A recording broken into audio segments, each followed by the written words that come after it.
Hi friends. If you're enjoying my videos, please hit the like button. It helps the YouTube algorithm notice me. Now sit back, relax, and enjoy the story. The scorching heat of August 1987 had settled over our small county like a suffocating blanket. I was 3 years into my career as a sheriff's deputy, still carrying the eager determination of youth, but beginning to understand the weight that comes with wearing the badge.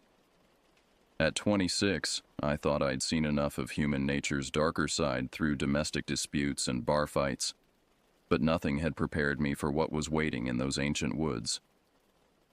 My uncle had been the one to suggest I volunteer for search and rescue duty. "You've got the stamina for it," he'd said, "and the heart."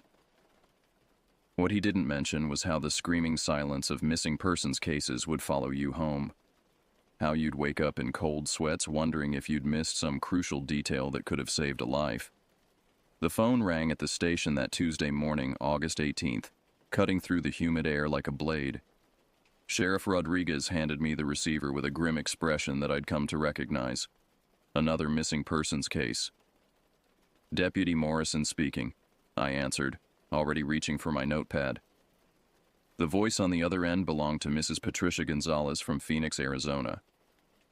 Her words came in rushed, panicked bursts between barely controlled sobs.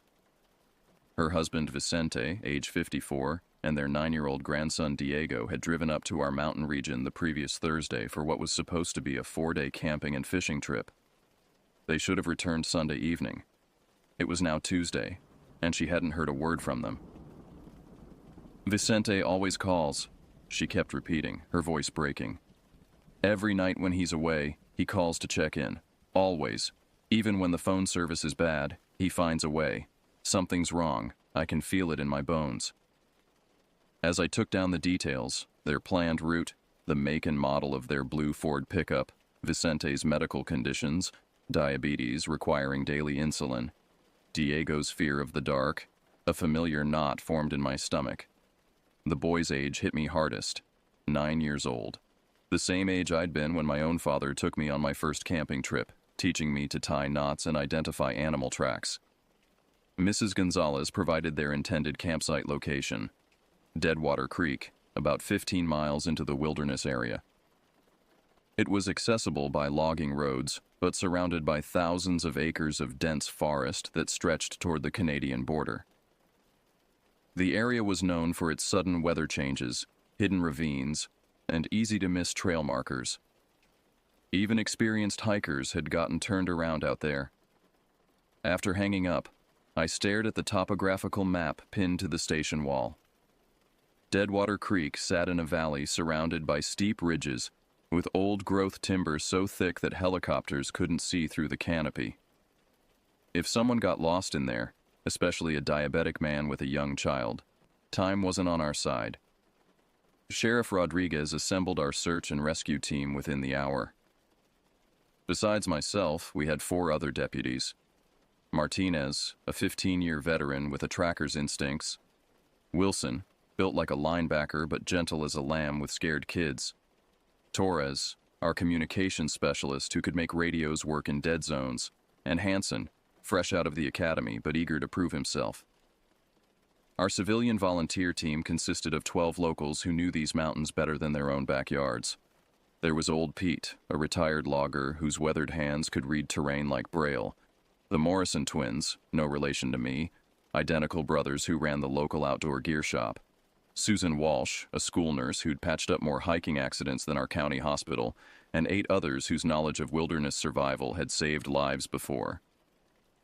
The real stars of our operation were the dogs, Buster and Sadie, 2 German shepherds trained in tracking and trained by the state police. Their handler, Deputy Craig Williams from the neighboring county, had driven up specifically for this search. These animals could follow a scent trail days old and had found more missing persons than the rest of us combined. We loaded our vehicles with enough supplies for a week-long search. Medical equipment, emergency shelter materials, ropes and climbing gear, extra food and water, flare guns, portable radios with extended batteries, and enough coffee to keep a small army awake. I packed my personal kit with extra care, checking and rechecking my first aid supplies, my compass, and the emergency insulin that might save Vicente's life if we found him in time. The drive to Deadwater Creek took us deeper into wilderness with each mile. Paved roads gave way to gravel, then to dirt paths barely wide enough for our vehicles. Ancient Douglas firs towered overhead, their branches interlocking to form a green ceiling that blocked out most of the sky. The temperature dropped 10 degrees as we climbed elevation, and the air grew thick with the smell of pine resin and decomposing leaves. As we bumped along the final stretch of logging road, I couldn't shake the feeling that something was watching us from between the trees. Every deputy develops instincts about danger, and mine were screaming that this case would be different from the routine searches I'd participated in before. The forest seemed to press in around us, too quiet except for the rumble of our engines and the occasional crack of a branch in the wind. We reached the Deadwater Creek campground just after noon, the August sun barely penetrating the thick canopy of ancient evergreens. The campground was more of a clearing than anything else, a rough circle of packed earth surrounded by towering trees that seemed to lean inward, as if listening to secrets whispered in the center. Vicente's blue Ford pickup sat exactly where Mrs. Gonzalez said it would be, parked near the creek bank with military precision. The truck bed was empty except for a spare tire and some basic tools, nothing unusual there. What immediately caught my attention was the complete absence of sound.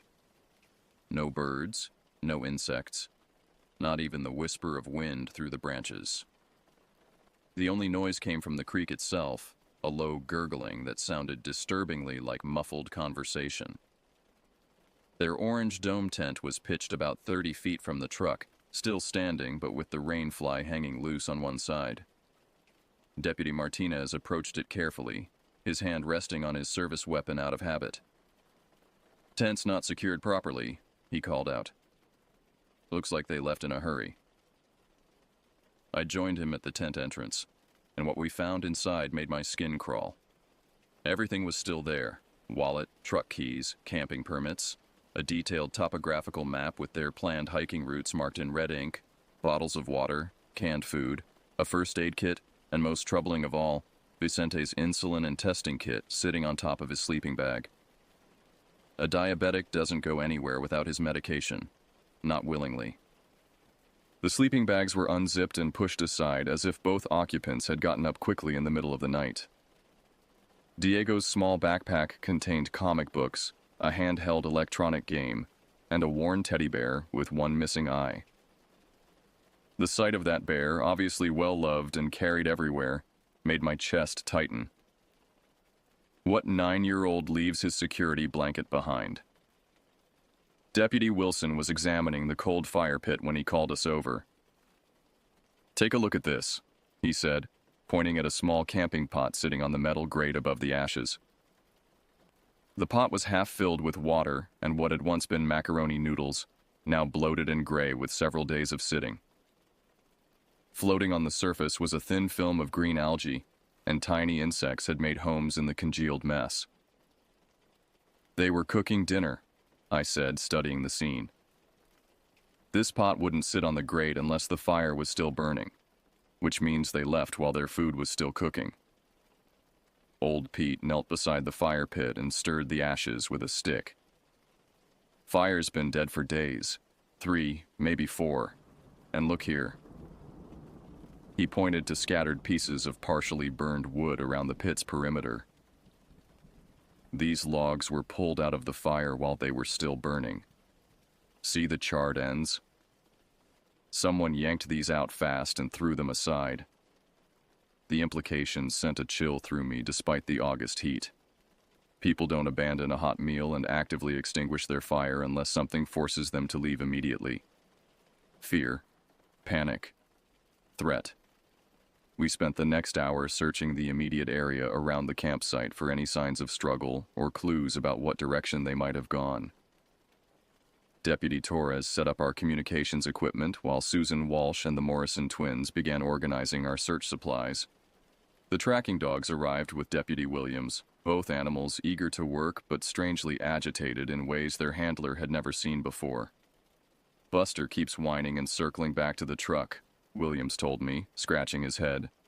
And Sadie won't stop staring at those trees over there. He pointed toward the northern edge of the clearing, where the forest grew particularly dense. I've never seen them act like this. It's like they can smell something that's making them nervous. We gave the dogs articles of clothing from the tent, one of Vicente's shirts and a pair of Diego's socks. Both animals caught the scent immediately, their tails wagging as they put their noses to the ground. But instead of heading off in a clear direction like we expected, they began moving in seemingly random patterns around the campsite. Buster would pick up a trail heading east toward the creek, follow it for maybe 50 yards, then stop abruptly and whine. Sadie would find tracks going north into the heavy timber, but after 30 or 40 yards, she'd circle back with her ears flat against her head, a sure sign of canine confusion or fear. I don't understand this, Williams muttered, watching his dog's unusual behavior. It's like the scent trail starts and stops in random places. How does that happen? People don't just vanish into thin air and reappear somewhere else. Deputy Martinez was having similar problems with the physical evidence. I found boot prints here, he called from near the creek bank. Adult-sized, probably Vicente's. But they just stop at the water's edge, and I can't find any corresponding prints on the other side. Like he walked to the water and disappeared. 40 feet away, Hansen discovered something even more puzzling. Got smaller prints over here, child-sized. They lead from the tent toward those big boulders, but then...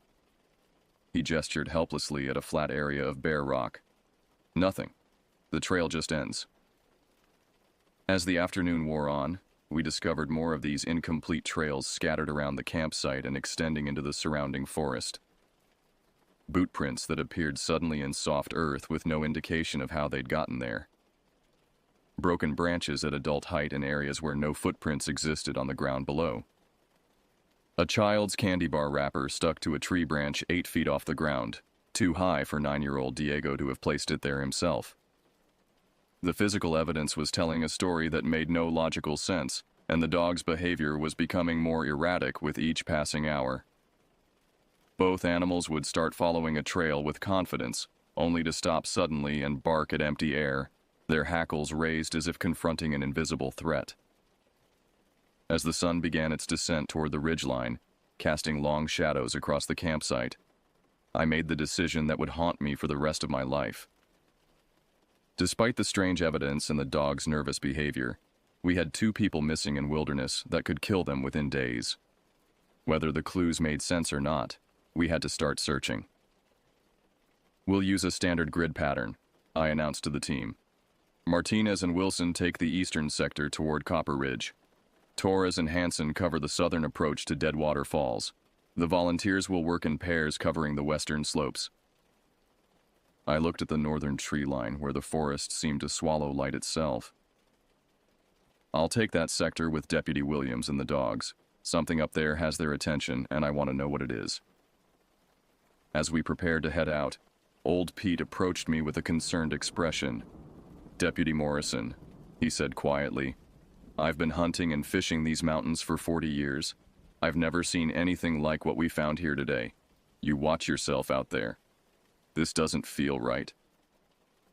The northern sector stretched before us like an open mouth, dark and uninviting, despite the afternoon sun still filtering through the canopy above.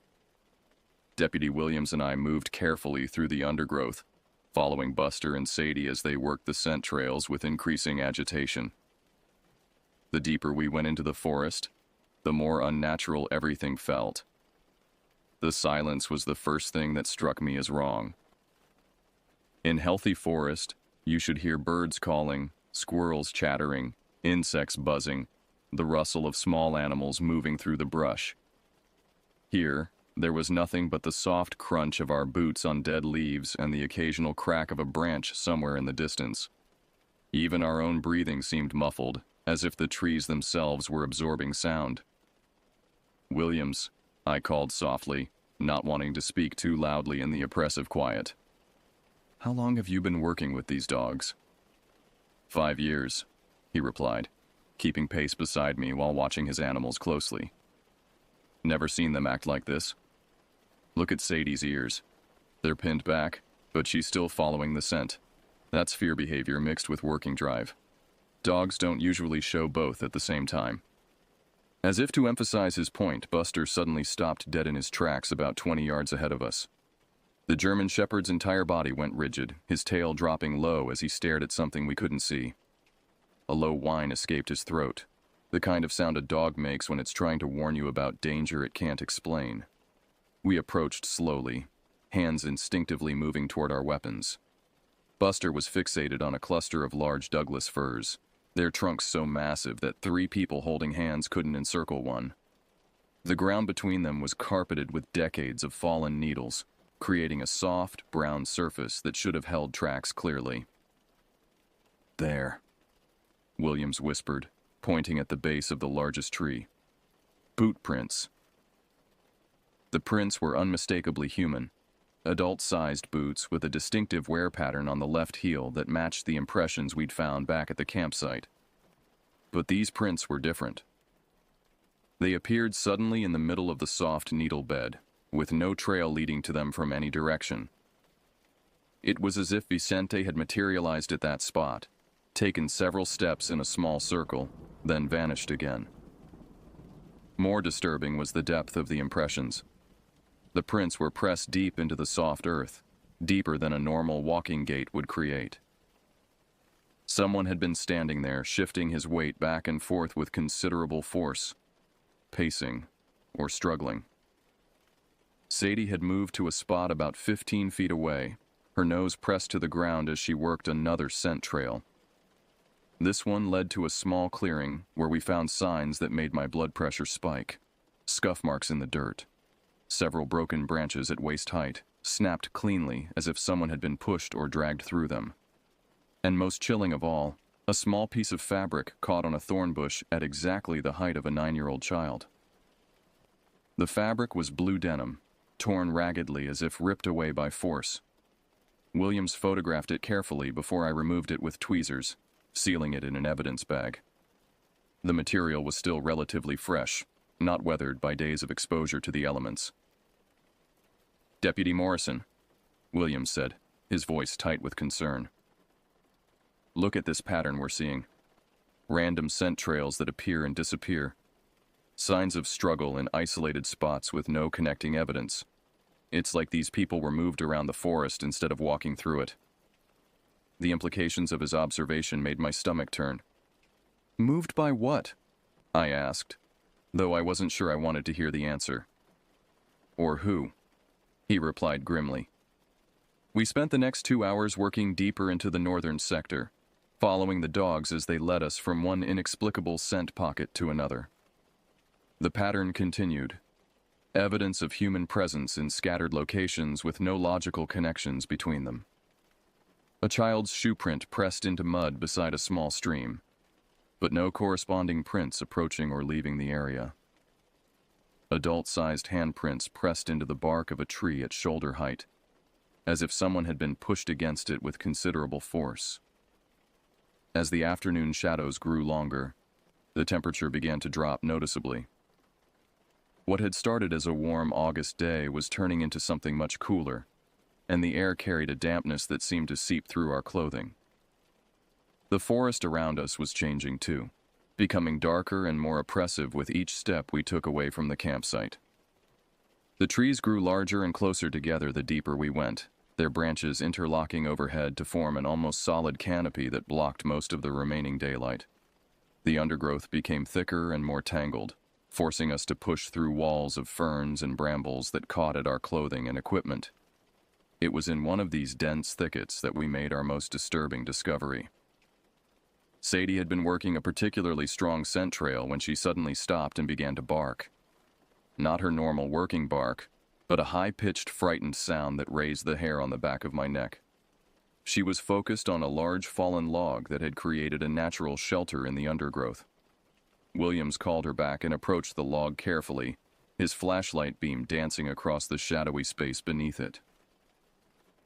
"God Almighty," he whispered, his voice barely audible. I joined him and immediately understood his reaction. Scratched into the soft earth beneath the log were desperate markings, words gouged into the dirt with a stick or finger. The letters were uneven and hard to read, clearly made by someone under extreme stress, but the message was unmistakable. Help us. Below that, in smaller, more frantic letters, they took Diego. The words hit me like a physical blow. Vicente had been here, recently enough that rain hadn't washed away his message. He'd been conscious, coherent, and desperate enough to leave this plea for help. But where was he now? And who had taken his grandson? Williams was photographing the scratched message when both dogs suddenly went into full alert mode. Their ears perked up, heads turning toward the north, deeper into the forest. A sound was drifting through the trees, faint but unmistakably human. Voices. Calling. Diego! The voice was distant but clear, filled with anguish and desperation. Diego, where are you? It was Vicente. He was alive, and he was somewhere in the forest ahead of us, still searching for his grandson. Williams and I looked at each other for a split second before we both started moving, crashing through the underbrush toward the sound of that desperate voice. Vicente! I shouted as we ran. Vicente Gonzalez, this is the sheriff's department. We're here to help you.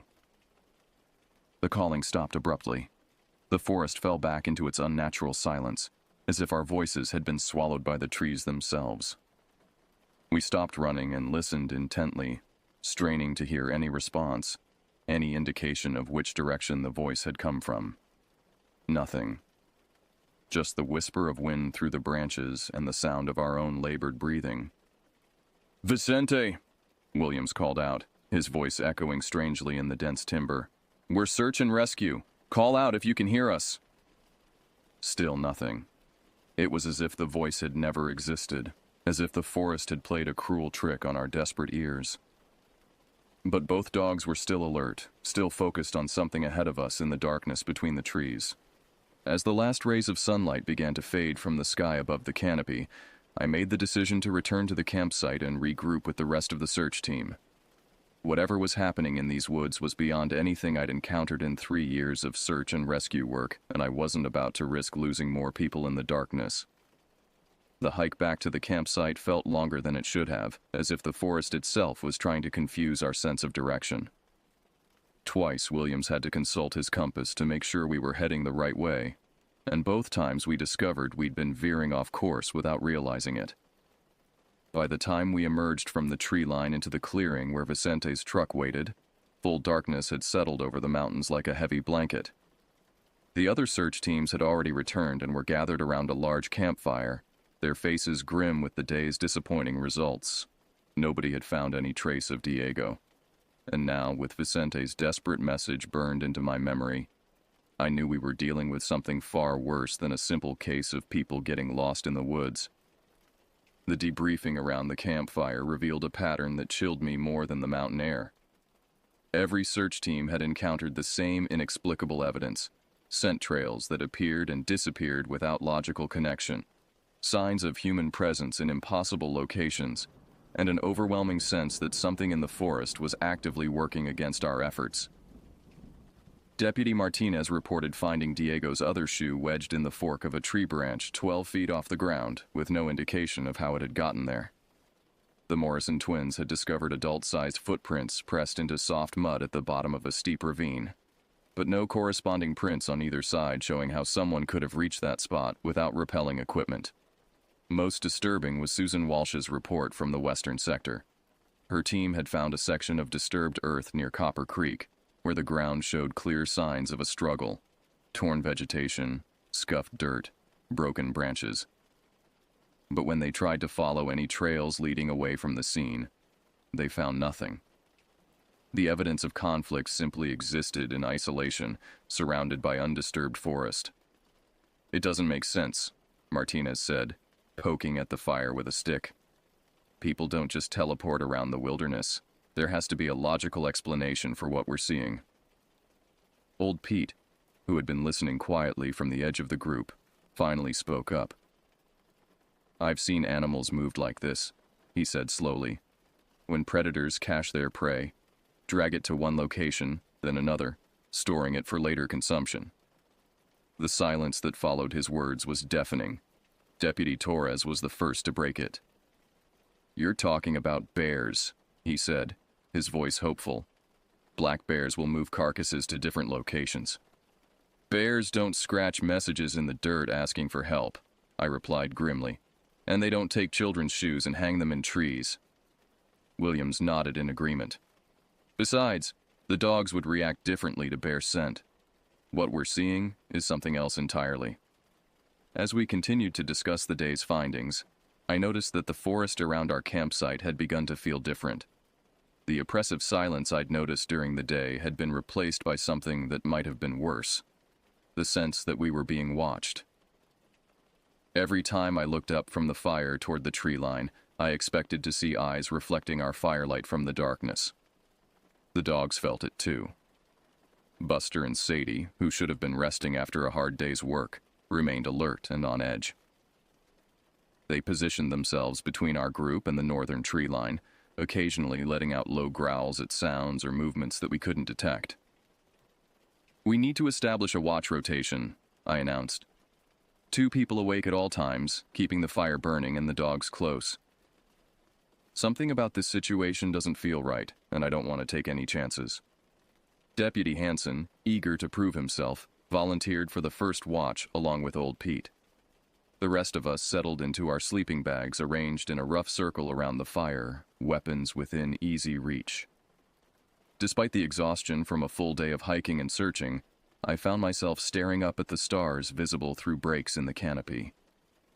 The night sounds of the forest seemed muted and wrong. Instead of the normal chorus of owls, nightbirds, and small animals that should have filled the darkness, we heard only the occasional crack of a branch in the distance and the soft whisper of wind through the trees. Even the creek's gurgling seemed subdued, as if it were trying not to draw attention to itself. I must have dozed off despite my intentions to stay alert, because the next thing I knew, Deputy Hanson was shaking my shoulder urgently. "Deputy Morrison," he whispered, his voice tight with barely controlled fear. "You need to see this." I sat up immediately, automatically reaching for my service weapon as I scanned the campsite. The fire was still burning brightly, casting dancing shadows across our sleeping area. Old Pete was standing near the northern edge of the clearing, his hunting rifle cradled in his arms as he stared intently into the darkness between the trees. "What's the situation?" I asked quietly, not wanting to wake the others unnecessarily. "About 20 minutes ago, we started hearing sounds from the woods," Hanson explained, his words coming in rushed whispers. "Not animal sounds. Human sounds. Like someone moving through the brush, trying to be quiet but not succeeding." Old Pete joined us, never taking his eyes off the tree line. "Started with just rustling leaves and snapping twigs," he said. "Normal sounds, except they were too regular, too purposeful, like someone walking in circles around our camp, staying just far enough back that we couldn't see them." "Then came the whistling," Hanson added, and something in his voice made my skin crawl. "Whistling?" I asked, though I had a terrible suspicion about what he was going to tell me. "Wolf whistles," Old Pete confirmed. 3 of them, spaced maybe 5 minutes apart, coming from different directions each time. First from the north, then east, then south, like whoever's out there is moving around us. The implications hit me immediately. Wolf whistles weren't a natural sound. They were distinctly human, the kind of catcall whistle men might make at an attractive woman. There was no innocent explanation for hearing them in the middle of wilderness at 2 in the morning. "Did you try calling out?" I asked, though I suspected I knew the answer. "Called out each time," Hanson replied. "Identified ourselves as law enforcement, asked if anyone needed help. No response. The sounds just stopped for a few minutes, then started up again from a different location. As if summoned by our conversation, a clear wolf whistle drifted out of the darkness from somewhere beyond the eastern edge of our campsite. The sound was unmistakably human, unmistakably deliberate, and unmistakably threatening in its context. This wasn't someone lost and trying to attract our attention. This was someone playing games with us. I was on my feet immediately, flashlight in one hand and weapon in the other. "Hello," I called out toward the source of the sound. "This is Deputy Morrison with the County Sheriff's Office. Identify yourself." The only response was another wolf whistle, this one from the complete opposite direction, somewhere in the trees behind our campsite. Whoever was out there had moved at least 100 yards in the few seconds since the first whistle. Either we were dealing with multiple people, or someone with an intimate knowledge of the terrain who could move through the forest in complete darkness without making noise. Williams was awake now, both dogs pressed against his legs and growling low in their throats. Martinez and Wilson were sitting up in their sleeping bags, hands on their weapons as they scanned the darkness around us. Torres was already reaching for his radio equipment. "Torres, can you raise dispatch?" I asked quietly. He tried for several minutes, adjusting frequencies and antenna positions, but got nothing but static. "Something's interfering with the signal," he reported. "Could be the terrain or atmospheric conditions or..." He paused, unwilling to voice the darker possibility that someone might be jamming our communications deliberately. A third wolf whistle came from the north, the same direction where Williams and I had found Vicente's desperate message scratched in the dirt. This time, the sound seemed closer, as if whoever was making it was growing bolder, tightening their circle around our campsite. "That's enough," I said, making a decision that I hoped wouldn't get anyone killed. "Martinez, Wilson, you're with me. We're going to find out who's playing games in our investigation." "Deputy Morrison," Old Pete said quietly. "Maybe that's exactly what they want us to do. Split up, leave the campsite undefended." His words gave me pause. The tactical situation was everything law enforcement training warns against. Unknown number of suspects, unfamiliar terrain, limited visibility, compromised communications. But 2 people were still missing in this forest, and someone was actively taunting the search and rescue team sent to find them. Another whistle, closer still, made the decision for me. "We stick together," I announced. "Everyone up, gear on, weapons ready. We're going to investigate as a group, keeping the campfire between us and the tree line." As we prepared to move out, both tracking dogs began exhibiting behavior I'd never seen before. Instead of focusing on the direction of the whistles like trained tracking animals should, they kept circling back to Vicente's truck, whining and pawing at the vehicle as if trying to tell us something. "What's wrong with them?" Williams muttered, attempting to get Buster to focus on the scent trails we'd established earlier. I walked over to the truck and examined it more carefully with my flashlight. The vehicle looked exactly as it had when we'd arrived. Locked, undisturbed, covered with a light layer of dust from the dirt road. But as I played my light across the truck bed, something caught my attention. There, pressed into the thin layer of dust on the tailgate, were handprints. Small handprints, exactly the size a 9-year-old boy would make. They weren't there when we'd arrived that morning. I was certain of it, because I'd examined the truck thoroughly as part of our initial investigation. Someone had been at Vicente's truck while we were sleeping. Someone small enough to be Diego himself, or someone who wanted us to think Diego had been there. The wolf whistles started up again, but this time they came in rapid succession from multiple directions, creating an eerie chorus that seemed to surround our campsite entirely. The sound echoed off the trees and rocks, making it impossible to pinpoint exact locations, but one thing was clear: we were outnumbered. As the last whistle faded into the night, a new sound replaced it. Somewhere in the darkness beyond our firelight, someone was calling out in a voice filled with terror and desperation. "Help me, please, somebody help me." It was Diego's voice. The sound of Diego's terrified plea cut through the night air like a knife, galvanizing our entire team into immediate action. Williams released both dogs, and they bounded toward the northern tree line where the voice had originated, their powerful forms disappearing into the shadows beyond our firelight. "Diego!" I shouted, following the dogs into the darkness. "Diego, we're here! Keep calling so we can find you!" Behind me, I could hear the rest of the team crashing through the underbrush, flashlight beams dancing wildly as we pursued the sound of that desperate young voice. The forest seemed to swallow our lights, the thick canopy overhead blocking out even the faintest starlight, leaving us in a maze of shadows and tree trunks. "Over here!" Diego's voice called again, but now it seemed to be coming from a completely different direction, somewhere off to our left. We changed course, stumbling over fallen logs and pushing through brambles that tore at our clothing and equipment. Williams was ahead of us, following his dog's frantic barking, when he suddenly stopped dead in his tracks. "Morrison!" he called back, his voice filled with confusion and growing alarm.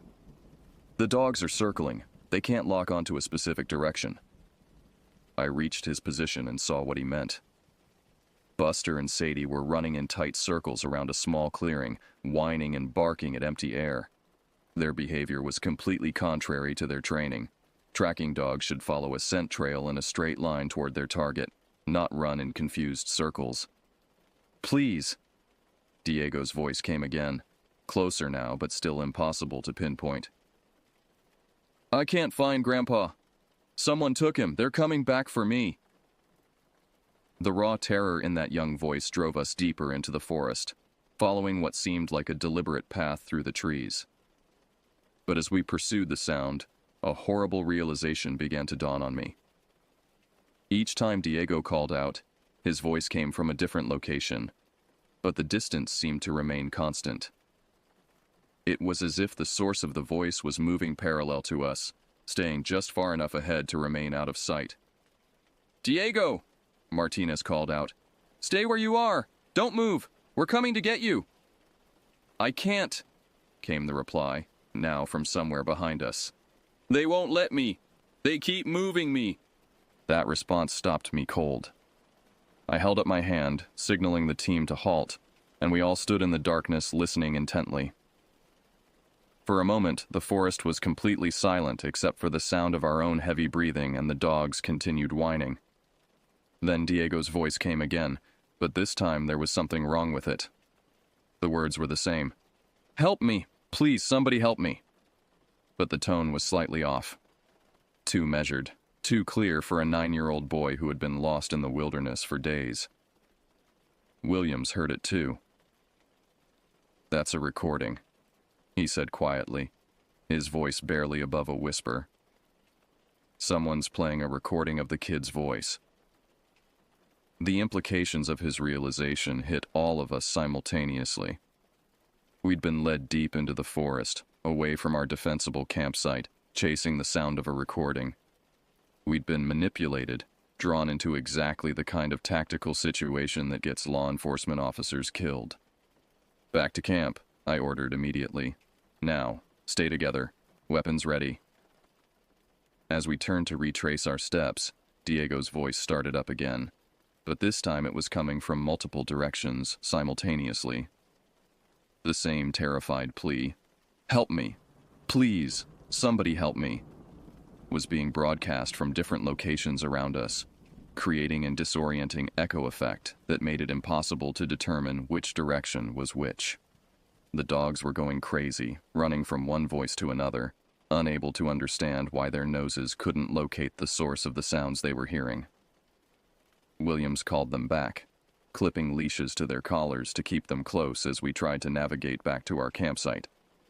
But finding our way back proved more difficult than it should have been. The forest in darkness looked completely different from the route we'd taken following the recording. Trees that should have been familiar landmarks seemed to have moved, and paths that we'd clearly marked with broken branches appeared to have vanished entirely. "Which way?" Hansen asked, playing his flashlight beam in all directions. "Everything looks the same." Torres consulted his compass, but the needle was spinning wildly, unable to find magnetic north. "Compass is malfunctioning," he reported.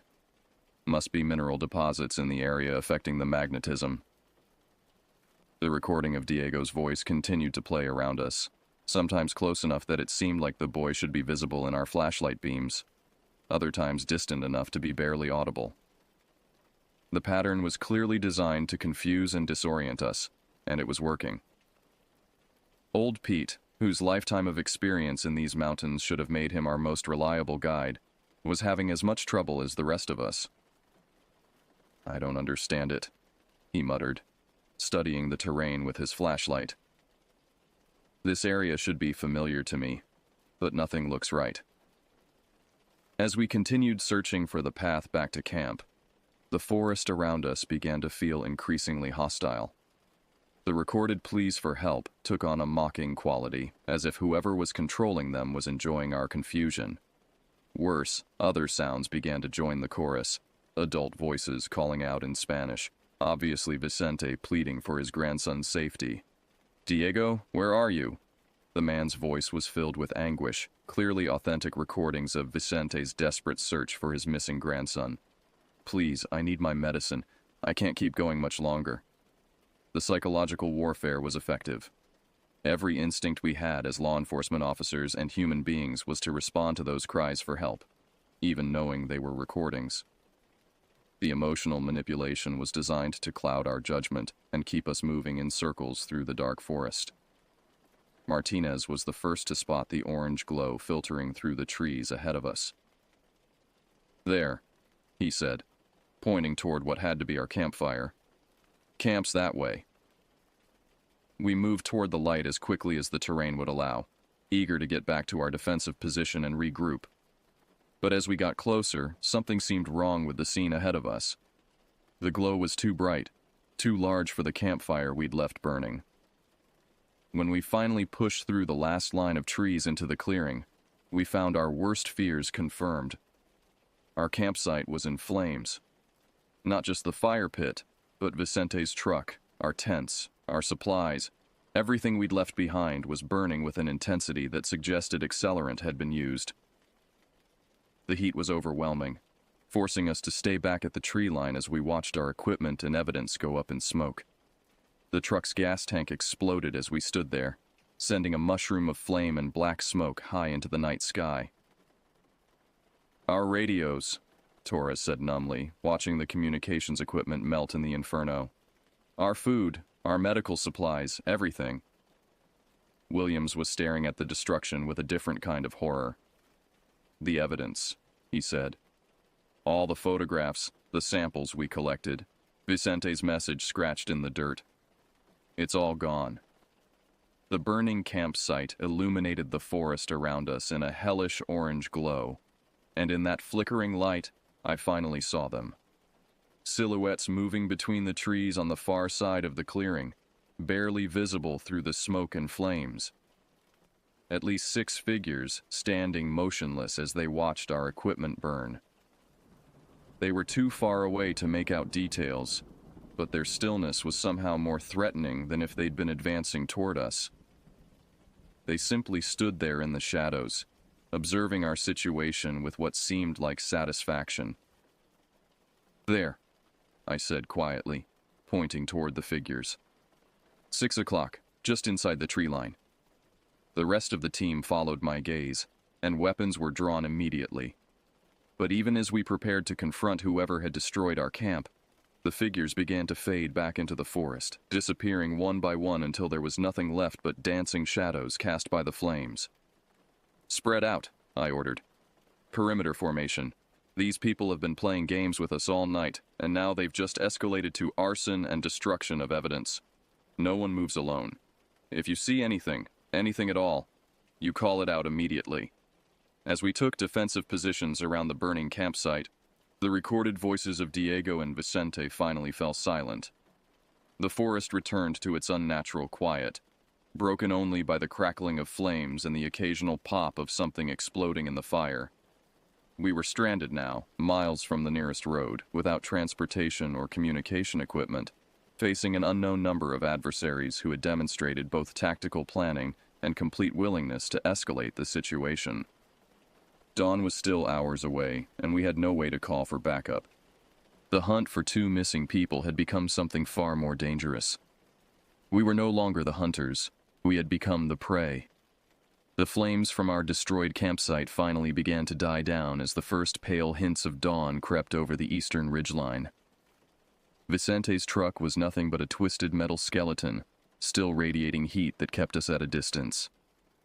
Our equipment, our supplies, our evidence, all reduced to ash and melted plastic.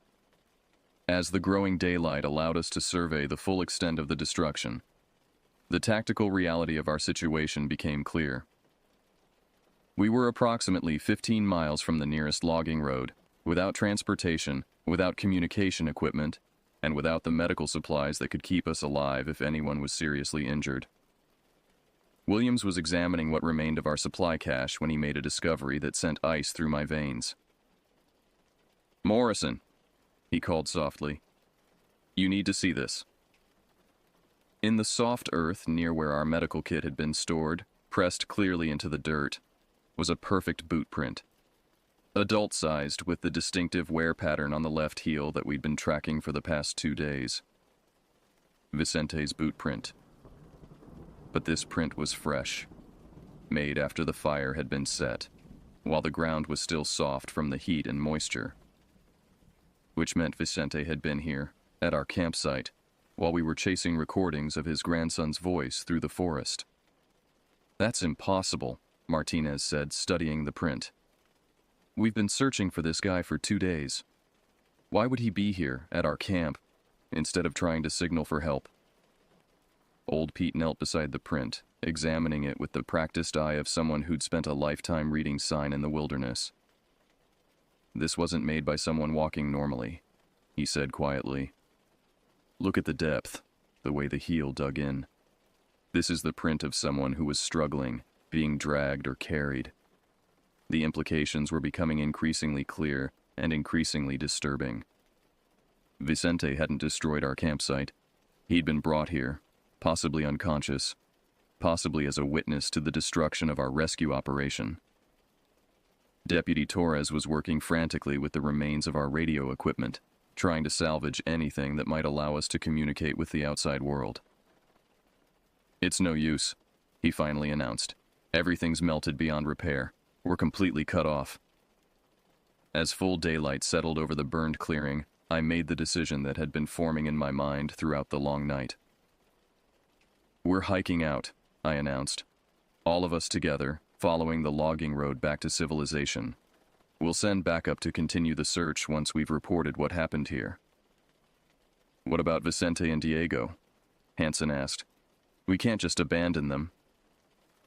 "We're not abandoning them," I replied grimly. "But we're also not going to add 6 more missing persons to this situation. Whatever's happening in this forest is beyond the scope of a standard search and rescue operation." Williams was securing his dogs for the long hike when Buster suddenly went rigid. His attention focused on the northern tree line where we'd found so much strange evidence the day before. Both animals were exhibiting the same alert behavior they'd shown throughout our search, but now their focus seemed more specific, more urgent. "They've got something," Williams said, following his dog's gaze toward the forest. "Something definite this time." I followed his line of sight and felt my blood freeze. There, just barely visible in the shadows between the trees, stood 2 figures. Even at a distance, there was no mistaking what we were seeing, an adult and a child watching us from the edge of the forest. "Vicente!" I called out, starting toward the tree line. "Diego, we're here to help you!" But as I moved closer, the figures became clearer, and what I saw defied everything I thought I understood about the situation. The adult figure was definitely male, approximately Vicente's height and build, but something about his posture was wrong. He stood perfectly still, unnaturally rigid, like a scarecrow propped up among the trees. The smaller figure beside him was equally motionless, equally unnatural in its stillness. No 9-year-old boy could stand that still for that long, especially after being lost in the wilderness for days. "Something's not right," Martinez said, joining me as we approached the tree line. "They're not moving. They're not responding to our calls." When we got within 50 yards of the figures, the truth became horrifyingly apparent. What we were looking at weren't Vicente and Diego at all. They were mannequins, crude but effective representations dressed in clothing that matched the descriptions we'd been given of the missing campers. The adult mannequin wore a red flannel shirt and blue jeans, exactly what Mrs. Gonzalez had told us Vicente was wearing when he left Arizona. The child-sized figure was dressed in a yellow t-shirt and khaki shorts, Diego's last known outfit. But the clothing wasn't new. It was dirty, torn, stained with substances I didn't want to identify. This clothing had been worn by real people, probably recently, before being stripped and used to dress these grotesque decoys. "This is sick," Wilson said, his voice filled with disgust and growing anger. "Someone's playing games with us, using those people's clothes to create fake victims." Williams was examining the mannequins more closely when he made another disturbing discovery. "There are speakers," he announced, pointing to small electronic devices hidden in the clothing. That's how they were broadcasting the voices. Someone's been controlling this whole operation remotely. The technical sophistication of what we were seeing was far beyond anything I'd encountered in rural law enforcement. Whoever was behind this had planned extensively, invested significant resources, and demonstrated a level of tactical awareness that suggested military or law enforcement training. "We need to get out of here now," I said, the full implications of our situation finally hitting me. This wasn't a random encounter with lost campers. This was a deliberate setup, and we've been the targets from the beginning.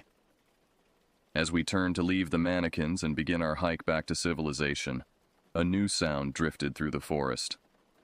Not the recorded voices we'd been hearing all night, but something far worse. The sound of real humans screaming, filled with genuine terror and pain. The screams were coming from deeper in the forest, beyond where we'd searched, beyond where any lost camper should have been able to survive for 4 days without food, water, or medical attention.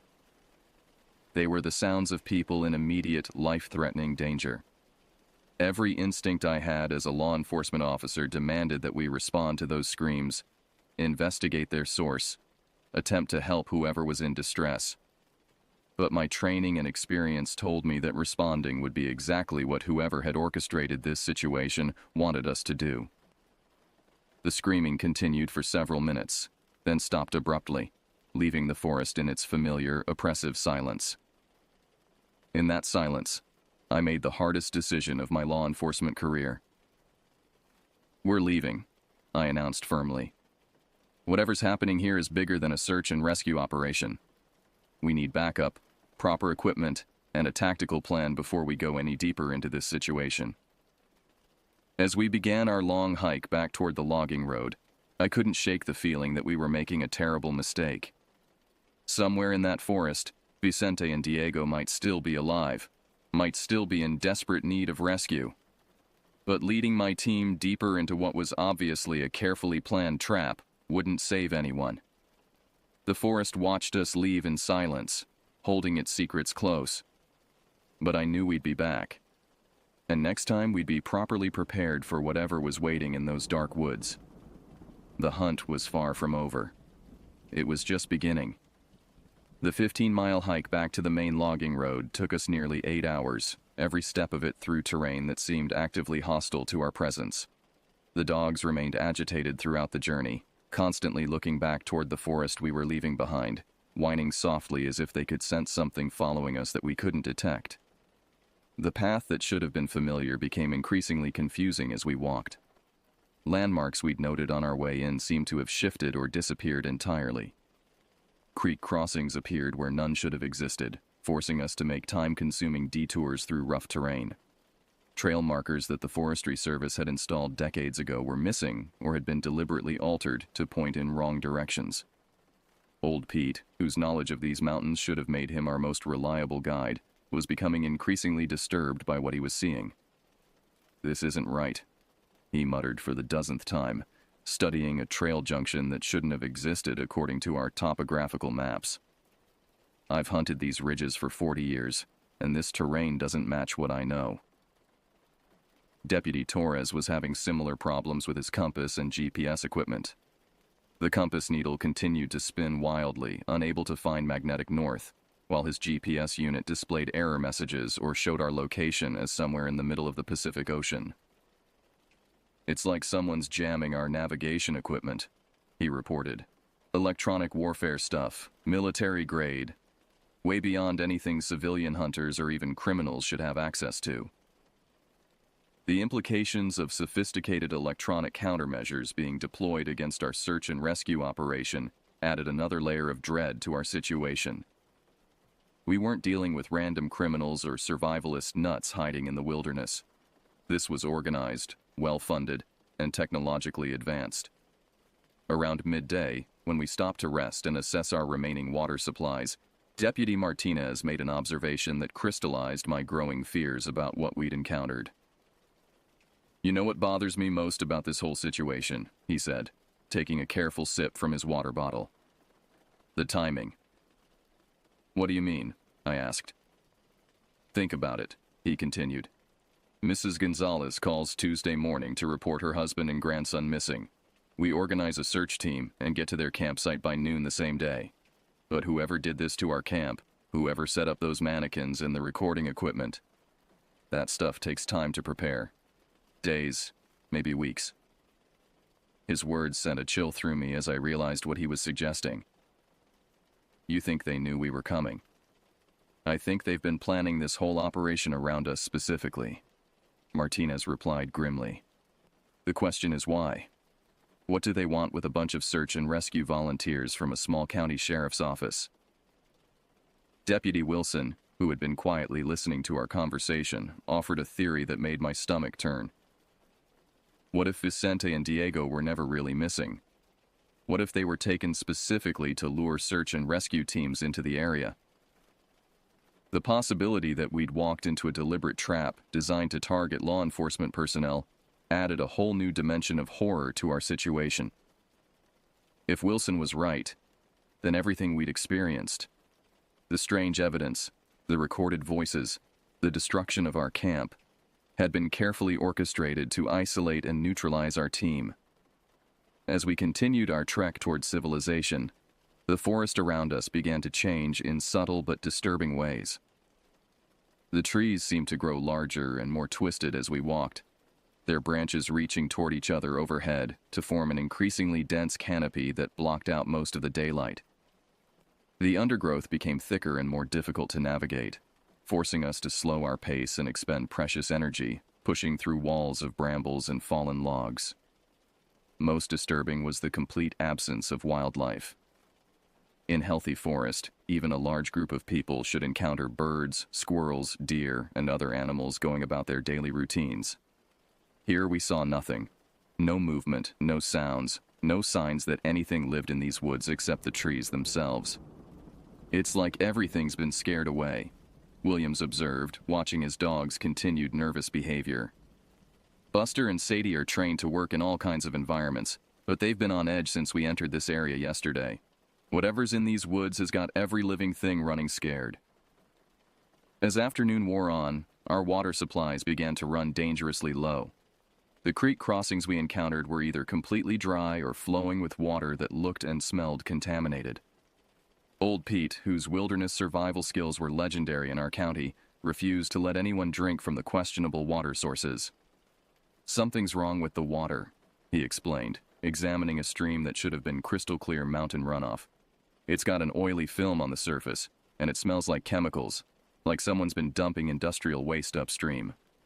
The possibility of environmental contamination added another layer of concern to our situation. If the water sources in the area had been deliberately poisoned, it would explain the absence of wildlife and could pose a serious health threat to anyone stranded in the forest for extended periods. By late afternoon, when we finally reached the main logging road, we were exhausted, dehydrated, and deeply shaken by what we'd experienced. The sight of that dirt road stretching away through normal, healthy-looking forest was more welcome than any of us wanted to admit. Deputy Torres immediately began attempting to raise dispatch on his portable radio, now that we were out of the strange electromagnetic interference that had plagued our communications in the forest. After several tries, he finally made contact with our home station. "Dispatch, this is Torres with Search and Rescue Team Alpha," he said into the radio. "We have an emergency situation. Request immediate backup and tactical support at Deadwater Creek Campground." The response from dispatch was immediate and alarming. Torres, where the hell have you been? Came the voice of our dispatcher, Mrs. Chen. We've been trying to reach your team for 2 days. State Police, FBI, and National Guard units have been mobilized for a multi-agency search operation. 2 days. We'd been in the forest for less than 24 hours, but according to dispatch, we'd been missing for 2 full days. The time distortion was impossible, but undeniable given the radio timestamp and the level of alarm in Mrs. Chen's voice. Negative dispatch, Torres replied, confusion evident in his voice. We entered the search area yesterday at noon and are returning now, approximately 1800 hours the following day. Torres, it's Thursday evening. Mrs. Chen's voice crackled through the radio. You've been missing since Tuesday. Your families are frantic, and every law enforcement agency in 3 states is looking for you. The impossible time discrepancy added one final layer of horror to our experience. Somehow, we'd lost an entire day in that forest, with no memory of the missing time and no explanation for how such a thing could happen. As we waited for the convoy of backup vehicles that dispatch was sending to our location, I tried to process everything we'd encountered. The strange evidence patterns, the electronic countermeasures, the sophisticated psychological warfare, the missing time. None of it fit the profile of any criminal organization I'd encountered in my law enforcement career. Old Pete summed up what we were all thinking as we sat on the logging road, watching the sun set over the forest we'd barely escaped. Whatever's in those woods, he said quietly, it ain't human. The convoy of state police, FBI agents, and National Guard vehicles that arrived to extract us from the logging road was the largest law enforcement response our county had ever seen. The fact that 6 law enforcement officers and civilian volunteers had gone missing during a routine search and rescue operation had triggered protocols normally reserved for terrorist attacks or officer-down situations. Agent Sarah Chen of the FBI's Seattle field office took charge of the scene immediately, establishing a command post and beginning the systematic debriefing that would consume the next 72 hours. Her questions were precise, professional, and increasingly skeptical as our account of events became more difficult to believe. Let me make sure I understand this correctly, Agent Chen said, reviewing her notes for the 3rd time. You're telling me that during your search for 2 missing campers, you encountered sophisticated electronic countermeasures, coordinated psychological warfare, and lost an entire day that you have no memory of. I knew how it sounded. In the harsh fluorescent lights of the FBI's mobile command unit, surrounded by maps and communications equipment, our experience in the forest seemed impossible even to us. But the physical evidence was undeniable. Vicente's truck had been found exactly where we described it, burned down to the metal frame. The mannequins we discovered were recovered and sent to the FBI crime lab for analysis. The electronic devices used to broadcast the recorded voices were seized as evidence. Most importantly, the satellite tracking data from our radio equipment showed that we had indeed been in the forest for only 24 hours, despite the fact that we'd been reported missing for 3 days. The time discrepancy is confirmed, Agent Chen continued, reading from a technical report. According to GPS data from your radio equipment, your team entered the forest at 12:47 p.m. on Tuesday and emerged at 6:23 p.m. on Wednesday, 29 hours and 36 minutes total. But according to every other record we have, dispatch logs, family statements, search coordination efforts, you were missing from Tuesday afternoon until Thursday evening. The FBI's technical analysis team had found no explanation for the missing time. Satellite imagery showed nothing unusual in the forest area during the period in question. Weather records were normal. There were no reports of unusual electromagnetic phenomena or military exercises that could account for what we'd experienced. What troubled Agent Chen most was the complete absence of Vicente and Diego Gonzalez. Despite an intensive search involving hundreds of law enforcement personnel, tracking dogs, helicopters, and ground-penetrating radar, no trace of the missing campers had been found. It was as if they had never existed. We contacted Mrs. Patricia Gonzalez in Phoenix. Agent Chen informed me during one of our private debriefing sessions. There's no record of her having a husband named Vicente or a grandson named Diego. No one by those names lives at the address she gave you. The phone number she called from is registered to a prepaid cellular service that was purchased with cash and can't be traced. The implications of her words hit me like a physical blow. The missing persons case that had started our entire ordeal had been fabricated. Someone had deliberately lured our search and rescue team into that forest, using false information about people who didn't exist. But we found their campsite, I protested. Their truck, their equipment, evidence of their presence. The truck was stolen from a Phoenix airport parking lot 3 weeks ago, Agent Chen replied. The camping equipment was purchased with cash from sporting goods stores throughout Arizona and New Mexico. Someone went to considerable expense and effort to create the appearance of missing campers. The FBI's investigation eventually expanded to include specialists in domestic terrorism, organized crime, and what Agent Chen euphemistically referred to as unusual phenomena. None of their experts could provide a satisfactory explanation for what our team had experienced. The mannequins dressed in Vicente and Diego's clothing remained the most disturbing piece of physical evidence. Laboratory analysis revealed that the clothing had indeed been worn by real people. DNA evidence confirmed the presence of biological material from 2 individuals, 1 adult male and 1 juvenile male. But there were no matches in any database, and the chemical composition of some of the stains suggested exposure to substances that didn't exist in any known industrial or military inventory. The speakers hidden in the mannequins were broadcasting equipment that's at least 20 years ahead of anything currently available to civilian or military organizations, Agent Chen explained.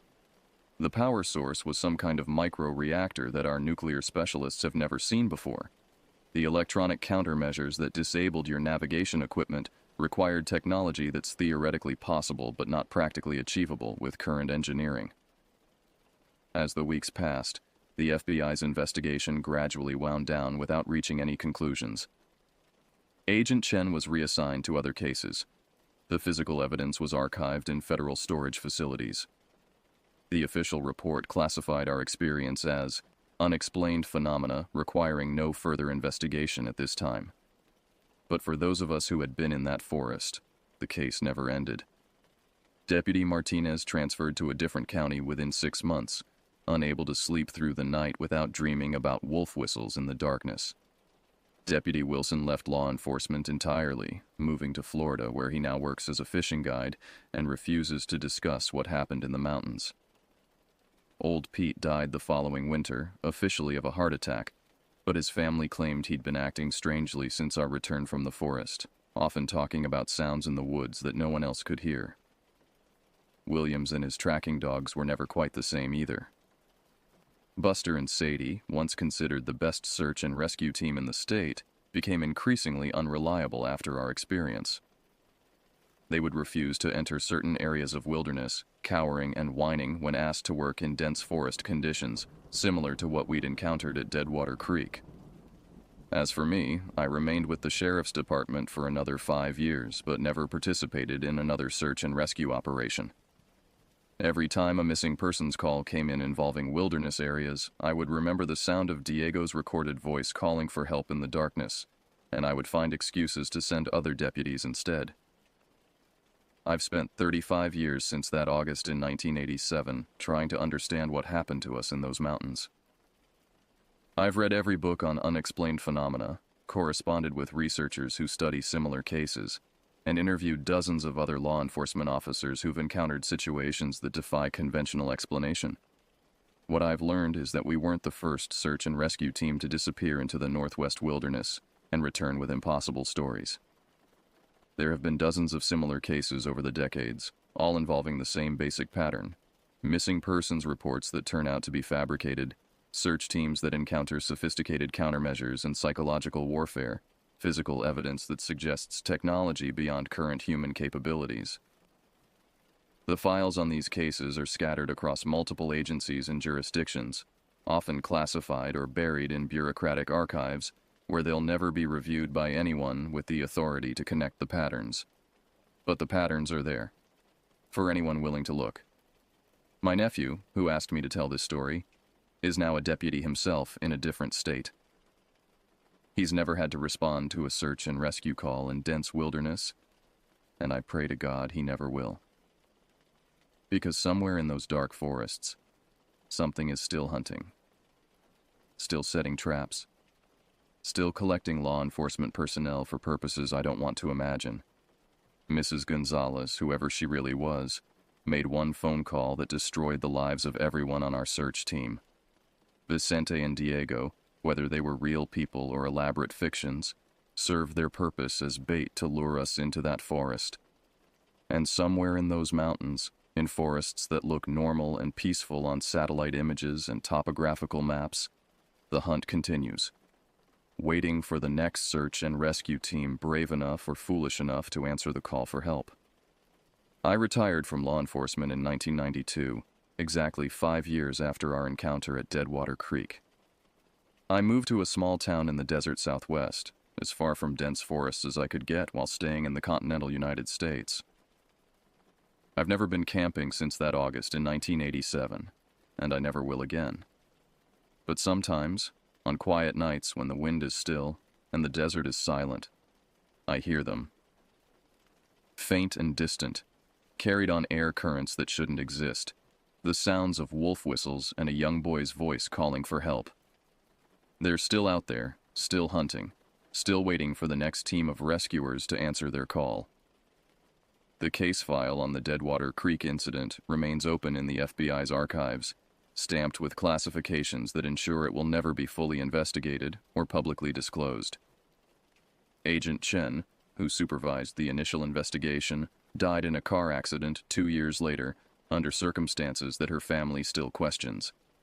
And in the mountains of the Northwest, the forests grow darker and more impenetrable with each passing year, holding their secrets close while they wait for new prey to stumble into their trap. The hunt that began in August 1987 never ended. It just moved to different forests, different states, different search and rescue teams whose members are now experiencing the same impossible encounters that destroyed our lives. If you're reading this account and you work in search and rescue, wilderness law enforcement, or any related field, please remember our story. Question missing persons reports that seem too convenient, too perfectly designed to draw you into remote wilderness areas.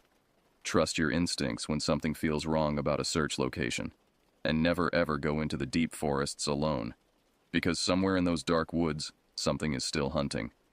And it's very, very patient.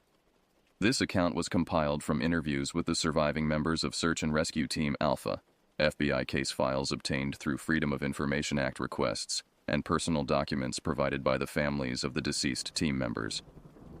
The names of some individuals have been changed to protect their privacy and ensure their continued safety. The Deadwater Creek incident remains an open case in federal law enforcement databases.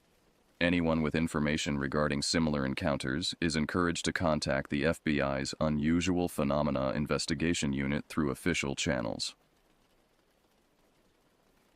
The wilderness areas mentioned in this account remain accessible to the public, though local authorities strongly recommend that civilian hikers and campers travel in large groups and maintain regular contact with park ranger stations when venturing into remote forest locations.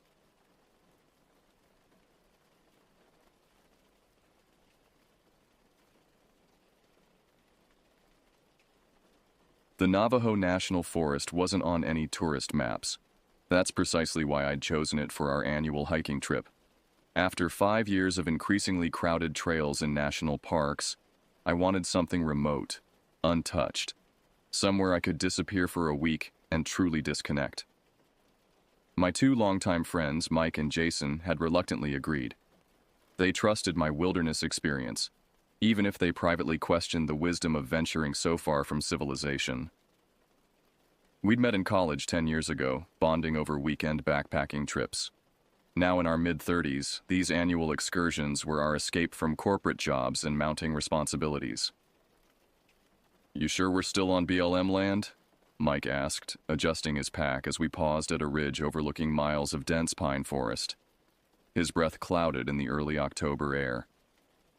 "According to the GPS, we're about 2 miles from the reservation boundary," I replied, checking my handheld unit. "We'll make camp well before we reach it." Jason took a long drink from his water bottle. "Remind me why we couldn't just go to Yosemite like normal people?"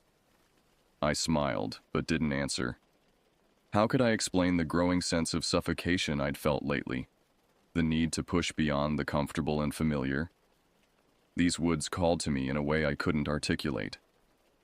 We continued our descent into the valley, following a faint game trail. The forest grew denser, old-growth pines towering above us, their canopy filtering the afternoon sunlight into hazy beams. The silence was absolute.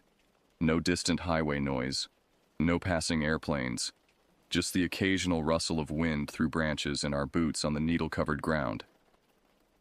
No cell service, Mike noted, checking his phone before tucking it away. That's the point, I replied. Complete digital detox. By late afternoon, we'd found an ideal camping spot near a small stream. We worked efficiently, setting up our tents in a small clearing and gathering firewood before darkness fell. Years of friendship had turned us into a well-oiled machine when it came to wilderness camping. As the sun began to set, casting long shadows through the trees, I noticed Mike staring intently at something across the clearing. "What is it?" I asked, following his gaze. "Nothing," he said, shaking his head.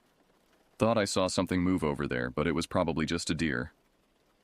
We settled around the campfire as night descended, cooking freeze-dried meals and sharing a flask of whiskey.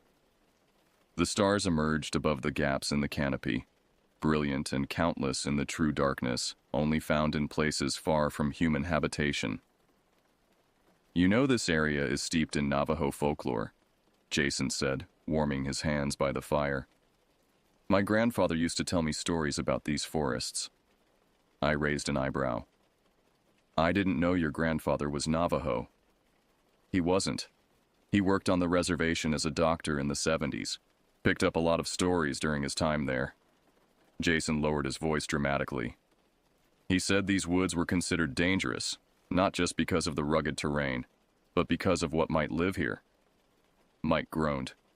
"Please tell me you're not about to launch into a ghost story." "Not ghosts," Jason continued. "The old-timers talked about skinwalkers, medicine men who'd gone bad, who could transform themselves into animals. They were said to stalk anyone who ventured too far into their territory." "That's just stories to keep people from trespassing on sacred land," I said dismissively, though something about Jason's words sent a ripple of unease through me. "Maybe," Jason shrugged. "But my grandfather said the Navajo Rangers wouldn't go into certain parts of these forests alone, even in daylight." We fell silent, the crackling of the fire suddenly louder in the stillness. "I'm turning in," Mike announced, draining the last of his whiskey. "Early start tomorrow, right?" We retired to our separate tents, the vastness of the wilderness suddenly more palpable in the darkness. I lay in my sleeping bag, listening to the night sounds, the gentle gurgle of the stream, the occasional hoot of an owl, the soft whisper of wind through pine needles. I must have drifted off because I awoke suddenly, fully alert. Something had changed. The forest had gone completely silent. No insects chirping, no nocturnal rustling. I checked my watch. 2:17 a.m. Outside my tent, I heard the distinctive sound of footsteps. Not the four-legged gait of a deer or elk, but bipedal steps, careful and deliberate, circling our campsite. My heart hammered in my chest as I lay perfectly still, straining to hear. The footsteps paused near my tent. I held my breath. Then they continued, moving away into the forest. The normal sounds of the night gradually returned, as if released from a spell. I told myself it was probably a curious bear, walking momentarily on hind legs to investigate our campsite. Or perhaps a forest ranger on night patrol, though I knew that was unlikely, given how remote we were. Either way, our food was properly stored in bear-proof containers away from the tents. We'd be fine. But as I drifted back to uneasy sleep, a third possibility occurred to me, one I quickly dismissed as irrational. What if Jason's stories had some basis in truth? Morning arrived with golden light filtering through the trees and condensation beating on our tents. As I emerged, stretching away the stiffness of night, I noticed something strange. A series of markings in the soft earth at the edge of our clearing. They resembled footprints, but oddly elongated and deeper at the toe than the heel, as if whatever made them had been running on the balls of its feet. I was still examining them when Mike emerged from his tent. "What have you got there?" he asked, coming to stand beside me. "Animal tracks," I said quickly, suddenly reluctant to voice my concerns. "Probably coyote." Mike frowned. "Those don't look like any coyote tracks I've seen." "We should get moving if we want to reach the ridge by midday," I said, changing the subject. As I turned to wake Jason, my gaze swept the tree line.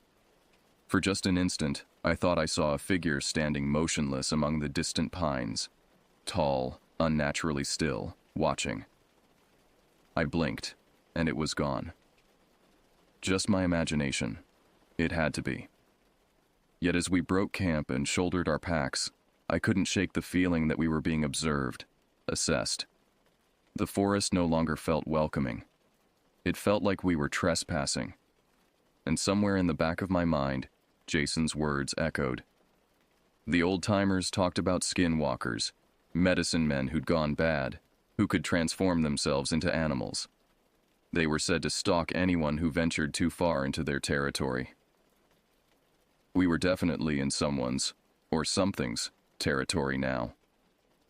The day's hike took us deeper into the wilderness, following the contours of a narrow valley that wound between increasingly steep ridges.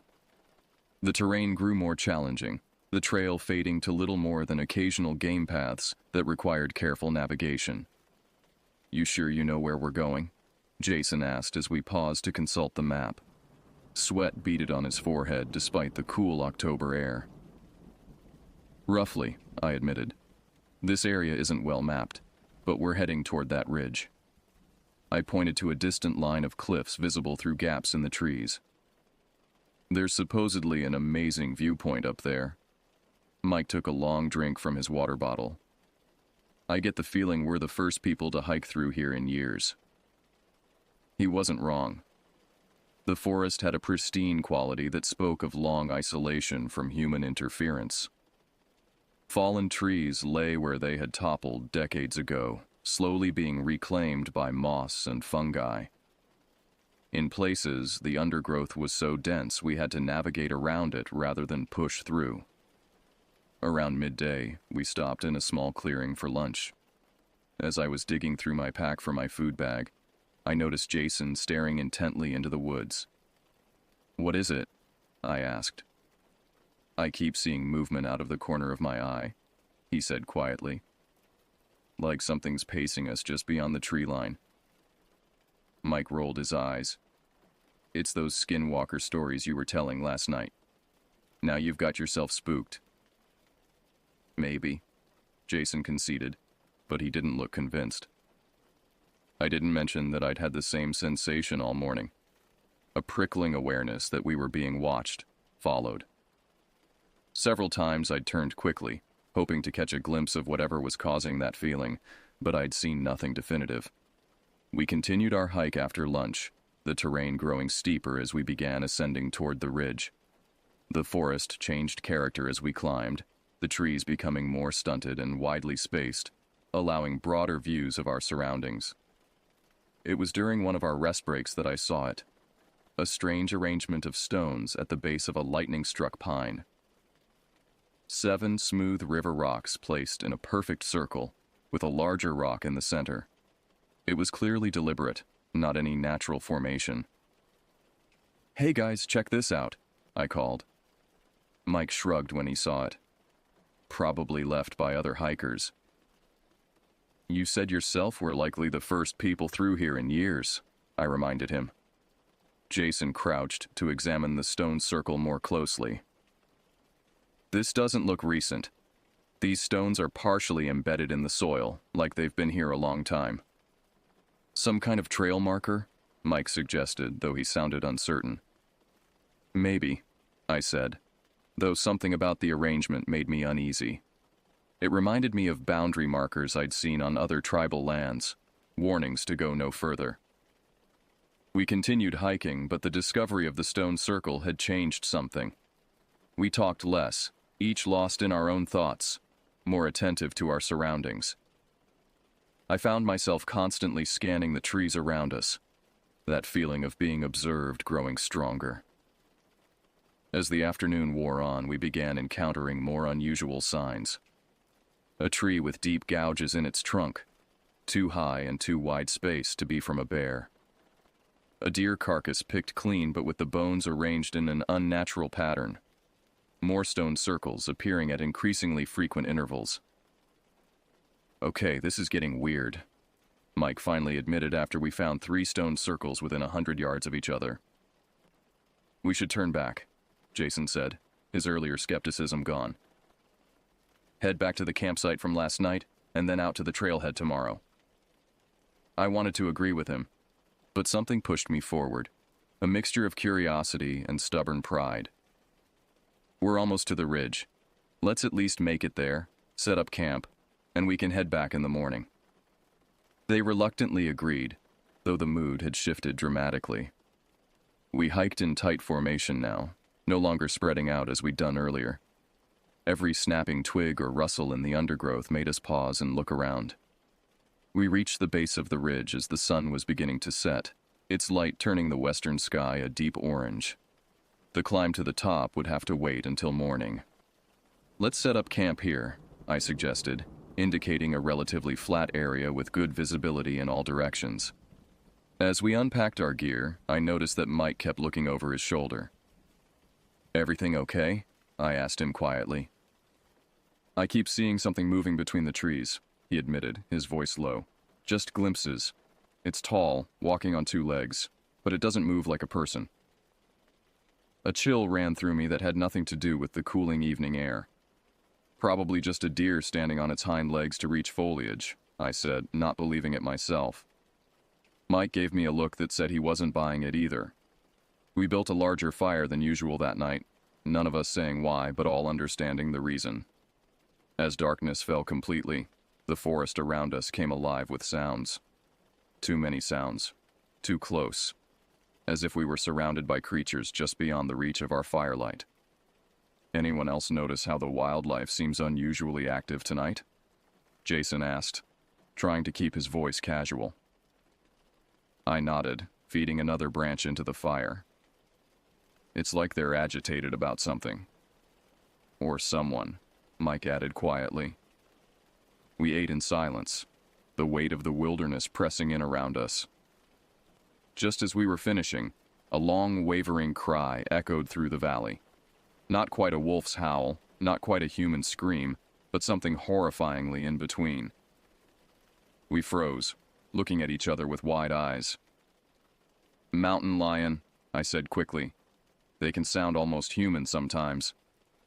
That wasn't a mountain lion, Jason whispered, his face pale in the firelight. The cry came again, closer this time, followed by a series of yipping sounds that mimicked coyotes but weren't quite right. The rhythm was off, the pitch too deliberate. Whatever it is, it's mimicking animal sounds, Mike said, his voice tight with fear.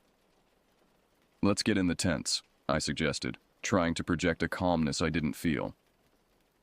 Animals are curious but generally avoid humans. We'll be fine. None of us believed it, but we went through the motions, banking the fire, storing our food away from camp, retreating to our tents. I lay in my sleeping bag fully clothed, my hunting knife within easy reach, listening to the strange calls moving around our campsite. I must have dozed off despite my fear, because I jolted awake sometime later to absolute silence. My watch read 3:14 a.m. The night creatures had gone quiet again, just like the previous night. Then came the footsteps. The same bipedal gait I'd heard before, but no longer cautious. Whatever was out there was moving with purpose now, circling our camp in ever-tightening loops. I lay perfectly still, barely breathing, as the steps came closer to my tent. They stopped just outside the thin fabric wall. I could hear breathing, ragged, wet, not quite human. Something pressed against the side of the tent. A hand or paw, pushing with enough force to bend the fabric inward. I clutched my knife, heart pounding so loudly I was sure it could be heard. The canvas wall bulged further, the pressure increasing. I prepared to slash at whatever was about to come through. Then, from across the campsite, came the sound of a tent zipper, Mike or Jason emerging from their shelter. The pressure against my tent immediately vanished. Rapid footsteps retreated into the forest, accompanied by the crack of breaking branches. "Hello?" came Mike's uncertain voice. "Is someone out there?" I unzipped my tent with shaking hands and emerged into the moonlit clearing. "Mike, you okay?" He stood by his tent, flashlight sweeping the tree line. Something was messing with my backpack. I heard it rummaging around. Jason emerged from his tent a moment later, looking disoriented from being suddenly awakened. "What's going on?" "We had a visitor," I said grimly, pointing my own flashlight toward the edge of our camp. In the soft earth were those same elongated footprints I'd seen that morning. But now there were dozens of them, circling our tents. And something else. A symbol scratched into the dirt. A crude stick figure with an animal head. None of us slept again that night. We rebuilt the fire and sat around it until dawn, jumping at every sound from the darkness beyond. As the first light of morning filtered through the trees, we made a unanimous decision without needing to discuss it. We were getting out of these woods today, viewpoint be damned. Something was stalking us, something that walked like a man but wasn't, and it was getting bolder. We broke camp at first light, packing quickly and with minimal conversation. The strange footprints were still visible in the morning dew, a stark reminder that last night's terror hadn't been a shared nightmare. "Should we try to hike all the way out today?" Jason asked as we shouldered our packs. I consulted the map, calculating distances. It's at least 15 miles back to the trailhead. With this terrain, I'm not sure we can make it before dark. Mike scanned the surrounding forest nervously. "I'd rather hike in the dark than spend another night out here." "Agreed," I said, folding the map. "We'll push as hard as we can, use headlamps if necessary." We set off at a rapid pace, retracing our route from the previous day. The forest felt different now, the beauty and serenity replaced by a sense of hostile watchfulness. Every shadow held potential threats. Every unexplained sound made us pause and look around. About an hour into our hike, Mike suddenly stopped. "Wait, this isn't right." I looked around, momentarily disoriented. He was correct. The landscape didn't match my memory from yesterday. The ridge that should have been on our left was now behind us.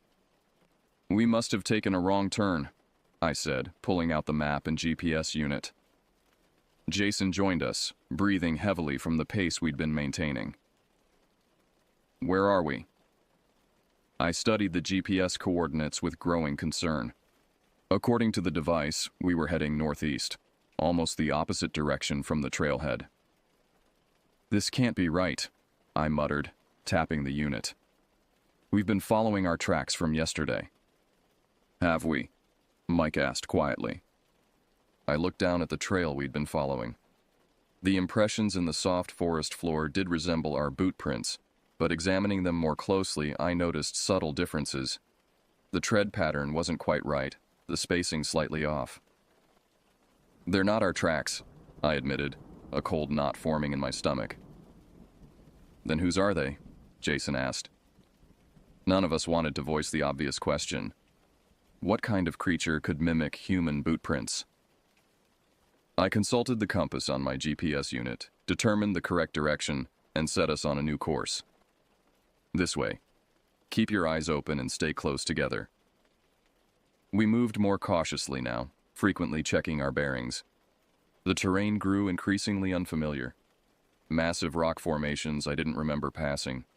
Dense thickets that seemed impassable. "Something's wrong," Jason said after we'd been hiking for another hour.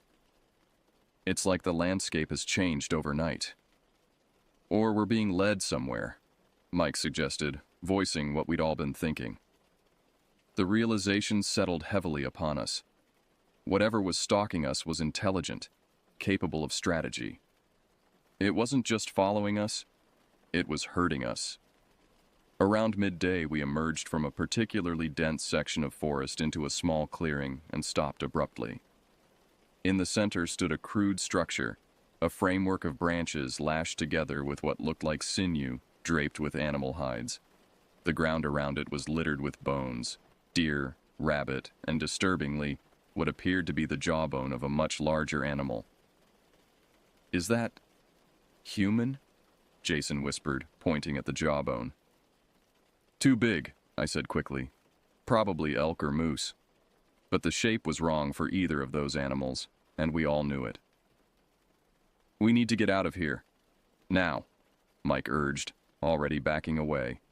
As we turned to leave, movement caught my eye, something darting between trees at the far edge of the clearing. It was too quick for me to make out details, just an impression of height and unnatural thinness, moving with a jerky, loping gait. "Run!" I shouted, all pretense of calm evaporating.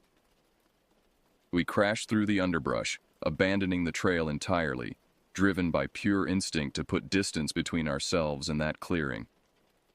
I could hear something moving through the forest behind us, not directly following but paralleling our course, occasionally crashing through the brush to drive us in a particular direction. It was hurting us again. I realized this too late. We emerged from the trees onto the edge of a steep ravine, nearly tumbling over before skidding to a halt. Below us, a rocky streambed wound through a narrow canyon, at least 100-foot drop with no safe way down. "We're trapped," Jason panted, looking frantically for an escape route. "It's driving us toward the reservation boundary," I realized, checking the GPS. "We're almost at the edge of public land." "So what?" "We cross it," Mike said urgently. "I'd rather apologize for trespassing than die out here." A series of sharp staccato sounds, like wood striking wood, echoed through the forest behind us. They came from multiple directions, suggesting we were surrounded. "Those are warning signals," Jason said, his face pale. "My grandfather described them. The Navajo Rangers use them to communicate in the forest without speaking." "Or something that's learned to mimic them does," I said grimly. We stood indecisively at the edge of the ravine, caught between the danger behind and the impossible descent before us. "There," Mike pointed suddenly. "About 50 yards downstream, the ravine wall looks less steep. We might be able to climb down there." It was a desperate option, but our only one. We moved along the edge of the ravine, constantly glancing back at the forest line. The wooden clacking sounds continued, always just out of sight, matching our pace. The spot Mike had identified was marginally better, a slope of about 70 degrees rather than a sheer drop, covered in loose scree and occasional stunted pines that might provide handholds. "I'll go first," I volunteered, slipping my backpack off and lowering it carefully ahead of me as I began the treacherous descent. The climb down was harrowing. Loose rocks dislodged under our feet, triggering small avalanches. Several times one of us would slip, saved only by grabbing onto exposed roots or the other's outstretched hands. By the time we reached the bottom, we were covered in dirt and minor cuts, but alive. The stream at the bottom of the ravine was shallow but swift, cutting through a narrow canyon of stratified red rock. It might provide a way out. Water always leads somewhere. "Downstream," I decided, pointing to where the canyon seemed to widen. "We'll follow the water." We had gone perhaps a quarter mile when Jason, who was bringing up the rear, called out in alarm. "Look, on the ridge." I turned to see a figure silhouetted against the afternoon sky at the edge of the ravine where we had started our descent. Even at this distance, something about its proportions was wrong. Too tall, too thin, its limbs slightly too long for its body. It stood perfectly still, watching us. "Don't run," I said quietly. "That's what it wants. It's been driving us like cattle." "What do we do?" Mike asked, his voice trembling slightly. "We keep moving, but deliberately. Stay together." We continued downstream, maintaining a steady pace, constantly aware of the figure watching from above. Occasionally it would disappear, only to reappear further along the ridge, having somehow traversed distances much faster than should have been possible. The canyon gradually widened, its walls becoming less steep. Eventually, we found a place where we could climb out, emerging onto a rolling landscape of pinyon pines and juniper. By now, the sun was low in the western sky. We'd been walking for hours, driven off our planned route with no clear idea of where we were in relation to the trailhead. The GPS says we're about 8 miles from where we parked, I said, checking the unit. But we'd have to cross back through that forest to get there. No way, Jason said firmly. We need another option. Mike unfolded the map. Look, there's a ranger station marked here, on the eastern edge of the reservation. It's about 4 miles from our current position. That's our best bet, I agreed. We can explain our situation, maybe get a ride back to our car. We set off toward the ranger station, moving through increasingly open terrain as the sun began to set. The sense of being watched never left us, but the open landscape offered fewer hiding places for our stalker. As darkness fell, we were forced to use our headlamps, creating small pools of light in the vast darkness. The night sounds started up around us. Crickets, distant owl calls, the rustle of nocturnal creatures. Then, cutting through these familiar sounds, came that same cry we'd heard the previous night. Part howl, part scream, much closer now. It was answered by another from a different direction, then a third. There's more than one, Mike whispered, his face ghostly in the reflected light of his headlamp. Keep moving, I urged. The ranger station can't be far now. We quickened our pace, pushing through exhaustion, driven by the knowledge that stopping meant death. The cries continued, moving parallel to us, sometimes ahead, sometimes behind, creating the unmistakable impression that we were being circled. Then, through the trees ahead, I spotted a glimmer of light. Steady, artificial illumination. There, I pointed. That must be the ranger station. Relief surged through us, giving our tired legs new energy. We moved faster, the lights growing brighter, resolving into the outline of a small compound, a main building with a radio antenna, a couple of outbuildings, a parked truck. We were less than 100 yards away when the most horrifying sound yet tore through the night, a perfect imitation of a human voice, calling out in what sounded like my own voice. "Help! Over here! I'm hurt!" It came from the darkness to our right, so convincing that we instinctively turned toward it before realizing the deception. "Don't stop!" I shouted, pushing the others forward. "That's not a person!" We sprinted the final distance to the ranger station, the mimicked cries for help morphing into something else, a sound of rage and frustration that no human throat could produce. As we burst into the circle of light surrounding the station, the sounds abruptly ceased. The night beyond the light was silent, watching. I pounded on the door of the main building, praying someone was inside. After what seemed an eternity, but was probably only seconds, the door opened to reveal a middle-aged Navajo man in a ranger uniform, his expression changing from annoyance to concern as he took in our disheveled, terrified appearance. "Please," I gasped. "Something's been stalking us in the forest. We need help." The ranger's face grew grave. He ushered us inside and locked the door firmly behind us. "You've crossed paths with something ancient," he said quietly. "Something that doesn't want you in its territory." As he spoke, something heavy slammed against the outer wall of the station, making us all jump. The ranger didn't seem surprised, just resigned, as if this was a situation he'd encountered before. "Don't worry," he assured us, though his eyes remained troubled. "It can't enter here, but we need to get you off the reservation by morning." Through the window, just at the edge of the station's security lights, I caught a glimpse of movement. A tall, emaciated figure that moved with unnatural quickness, circling the perimeter of the light. Its proportions were wrong, its movements jerky, yet purposeful. I only saw it clearly for an instant before it melted back into the darkness. But that glimpse was enough to haunt my nightmares for years to come. We were safe for now, but dawn was hours away, and beyond these walls, something waited, patient, intelligent, and utterly inhuman. The ranger station's interior was sparse but mercifully warm after our ordeal in the wilderness. A wood stove radiated heat from one corner, its glow providing most of the illumination in the main room. Maps covered one wall, a radio set up another. A door in the back presumably led to living quarters. The ranger, who introduced himself as Ben, offered us coffee from a pot that had been simmering on the stove.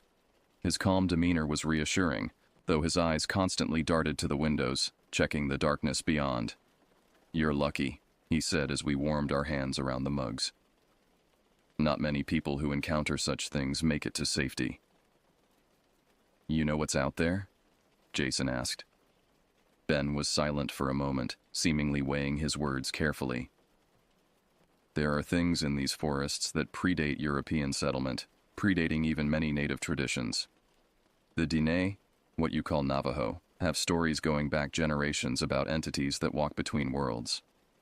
Skinwalkers," I said quietly. His expression tightened. "We don't use that term carelessly, but yes, something like that." "Those are just stories," Mike insisted, though his voice lacked conviction after what we'd experienced. "Are they?" Ben asked mildly. "You saw something out there that stalked you systematically, that mimicked human voices, that understood how to herd you like prey. Does that sound like any natural animal you know?" None of us had an answer. "I've worked these forests for 27 years, Ben continued. Most of that time things were quiet. But in the last decade, something's changed. The old ones are growing bolder, venturing beyond their traditional territories." "Why?" I asked. "Climate change, habitat destruction, increased human activity in remote areas. Take your pick." He shrugged. "The balance is shifting. They're adapting, perhaps more successfully than we are." Outside, something scraped against the metal siding of the station. Long, deliberate strokes, like claws being dragged across the surface. None of us acknowledged the sound, though we all heard it. "What can you tell us about what we encountered?" Jason asked, leaning forward. Ben hesitated. "Speaking of such things can attract their attention, but you've already crossed paths with it, so..." He sighed. "The entity you encountered is known to the tribal elders as the one who watches from shadows. It's a mimic, a shapeshifter of sorts, though not in the way Hollywood portrays such things." "What does it want?" I asked. "Territory, dominance, food." Ben's expression was grim. "These beings were once medicine men who broke tribal taboos, using forbidden practices to gain power. The transformation corrupts them over time until little humanity remains. They're territorial predators now, seeing humans as either intruders or prey." "You're saying it's some kind of... what? Supernatural cannibal?" Mike asked incredulously. "I'm saying there are things in this world that defy your understanding of natural," Ben replied evenly. "Whether you call it supernatural, paranormal, or just unknown biology doesn't much matter when it's hunting you." Another sound from outside, that same wooden clacking we'd heard in the forest, now coming from multiple directions around the station. "There are more of them out there," Ben said quietly, moving to check that the shutters were secure. "They rarely gather in groups unless threatened, or very hungry." "What do we do?" Jason asked, panic edging into his voice. "We wait for dawn. They're strongest at night, especially during the dark of the moon. Once daylight comes, I can drive you back to your vehicle." "And if they attack before then?" I asked. Ben moved to a cabinet against the far wall, unlocking it to reveal several shotguns and rifles. "Conventional weapons can hurt them, though not always fatally. They're flesh and blood, despite what the stories say. But they're intelligent, patient, and nearly impossible to hit unless they want to be seen." He handed each of us a shotgun. "I don't expect you'll need these inside, but just in case." The weight of the weapon was reassuring in my hands, though I wondered how effective it would actually be against what I'd glimpsed at the edge of the light. As the night deepened, the sounds outside the station intensified. Strange cries, mimicked voices calling out using our names and inflections, the constant scratching at the walls and roof. It was psychological warfare, designed to wear us down, to make us panic and flee into the darkness. "How do you know so much about them?" I asked Ben during a lull in the auditory assault. His expression grew distant. "My grandfather was a tribal police officer back in the 70s. He responded to a series of disappearances in this same region.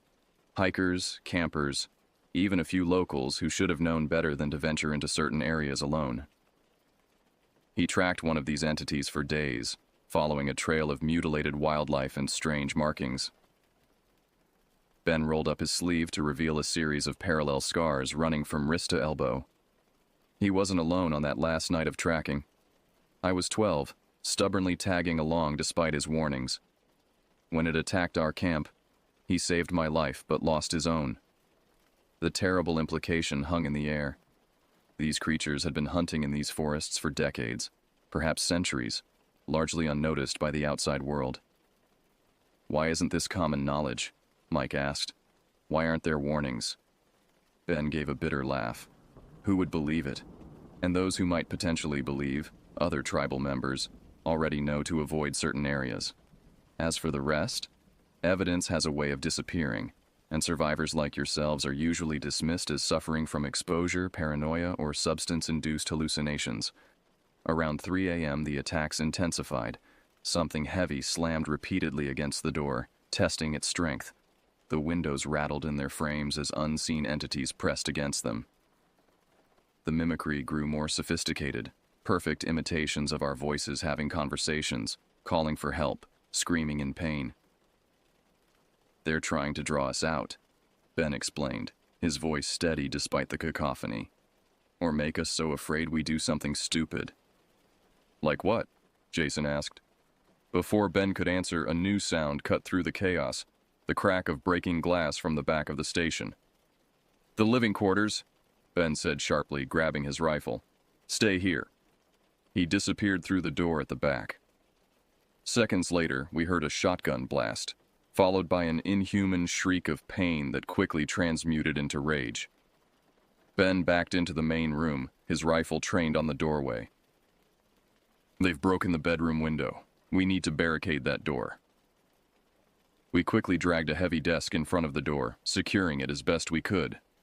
The shrieks continued from the back room, joined by sounds of destruction, furniture being overturned, glass shattering. "Did you hit it?" I asked. "Yes, but these entities are incredibly resilient," Ben replied, reloading his weapon. "It'll be back, and angrier." As if on cue, something hit the barricaded door with tremendous force, causing the desk to slide several inches across the floor despite our weight against it. "We can't stay here," Ben decided. "My truck is just outside the front door. If we make a run for it, we might be able to reach it before they can regroup." It was a desperate plan, but our options were dwindling. The barricaded door shuddered again under another impact, the wood beginning to splinter. "On my count," Ben said, moving to the front door with his keys in hand. 3, 2, 1, go.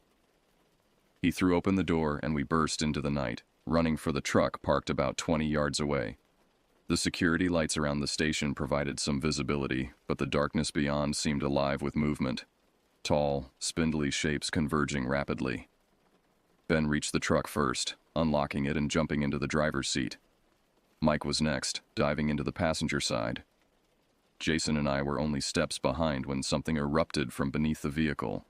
A pale, emaciated figure that moved with terrifying speed. It caught Jason by the ankle, sending him sprawling. I turned back, firing the shotgun instinctively. The blast caught the creature in the shoulder, spinning it away from Jason with a spray of dark fluid that looked black in the artificial light. I grabbed Jason's arm, hauling him to his feet, and we scrambled into the truck's back seat as more shapes emerged from the darkness, converging on the vehicle. Ben gunned the engine, the truck's tires spinning in the dirt before finding traction. We lurched forward, narrowly missing one of the creatures that lunged for the driver's side door. As we accelerated away from the station, I caught a clear glimpse of our pursuers in the headlights. Gaunt, humanoid figures with unnaturally elongated limbs and distorted faces that seemed caught between human and animal features.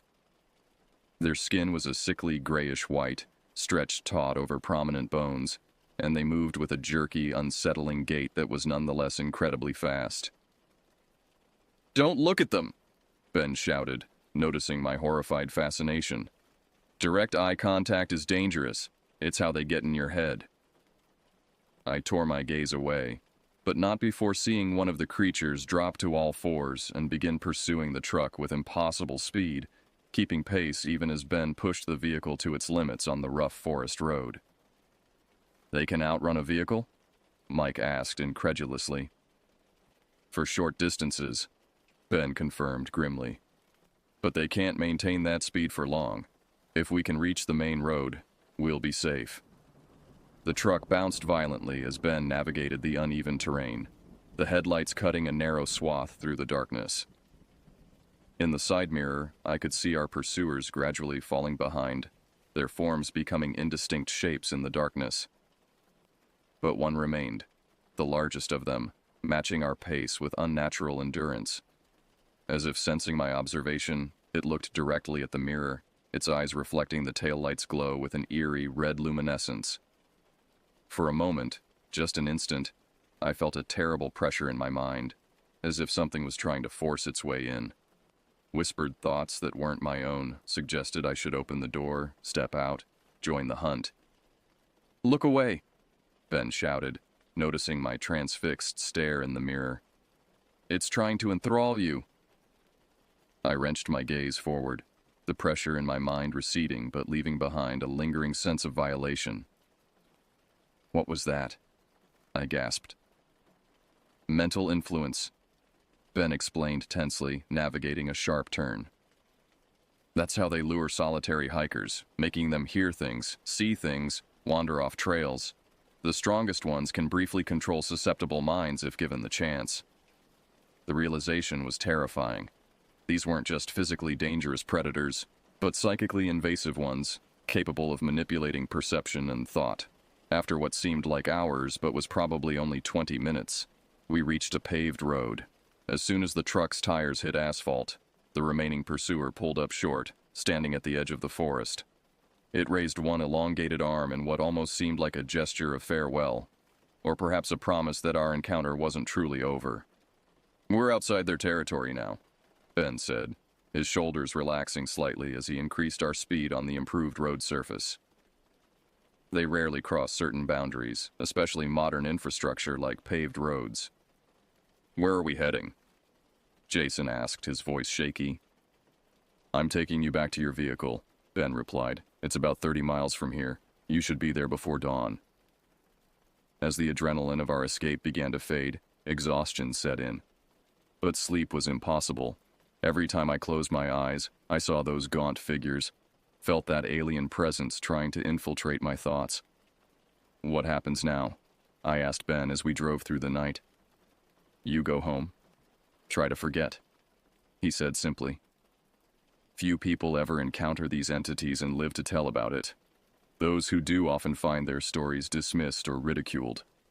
"We can't just pretend this didn't happen," I protested. Ben glanced at me in the rearview mirror. "What's your alternative? Go public? You'll be labeled delusional. Try to prove it exists? Good luck. These beings have evaded scientific documentation for centuries. They know when they're being hunted, and they're far better at it than humans." His words settled heavily in the truck's cabin. He was right. We had no evidence beyond our traumatic experience and a few shotgun shells spent in the darkness. "All you can do," Ben continued more gently, "is warn others away from that area. Tell them it's dangerous terrain, mention mountain lion sightings, any plausible reason to keep people out. That's how we've protected both sides for generations." As we neared our parked vehicle, the eastern sky began to lighten, the first hints of dawn breaking over the distant mountains. The approaching daylight should have been comforting, but I couldn't shake the feeling that we'd escaped with our lives only because something had allowed it. A predator confident in its territory, knowing we would return to our world carrying its legend, spreading fear that would keep its domain undisturbed. Ben pulled up beside our car, which sat alone in the small gravel parking area that marked the trailhead. "Thank you," I said, meaning it with every fiber of my being. You saved our lives." He nodded solemnly. "Be careful driving out. Get some rest in the nearest town before continuing home. And—" he hesitated. "Check yourselves and your belongings carefully. Sometimes they leave marks, ways of tracking those they've encountered." With that cryptic warning, he waited until we'd transferred to our own vehicle before turning his truck around and heading back toward the reservation. As Mike started the engine, I glanced back toward the forest we'd so narrowly escaped. For just a moment, I thought I saw a figure standing at the tree line, tall, unnaturally still, watching our departure. I blinked, and it was gone. But as we drove away, I couldn't escape the certainty that our encounter with the Watcher in the shadows wasn't truly over, that once such entities fix their attention on you, some connection remains, spanning distance and time. And somewhere in those remote forests, ancient predators continued their patient vigil, waiting for the next unwary travelers to cross the invisible boundaries of their domain.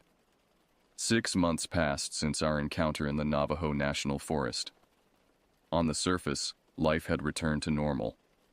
I was back at my corporate job, answering emails and attending meetings as if nothing had happened. As if I hadn't glimpsed something that fundamentally altered my understanding of reality. Mike and Jason and I spoke less frequently now. Our weekly calls had dwindled to monthly, then occasionally. It wasn't a deliberate distancing, more a mutual unspoken agreement that reminders of our shared experience were too disturbing to face regularly. When we did speak, we never directly referenced what had happened. Instead, we talked around it, using coded language. "How are you sleeping these days?" None of us slept well anymore. "Been hiking lately?" None of us had.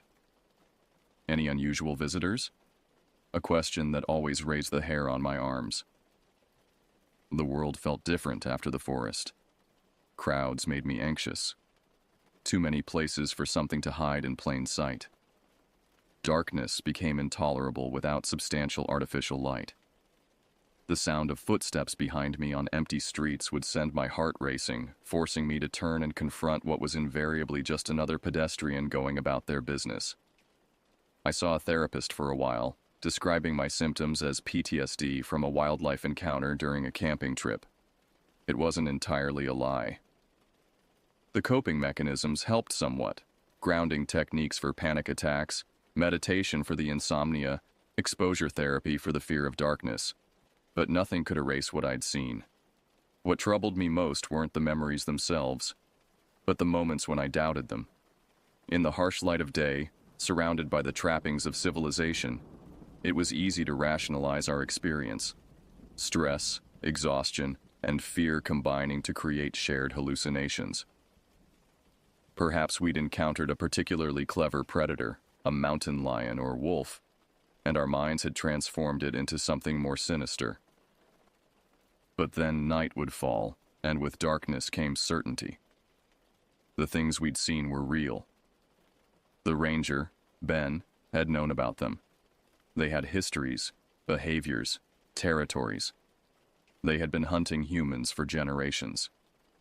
And sometimes, in the moments between wakefulness and sleep, I could still feel that alien presence scratching at the edges of my consciousness, as if something had followed me home from those remote forests. It was during one such restless night, about 7 months after our encounter, that I received a text from Jason. "Check your email. Important." The timestamp read 3:17 a.m., that dead hour of the night when the barrier between worlds feels thinnest. I opened my laptop, ignoring the irrational fear that something might be watching through the camera, and found Jason's email waiting with a video attachment. His message was brief. "Hiking forum. Guy went missing in the same area 3 weeks ago. Search team found his GoPro yesterday. Watch the last 40 seconds. The video began normally enough. Standard hiking footage of a young man documenting his solo trek through beautiful wilderness. The timestamp indicated it was from early April, the forest just beginning to green with spring. His narration was typical enthusiastic outdoorsman fare, pointing out interesting plants, commenting on the weather, occasionally consulting his map. Around the 2-minute mark, his demeanor subtly changed. He began glancing over his shoulder more frequently, commenting on strange noises off camera. By minute 5, his pace had quickened, his breathing more labored as he pushed deeper into increasingly dense forest. "Something's been paralleling my trail for the last mile," he said tensely to the camera. "Probably just a deer, but it's weird how it stops when I stop." The footage continued, the hiker growing visibly more agitated as shadows lengthened with the approaching evening. He decided to make camp earlier than planned, setting up his tent in a small clearing surrounded by dense pines. Night fell, the camera's infrared mode engaging, giving the footage an eerie greenish cast. The hiker was inside his tent now, camera pointed at his face as he whispered his growing concerns. "There's something moving around the campsite. I keep hearing footsteps, but when I shine my light, nothing's there. Going to try to get some footage." The camera turned toward the tent entrance as he slowly unzipped it, pointing the lens into the darkness beyond. At first, nothing was visible except trees swaying slightly in the breeze. Then came the last 40 seconds Jason had mentioned. A sound became audible, the same wooden clacking we'd heard during our ordeal. The hiker whispered, "What the hell is that?" as he panned the camera slowly across the clearing. And there, at the edge of the infrared's range, stood a figure. Even with the video's poor quality and the limitations of night filming, its wrongness was immediately apparent. Too tall, too thin, limbs slightly too long for its body. It stood perfectly still, watching the tent. The hiker gasped, the camera shaking with his fear. "Holy shit," he whispered. "There's someone out there." As if in response to his voice, the figure's head tilted at an unnatural angle. Then, with a jerky, unsettling motion, it began moving toward the tent, not walking so much as gliding, covering ground with impossible speed. The hiker cursed, dropping the camera as he scrambled backward. The footage showed only the tent ceiling for several seconds, the audio capturing his panicked breathing and the sound of something moving around the outside of the tent. A deliberate circling, punctuated by that same wooden clacking, now coming from multiple directions. Then silence. After a long moment, the hiker slowly retrieved the camera, pointing it toward the tent entrance again. Nothing was visible outside now. "I think it's gone," he whispered, relief evident in his voice. He began to lower the camera, and that's when it happened. The tent wall behind him bulged inward, a hand-shaped impression pressing through the fabric. The hiker didn't notice, still focused on the tent entrance. The impression deepened, the fabric stretching to its limit. Then, with a swift, violent motion, long fingers punctured through the material, wrapping around the hiker's shoulder. He screamed, the camera capturing a blurred image of his terrified face as he was yanked backward with tremendous force. The camera tumbled to the ground, recording several seconds of chaotic movement and the hiker's diminishing screams before cutting to static. I sat in stunned silence, my body cold with recognition. It was the same entity, or one just like it, that had stalked us through those forests. The same hunting methodology, the same physical characteristics, the same territory. My phone buzzed with another text from Jason. "Called the sheriff's department in that county. They've found no trace of him beyond the camera. Search called off yesterday." I typed back with shaking fingers. Same thing that came after us. Jason's response came quickly. "It's still out there, and there will be more hikers this summer." The implication was clear. What responsibility did we bear, knowing what lurked in those forests? We'd escaped, kept silent, tried to forget. And now someone else had died in the same area. After a long moment, I texted, "What can we do?" No one would believe us. Jason's reply took longer this time. "I've been researching, found similar incidents going back decades. Different forests, same MO. These things have territories across multiple states. People disappear. Searches find nothing. Cases go cold. I stared at the message, the full implications sinking in. This wasn't isolated to that one forest. These entities, whatever they were, had ranges that spanned vast wilderness areas, hunting grounds where humans occasionally ventured and sometimes never returned. Another text from Jason. I'm going back, not to the same spot. Boundary areas. Need to understand more. Document everything. That's suicide, I typed frantically. Not going alone, came his reply. Meeting someone who knows things. Former Forest Service. Lost a partner to one of these things in Wyoming, 1997. Says there are ways to protect yourself. I sat with that information, torn between fear for my friend and the gnawing guilt of inaction. Finally, I texted. When? 2 weeks. You in? The rational part of my brain screamed no, to stay away, to forget, to embrace the safety of denial. But deeper than rationality was the certainty that what we'd encountered had fundamentally changed us. We couldn't unknow what we now knew. We couldn't unsee what we'd seen. And if these entities were hunting across multiple wilderness areas, how many more people would vanish without explanation? How many search parties would find nothing but abandoned campsites and inexplicable tracks? How many families would never have closure? I thought of the ranger, Ben, and how he dedicated his life to protecting people from threats most couldn't comprehend or acknowledge. I thought of his grandfather, who had died facing these entities to save his grandson. Some knowledge carries responsibility. I'm in, I typed, but we need Mike too. Already asked him, Jason replied. He said he needs time to think about it. I understood Mike's hesitation. He had a wife, a young daughter, responsibilities that went beyond his own safety. He had the most to lose. But he also understood what we were facing better than most. And 3 days later, when he finally texted both Jason and me, his message was simple.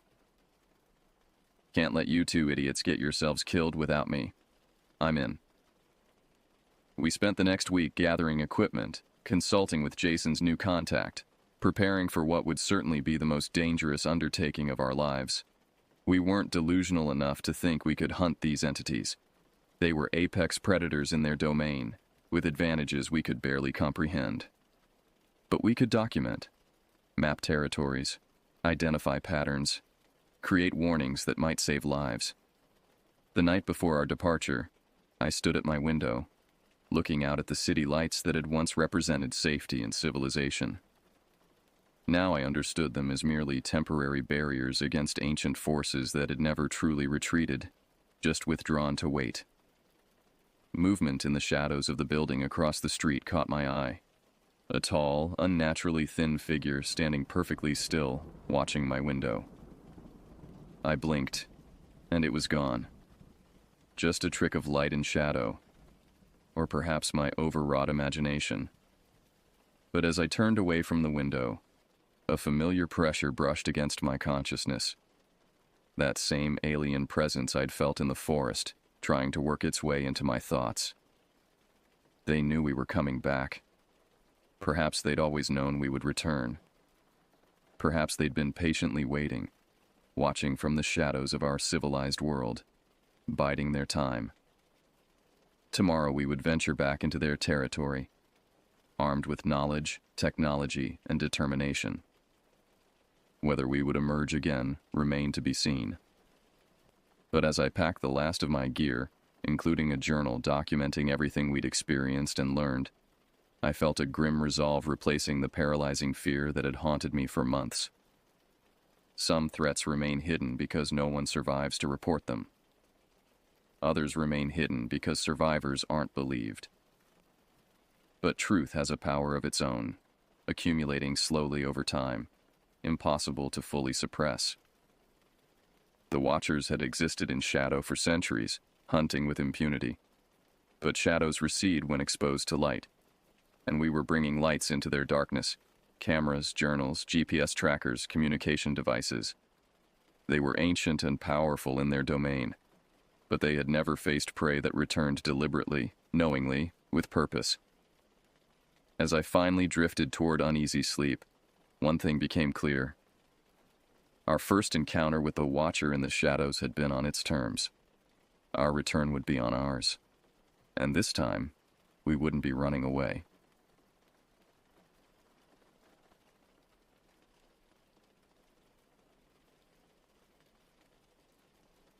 November 2023 started like any other month for my husband David and me. We had been living in our converted camper van since late September, embracing the nomadic lifestyle we'd dreamed about for years. After visiting my sister's family in eastern Texas, we made our way to Arizona for the annual Desert Sounds Music Festival near Phoenix. The festival had been everything we hoped for. 3 days of incredible music under star-filled skies, surrounded by fellow travelers who shared our love for adventure and freedom. When the last guitar chord faded and the festival grounds began to empty, we found ourselves reluctant to leave Arizona. The stark beauty of the desert landscape had captured something deep within us. David suggested we spend a few extra weeks exploring before winter forced us to head south. The Tucson Gem and Mineral Show was still 2 weeks away, and we decided to make our way there slowly, stopping wherever the road called to us. That's how we found ourselves driving north from Phoenix toward Flagstaff on a crisp morning in mid-November. Our plan was simple: spend a few days exploring the high desert country around Sedona, then continue north to the Grand Canyon before the winter weather made camping uncomfortable. David had been researching dispersed camping spots on his tablet, cross-referencing Forest Service maps with satellite imagery to find the perfect location, somewhere remote enough for pristine stargazing, but accessible enough for our van. The Coconino National Forest stretched before us like an endless carpet of juniper and pine, broken by red rock formations that seemed to glow in the afternoon sun. We turned off Highway 89A onto Forest Service Road 618, a narrow dirt track that wound through stands of manzanita and oak brush. The road climbed steadily, and I could feel our ears popping as we gained elevation. "There," David said, pointing ahead to where the road split. According to the map, there should be 2 dispersed camping spots up that branch. We took the left fork, and the road became even narrower, barely wide enough for our van. After about a mile, we crested a small hill and found ourselves looking down at 2 cleared areas, each large enough for an RV or large tent. The first site was occupied by a white travel trailer with Montana plates. An older Chevy pickup truck sat beside it, and I could see a man in his 50s setting up what looked like an elaborate telescope on a tripod. A boy who appeared to be around 12 was helping him, carefully handling expensive-looking equipment. "Looks like we've got neighbors," I said, waving as we passed. The man waved back, and the boy looked up from his work with a shy smile. The second site sat perched on a leveled area at the very end of the road. As we pulled into it and shut off the engine, the silence that enveloped us was so complete it seemed to have weight. David stepped out first, stretching his arms above his head and taking a deep breath. "Now this," he said, "is what I call a view." He wasn't exaggerating. Our campsite sat on what felt like the edge of the world. To the south, wave after wave of mountain ridges rolled away toward the horizon, each one a slightly different shade of blue or purple in the distance. To the east, a deep valley stretched out below us, dotted with the dark green of junipers and the silver green of sage.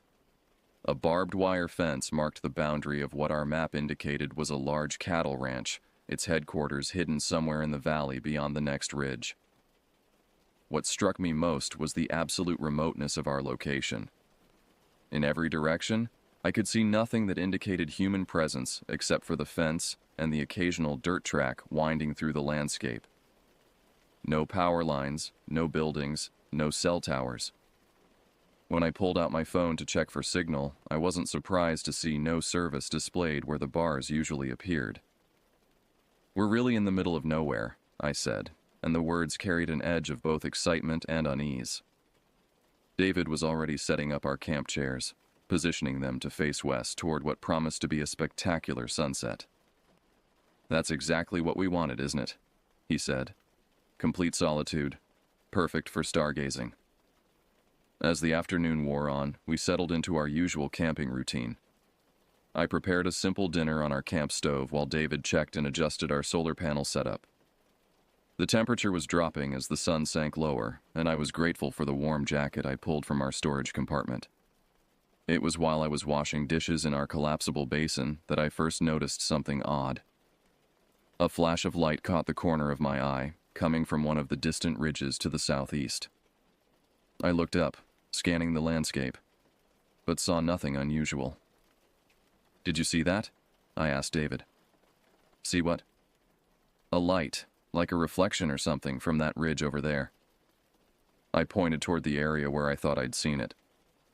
David followed my gaze, shading his eyes against the setting sun. "I don't see anything. Maybe it was just sunlight hitting a piece of quartz or something metallic." I nodded, accepting his explanation, but kept glancing back toward the ridge as we finished our evening chores. As darkness began to fall and the first stars appeared, I forgot about the light entirely. The night sky above us was beginning to reveal itself in all its glory, and I was eager to see what the complete darkness would bring. That first night in the high desert was unlike anything I had ever experienced. We retired to our van shortly after sunset, following our usual routine of reading by LED lantern light before settling in for sleep. The temperature had dropped to near freezing, and our small propane heater worked steadily to keep the interior comfortable. Despite the mechanical hum of the heater's fan, the silence outside felt overwhelming, pressed against our thin walls like something alive. I woke sometime after midnight, my bladder demanding attention despite my reluctance to leave the warmth of our sleeping bag. David stirred as I quietly unzipped the van door and stepped out into the cold air. The shock of the temperature difference made me gasp, and my breath came out in white puffs that dissipated quickly in the dry air. But the cold was immediately forgotten when I looked up. The night sky stretched above us like a dark canvas splattered with diamonds. The Milky Way cut a bright swath across the heavens, more vivid and detailed than I had ever seen it. Stars that were invisible in even moderately light-polluted areas blazed with intensity that seemed almost aggressive. I stood there for several minutes, neck craned back, feeling dizzy from the sheer immensity of what I was seeing. "Incredible," David's voice said softly beside me. He had followed me out and was staring upward with the same sense of awe. "We have to stay another night," I whispered, as if speaking too loudly might somehow diminish the spectacle above us. "I need to see this again." We stood there for perhaps 10 minutes, picking out constellations and pointing out satellites as they traced their paths across the star field. The silence around us was so complete that I could hear my own heartbeat, could hear the slight wheeze of David's breathing in the cold air. When we finally returned to the van, we were both energized by what we had witnessed. "Tomorrow night we'll set up the chairs outside," David said as we settled back into our sleeping bag. "We'll make a proper event of it." The next day dawned clear and cold, with a brilliant sun that quickly warmed the air inside our van. We spent the morning exploring the area around our campsite, following game trails through the juniper and manzanita, discovering hidden arroyos and collecting interesting rocks that caught our eye. The landscape had a stark beauty that revealed new details with every change in the light. It was during one of these explorations that I first became consciously aware of being watched. We were about a quarter mile from our van, following what appeared to be an old cattle trail toward the ranch fence, when I felt the hairs on the back of my neck rise. I stopped abruptly and turned around, scanning the landscape behind us. "What is it?" David asked, noticing my sudden halt. "I don't know," I said, continuing to search the terrain with my eyes. "I just had the feeling that something was observing us." David followed my gaze, his expression growing more serious. "I don't see anything. But you know what? I've been feeling something similar all morning, like we're not as alone out here as we thought." We stood there for several minutes, both of us carefully examining every juniper, every boulder, every shadow that might conceal a watcher. But the landscape appeared empty, populated only by the occasional lizard or desert bird. Finally, we shrugged off the feeling and continued our hike, but I noticed that both of us glanced back more frequently than usual. It was around noon when I saw the light again. We had returned to our campsite and were eating lunch outside, enjoying the warmth of the desert sun, when that same flash caught my peripheral vision. This time I was ready for it, and I turned immediately toward the source. "There," I said, pointing toward the southeastern ridge. "Do you see it? That bright flash?" David looked where I was pointing, squinting against the bright sky. For a moment, we both stared at the ridge, and then it happened again. A brilliant flash of white light lasting perhaps 2 seconds, coming from what appeared to be the highest point of the ridge. "I saw it that time," David said, his voice carrying a note of concern. "What do you think it is?" My first instinct, given my training as a wilderness first responder, was that someone might be in distress. "Could be a signal mirror," I said. "Maybe someone's trying to get attention up there." But as we continued to watch over the next hour, the light appeared several more times, always from different locations along the ridgeline. No one on foot could move that quickly across such rough terrain. The flashes seemed random, appearing every 10 or 15 minutes from points that were sometimes miles apart. "That's not someone signaling for help," David said finally, "unless there's a whole group of people up there, and they're all carrying signal mirrors." The afternoon passed uneasily.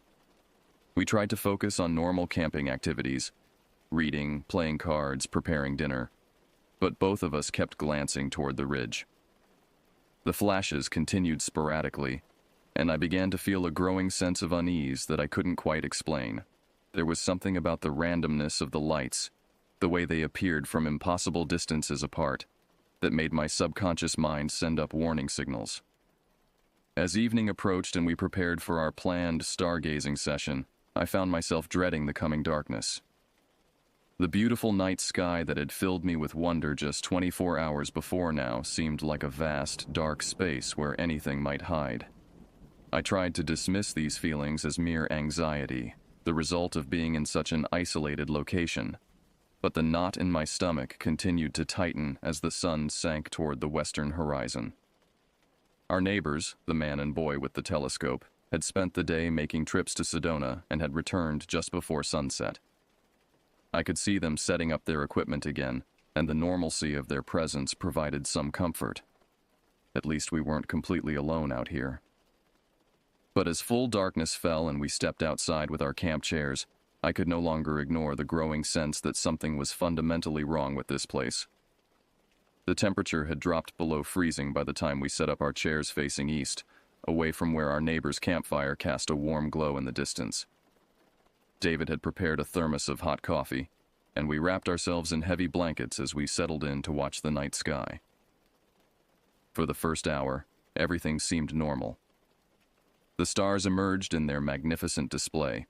Satellites traced their predictable paths overhead, and we pointed out planets and constellations to each other in whispered conversations. It was approaching 11 o'clock when I first noticed that something was different from the previous night. One star in particular seemed brighter than the others, hanging in what I thought might be the position of Polaris, the North Star. But as I continued to observe it, I realized that its intensity was fluctuating slightly, growing brighter and dimmer in an irregular rhythm. "David," I said quietly, "look at that star. The bright one, almost directly overhead. Does it seem strange to you?" He followed my pointing finger and focused on the star in question. For several minutes we both watched it pulse and flicker. "That's definitely not normal stellar behavior," he said. "Stars don't change brightness that quickly unless something's passing in front of them." We continued to observe the anomalous star, and gradually became aware that it was not only changing in brightness, but also in position. So slowly that it was almost imperceptible, it was moving against the background of fixed stars. What had started as a point of light nearly overhead was now noticeably displaced toward the southern horizon. "That's not a star," I said, my voice barely above a whisper. And it's not a satellite either. Satellites don't change brightness like that. As if responding to my words, the light suddenly intensified, becoming so bright that I could see it casting faint shadows on the ground around our chairs. Then, just as suddenly, it dimmed to a pale yellow glow and began to move more rapidly across the sky. Its path was erratic, unlike anything I had ever seen, not the steady arc of a satellite or the predictable course of an aircraft, but a stuttering, irregular progression that reminded me of the flight pattern of a hummingbird. "Are you recording this?" David asked, his voice tight with tension. I fumbled for my phone, but when I tried to focus the camera on the moving light, it appeared as nothing more than a faint blur on the screen. The device's automatic settings couldn't seem to lock onto the object, and manual adjustments produced no better results. For the next 20 minutes, we watched the light perform its aerial dance. It would hover motionless for several seconds, then dart to a new position hundreds of yards away in the space of a heartbeat. Its color shifted constantly, white to yellow to red to blue, sometimes cycling through the entire spectrum in a matter of seconds. The movements were unlike anything in my experience, defying what I thought I knew about the physics of flight. Then, without warning, the light began to descend. At first, it appeared to be landing somewhere on the distant ridge where I had seen the flashes earlier that day. But as it continued to lose altitude, I realized with growing alarm that it was coming toward our general area. The light maintained its color-shifting display as it dropped below the tree line, disappearing behind the large juniper that stood between our campsite and the ranch fence. "It's behind the tree," David whispered, his voice so quiet I could barely hear him over the sound of my own heartbeat. We sat frozen in our chairs, afraid to move, afraid to speak above a whisper. The juniper tree was perhaps 50 yards from our position, large enough to conceal a small building. For several minutes, nothing happened. The normal night sounds of the desert, the distant call of an owl, the rustle of small creatures in the brush, seemed muted, as if the entire landscape was holding its breath. Then I saw movement. A soft glow emanated from behind the left side of the juniper, pulsing gently in shades of deep purple and violet.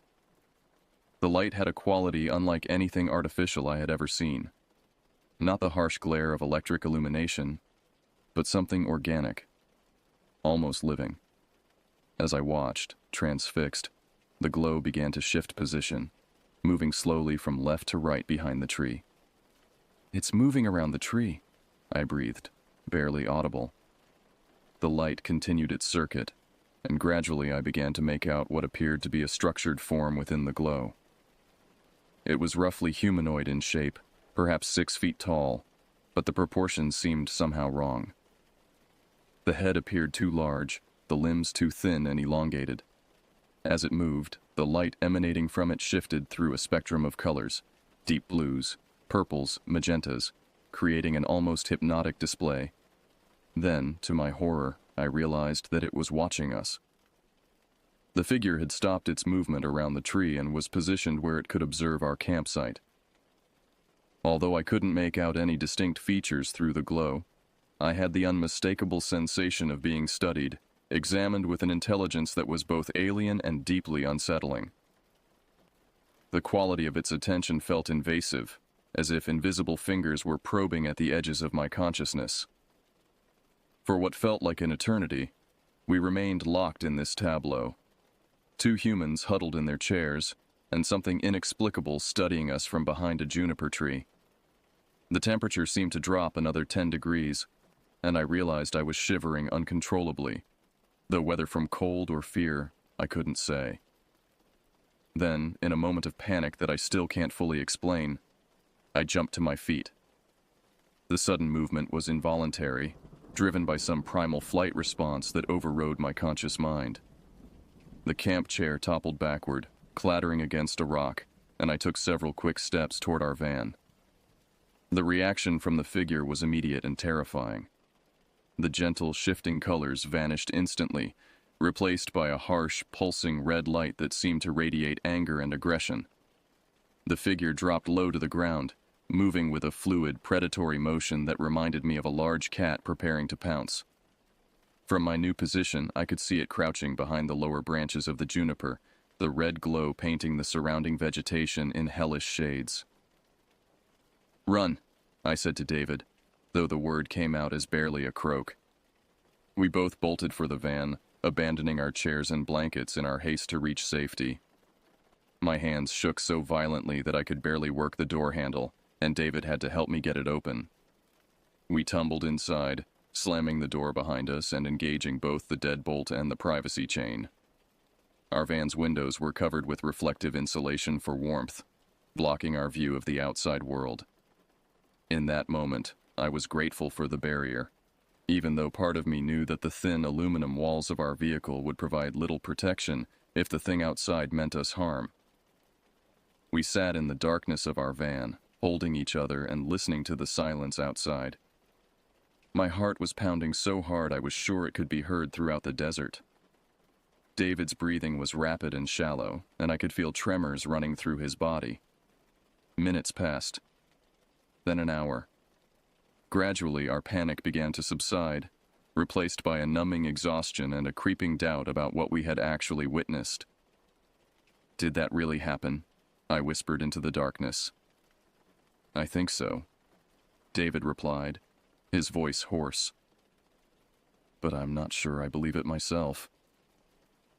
We spent the remainder of that night huddled together in our van, jumping at every small sound from outside. The crack of cooling metal, the rustle of wind through juniper branches, the distant calls of coyotes echoing across the desert. Neither of us suggested looking outside to see if the entity was still there. Some instinct deeper than conscious thought warned us that opening those doors again before daylight would be a fatal mistake.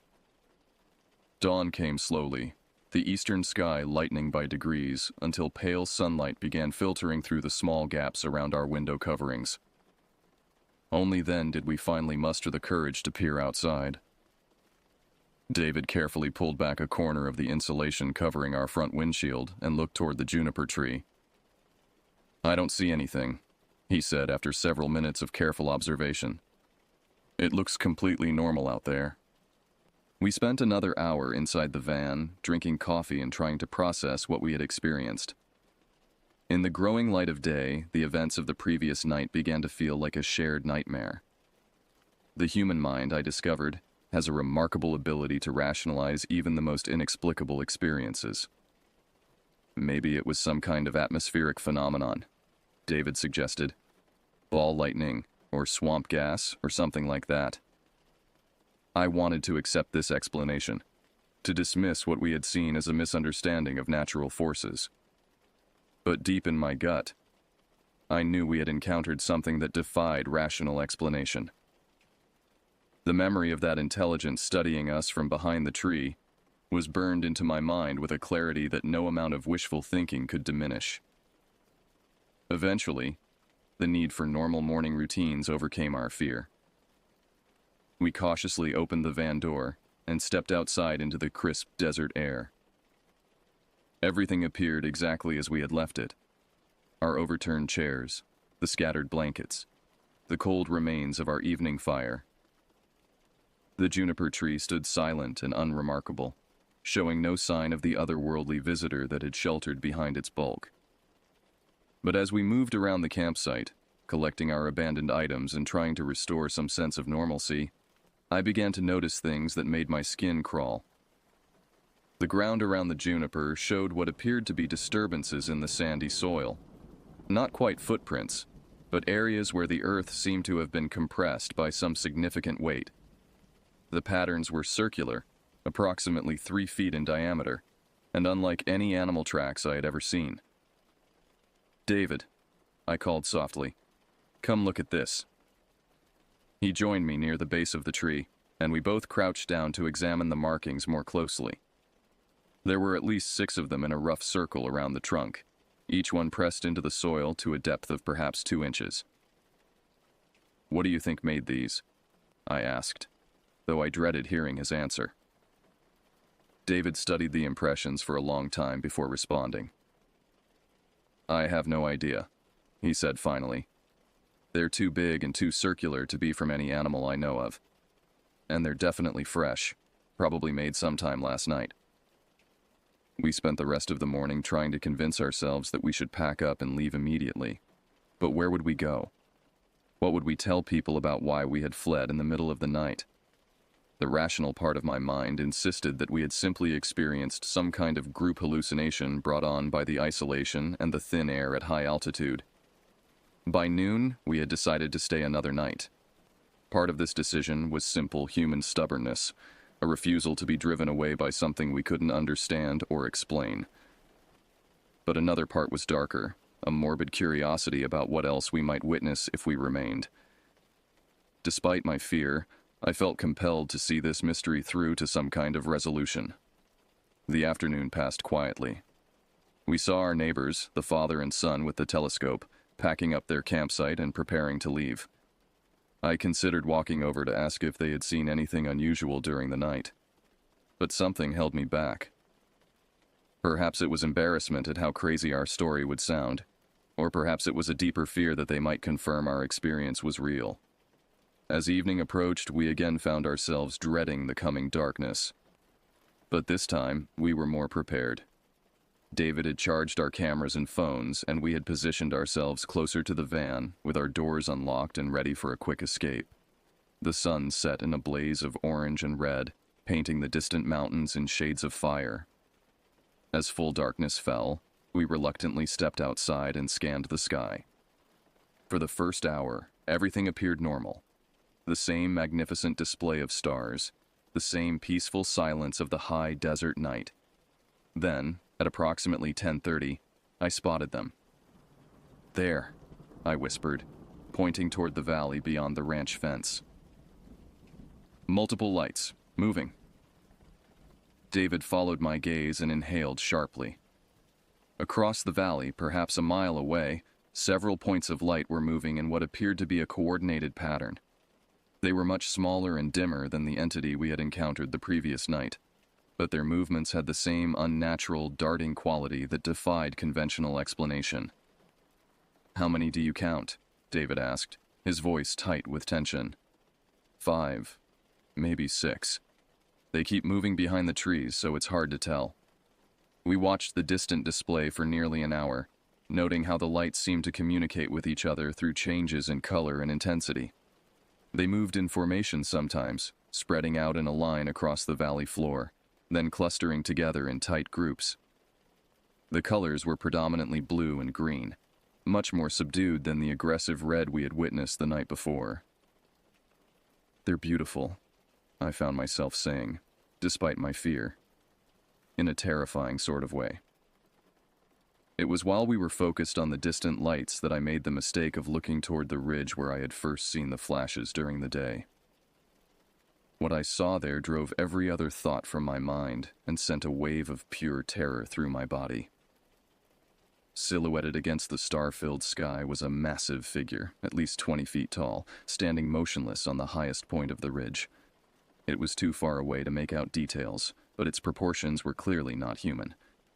The torso was too broad, the limbs too long, and there was something about its posture that suggested it was scanning the valley below with systematic precision. "David," I said, my voice barely a whisper. "Look at the ridge, the high point. Do you see it?" He turned in the direction I indicated, and I heard him suck in his breath. "Dear God," he breathed. "What is that thing?" As if it had heard his words, the figure suddenly blazed with light, not the soft, organic glow we had seen the night before, but a harsh mechanical illumination that lit up the entire ridge line. The light was so intense that I had to shield my eyes, and when I looked again, the beam was sweeping across the valley in a methodical search pattern. The smaller lights we had been watching immediately scattered, winking out one by one until the valley appeared empty. Then the beam from the ridge began to swing in our direction. "Get in the van," David said urgently. "Now." We scrambled for the door as the brilliant searchlight swept closer to our position. Just as we reached safety, the beam passed directly over our campsite, so bright that it penetrated even our insulated windows, and filled the interior of our van with blazing white light. I pressed my face against David's shoulder and squeezed my eyes shut, but the intensity was so great that I could see the glow even through my closed eyelids. The light lingered on our position for what felt like an eternity, but was probably only a few seconds. Then it moved on, continuing its sweep of the surrounding area before finally shutting off. When I dared to look outside again, the ridge appeared empty, the massive figure gone as if it had never existed. We spent the rest of the night in a state of sleepless vigilance, taking turns keeping watch through the small gap in our window covering. But the desert remained quiet until dawn, when the rising sun finally drove away the terrors of the night. The third day in that accursed place began with a decision that I now recognize as pure foolishness, driven by exhaustion and a desperate need to maintain some semblance of normalcy. Despite everything we had witnessed, despite the evidence that we were in the presence of something beyond human understanding, we chose to stay yet another night.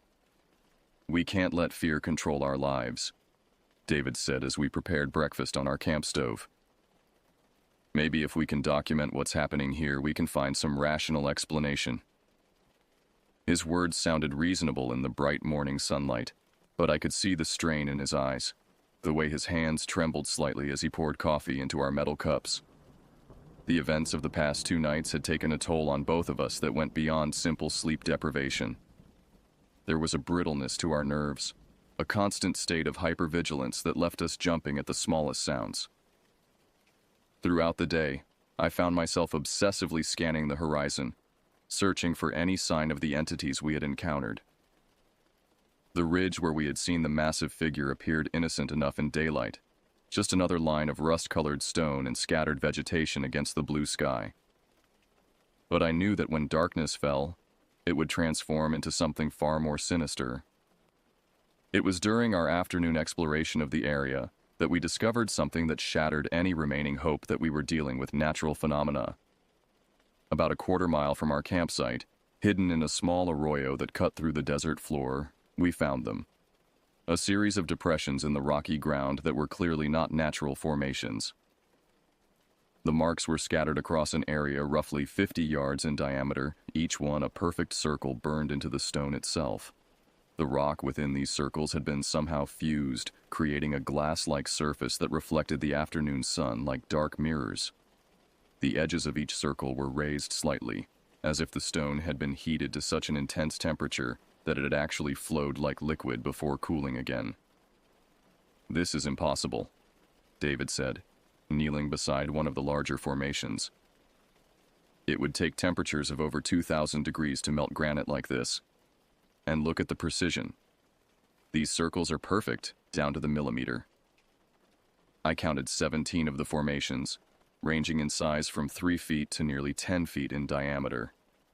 They were arranged in no pattern that I could discern, scattered randomly across the floor of the arroyo, like the footprints of some enormous, otherworldly creature. The largest of them was deep enough that I could have stood in it up to my knees. "How long do you think these have been here?" I asked, though I dreaded the answer. David examined the edges of several formations, noting how weathering had rounded the raised rims and filled some of the smaller circles with wind-blown sand. "Based on the erosion patterns, I'd say months, maybe even years. This isn't something that happened last night." The implications of his words settled over me like a heavy blanket. We were not witnessing an isolated incident, but rather the latest chapter in a long-running drama that had been playing out in this remote corner of the desert for an extended period. The thought that these entities had been operating here for months or years, unseen and undocumented, filled me with a creeping dread that made my skin crawl. As we made our way back to the campsite, I noticed other details that I had previously overlooked. Certain juniper trees showed signs of damage that couldn't be explained by wind or weather. Branches that had been twisted into impossible spirals. Bark that bore scorch marks and geometric patterns. In several places, the sparse desert grass had been flattened in perfect circles, the vegetation compressed but not broken, as if some enormous weight had rested there briefly before moving on. "We're in their territory," I said as we reached our van. This whole area belongs to them, and we're just trespassing. David nodded grimly. The question is, what do they want with us? Are we just observers to whatever they're doing here, or are we somehow part of it? That evening, as the sun set for what I prayed would be our last time in that place, we made preparations for what we hoped would be our final night of observation. David had rigged up a makeshift blind using our camp chairs and a tarp, positioned to give us a clear view of both the valley and the ridge while providing some concealment. We had our cameras ready, phones charged, and a detailed plan for documentation. But as darkness fell and the first stars appeared, I felt a familiar knot of terror forming in my stomach. The desert night no longer held wonder for me. It had become a dark stage where horrors beyond human comprehension performed their mysterious rituals. The first sign that this night would be different came at approximately 9 o'clock, when a low humming sound began to emanate from somewhere in the distance. It was barely audible at first, more felt than heard, a vibration that seemed to come from the ground itself. Gradually, the sound increased in intensity until it filled the entire desert with a resonance that made my teeth ache. "Do you hear that?" I whispered to David, though the question was unnecessary. His face was pale in the starlight, and he was pressing his hands against his ears as if trying to block out the sound. The humming continued for nearly 20 minutes, rising and falling in complex harmonic patterns that seemed almost musical, but in a way that was deeply unsettling to human ears. Then, as suddenly as it had begun, the sound stopped, leaving a silence so complete that it felt oppressive. That's when they appeared. The lights came not from the valley or the ridge, but from the sky itself. At first, there was just one, a bright point of white light that seemed to emerge from among the stars themselves. But as we watched in horrified fascination, more lights began to appear, until the entire dome of the sky was filled with dozens of moving points of illumination. They moved in formation, executing complex maneuvers that would have been impossible for any aircraft I knew of. The lights would cluster together in tight groups, then spread out in perfect geometric patterns. Triangles, squares, complex spirals that rotated slowly against the backdrop of stars. Their colors shifted constantly, creating a light show that was both beautiful and terrifying in its implications. "This isn't possible," David breathed beside me.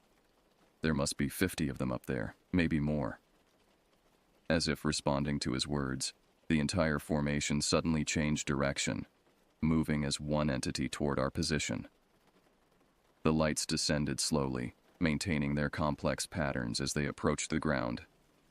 I could feel my heart hammering against my ribs as they drew closer, their combined illumination growing bright enough to cast sharp shadows on the ground around our campsite. Then, when they were perhaps 100 feet above us, they stopped. The entire formation hung motionless in the air, and I had the unmistakable sensation that we were being examined, studied by dozens of alien intelligences that were as far beyond human understanding as we were beyond the comprehension of ants. The silence stretched on, broken only by the sound of our own rapid breathing. I wanted to run, wanted to dive for the safety of our van, but some deeper instinct warned me that any sudden movement might trigger a response that I was not prepared to face. Then, without warning, one of the lights detached itself from the formation and began to descend directly toward us. It moved slowly, deliberately, its glow shifting through the entire spectrum of visible light.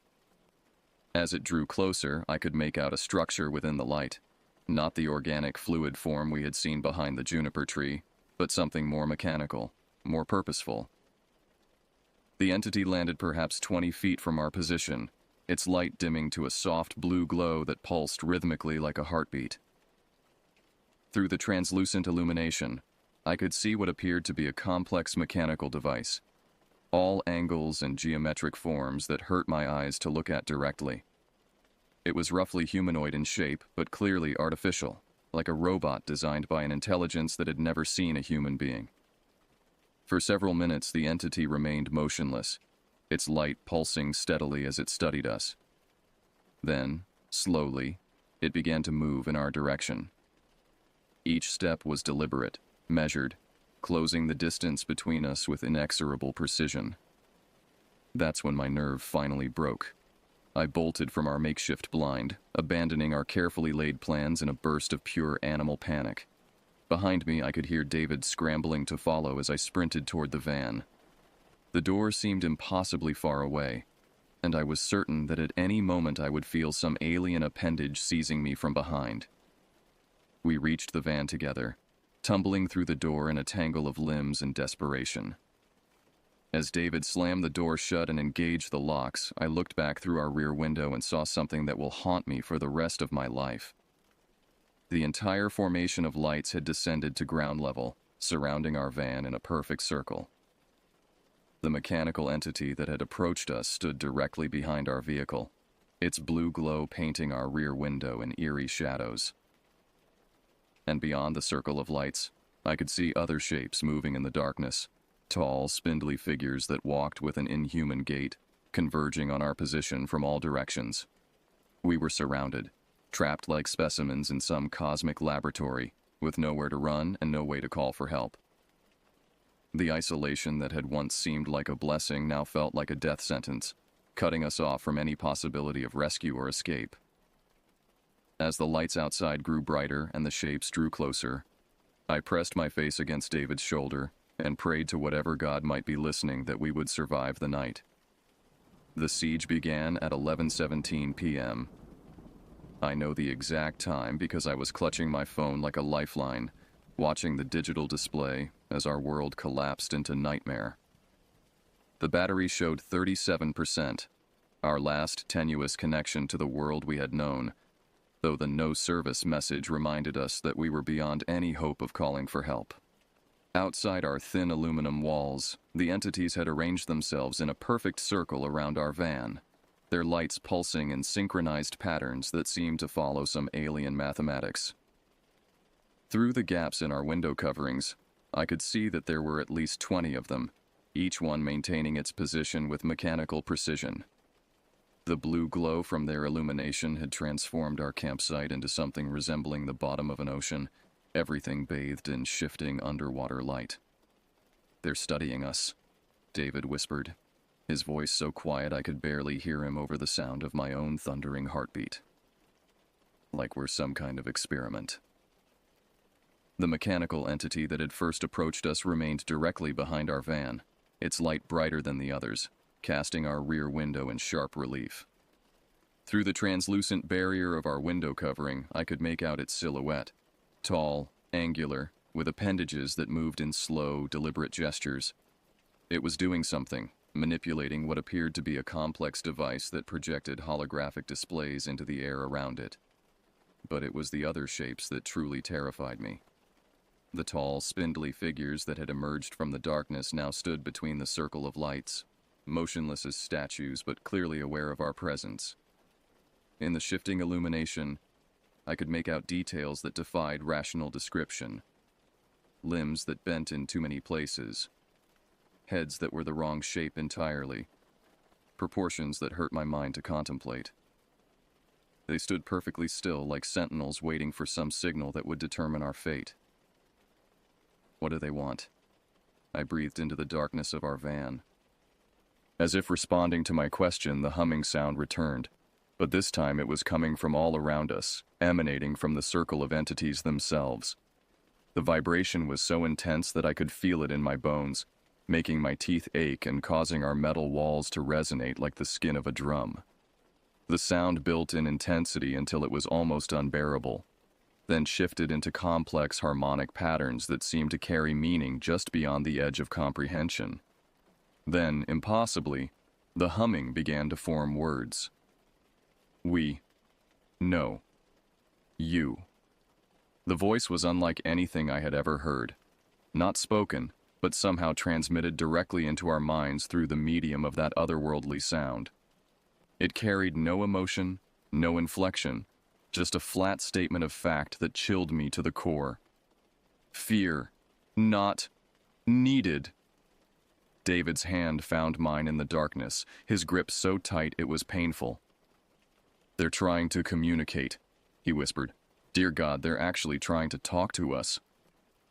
The harmonic voice continued, each word separated by long pauses that were filled with that bone-deep humming. You. Observe. We. Observe. Same. Purpose. I wanted to respond, wanted to ask the 1,000 questions that were racing through my mind, but terror had robbed me of the ability to speak. My throat felt constricted, my mouth dry as desert sand. Understanding. Required. Cooperation. Beneficial. The words were followed by a sound that might have been static, or might have been laughter, or might have been something else entirely. Then the humming stopped, leaving us in a silence that felt heavier than before. For several minutes, nothing happened. The entities maintained their circle, their lights pulsing in those same synchronized patterns, while the tall figures stood motionless between them. I began to hope that the communication was over, that perhaps they would now withdraw and leave us alone.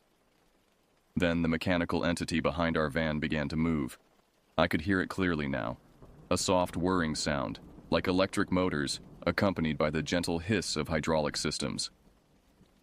The device it had been manipulating projected new patterns into the air, complex geometric forms that rotated and twisted in ways that seemed to violate the laws of physics.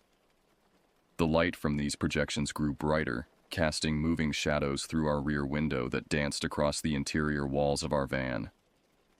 "It's coming closer," David said, his voice tight with fear. The whirring sound grew louder, and I could see through our side window that the entity was indeed approaching our van. Its mechanical movements were smooth and purposeful, each step calculated with inhuman precision. When it reached our vehicle, it stopped directly beside David's door and began to emit a new sound, a series of rapid clicks and beeps that reminded me of a computer modem connecting to the internet. Then, to my absolute horror, our van's electrical system began to respond. The LED strip lights that ran along our ceiling flickered on without anyone touching the switch. Our radio crackled to life, cycling rapidly through static-filled stations before settling on a frequency that carried that same alien humming we had heard before. The small LCD display on our solar charge controller began scrolling through random numbers and symbols, as if some external force was accessing our electrical systems directly. "It's hacking us," David said, his voice hollow with disbelief. "It's actually interfacing with our electronics." The invasion of our systems continued for several minutes, with various devices switching on and off seemingly at random. Our water pump cycled several times, our propane detector beeped intermittently, and our phone chargers began emitting high-pitched whines. Throughout it all, the mechanical entity remained beside our van, its clicking and beeping sounds increasing in complexity as it probed deeper into our electronic infrastructure. Then suddenly, our main electrical panel shut down entirely, plunging us into complete darkness. The silence that followed was absolute. No electrical hum, no LED displays, nothing but the sound of our own panicked breathing. Even the lights outside seemed to have dimmed, as if the entities were conserving energy for whatever was coming next. That's when I heard the new sound. A soft scratching, like claws or talons against metal, coming from the roof of our van. "Something's on top of us," I whispered, my voice barely audible even to myself.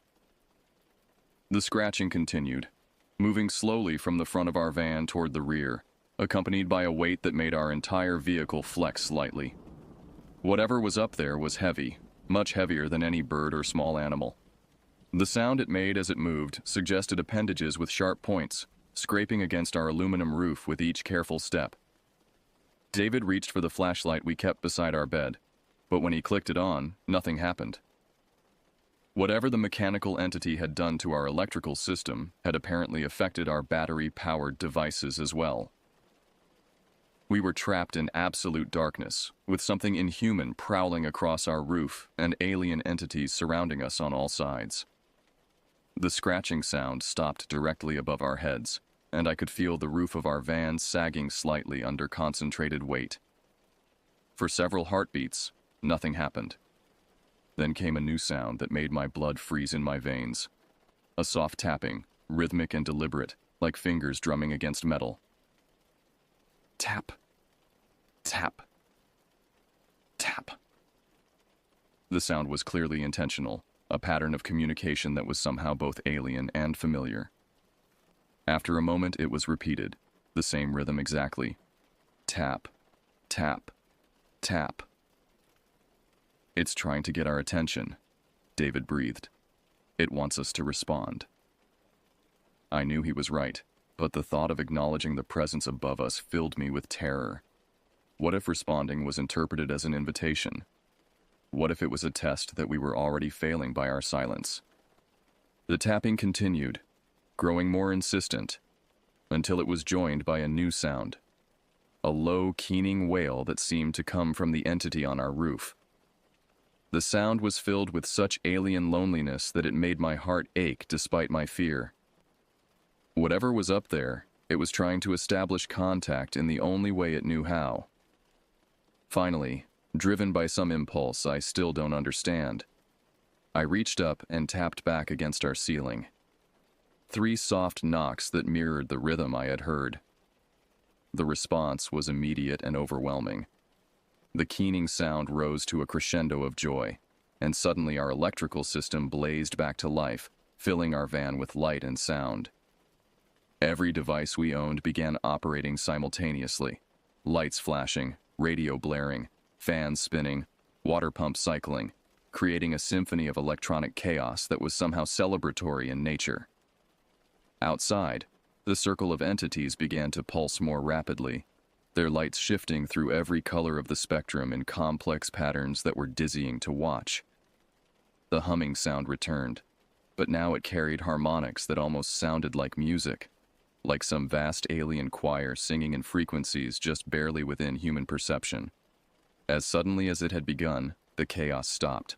Our electrical systems returned to normal. The lights outside dimmed to their previous level, and the weight on our roof shifted as the entity above us moved toward the rear of our van. I think, David said slowly, I think we just passed some kind of test. But even as he spoke those words, I knew that our ordeal was far from over. The entities might have accepted our attempt at communication, but we were still surrounded, still trapped in their circle of light with no way to escape. And somewhere in the back of my mind, a voice whispered that acknowledgement might be only the first step in a process that would end with us never leaving this desert at all. The thing on our roof began to move again, its claws scratching against metal as it repositioned itself. And in the glow of the alien light surrounding us, I saw new shapes emerging from the darkness beyond. More tall figures, more mechanical entities. A gathering that suggested this night was just beginning. At 2:47 a.m., everything changed. I know because I had been staring at my phone's clock face for hours, watching the minutes crawl by with agonizing slowness, each second bringing us deeper into a nightmare that showed no signs of ending. The entities maintained their vigil around our van, their lights creating an otherworldly dome of illumination that had transformed our campsite into something that belonged on an alien world. The weight on our roof had shifted several times during the night, always accompanied by that deliberate scratching sound that suggested intelligence and purpose. Whatever was up there was conducting its own examination of our vehicle, probing and testing with an alien curiosity that I found both fascinating and terrifying. It was during one of these periods of relative quiet that David suddenly grabbed my arm. "Do you hear that?" he whispered urgently. I listened carefully, straining to detect whatever had caught his attention. Then I heard it. A new sound coming from outside, different from the mechanical whirring and alien humming we had grown accustomed to. This was organic, unmistakably human. The sound of voices talking in low, urgent tones. "There are people out there," I breathed, hardly daring to believe it. The voices were coming from beyond the circle of entities, somewhere in the darkness past their ring of light. I could make out at least 2 distinct speakers, both male, though their words were too distant and muffled for me to understand what they were saying. "Maybe it's a rescue team," David said hopefully. "Someone else saw the lights and came to investigate." But even as he spoke those words, I felt a growing dread in the pit of my stomach.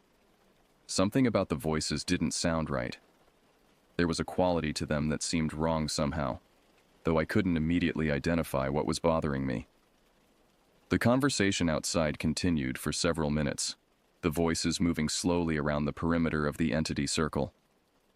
Gradually, I began to pick out individual words and phrases, and what I heard made my skin crawl.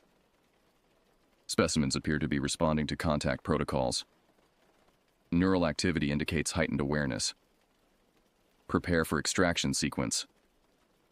These were not the words of a rescue team. These were the clinical observations of researchers discussing their test subjects. And with growing horror, I realized that David and I were those subjects. "Listen," I whispered urgently. "They're talking about us like we're lab rats." David strained to hear better, and his face went pale as the meaning of the conversation became clear. "Those aren't rescuers," he said, his voice hollow. "They're part of whatever this is."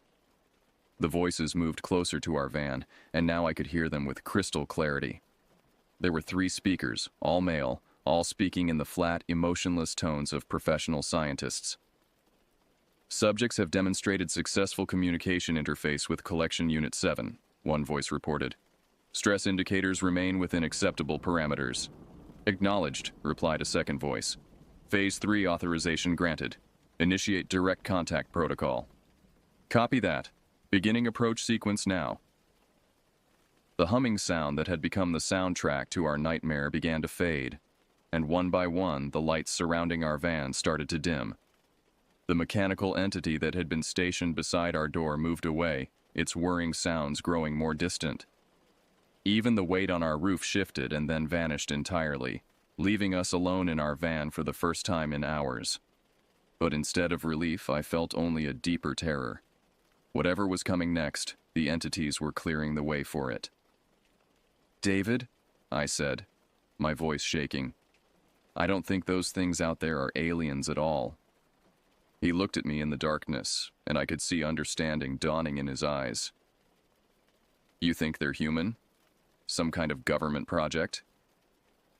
Before I could answer, a new light appeared outside our van.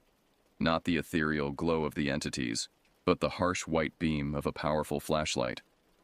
It played across our windows for a moment, then clicked off, leaving us in darkness once again. "Occupants of the vehicle," a voice called out, clear and authoritative.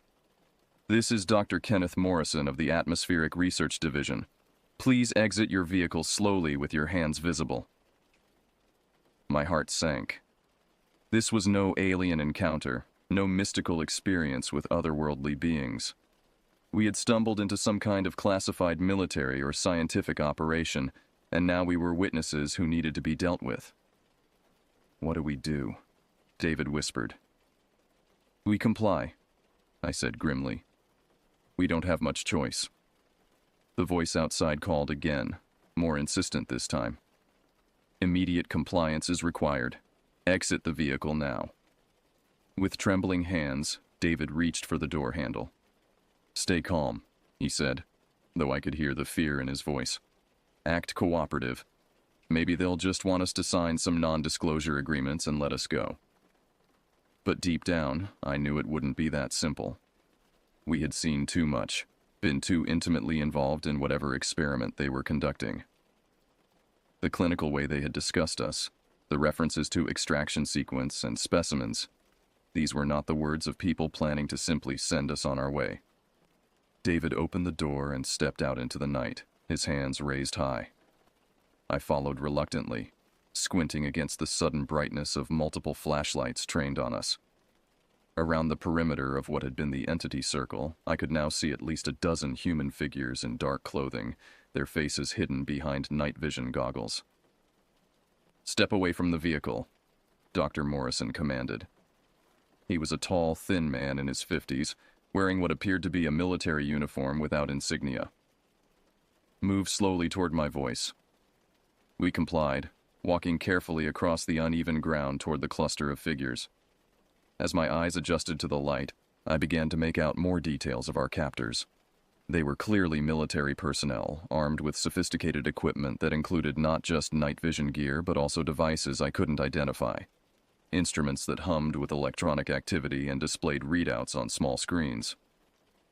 "Dr. Morrison," one of the soldiers said, "the subjects show elevated stress indicators but appear to be unharmed by the contact experience." "Excellent," Morrison replied, making notes on a tablet computer. "This confirms our hypothesis about gradual exposure protocols. The entity's interaction patterns are becoming more sophisticated." I couldn't stay silent any longer. "What entities?" I demanded. "Those things weren't real, were they? This is all some kind of experiment." Dr. Morrison looked up from his tablet, and even in the dim light, I could see him smile. "Oh, I assure you, the entities are very real indeed, though perhaps not in the way you might think." He gestured to one of his subordinates, who approached carrying a device that looked like a sophisticated tablet connected to various sensors. "You see, we've been conducting research into artificially induced perception phenomena.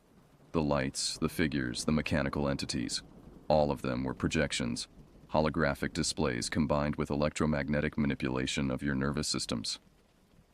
My mind reeled at the implications. "You mean we were hallucinating? The whole thing was fake?" "Not fake," Morrison corrected.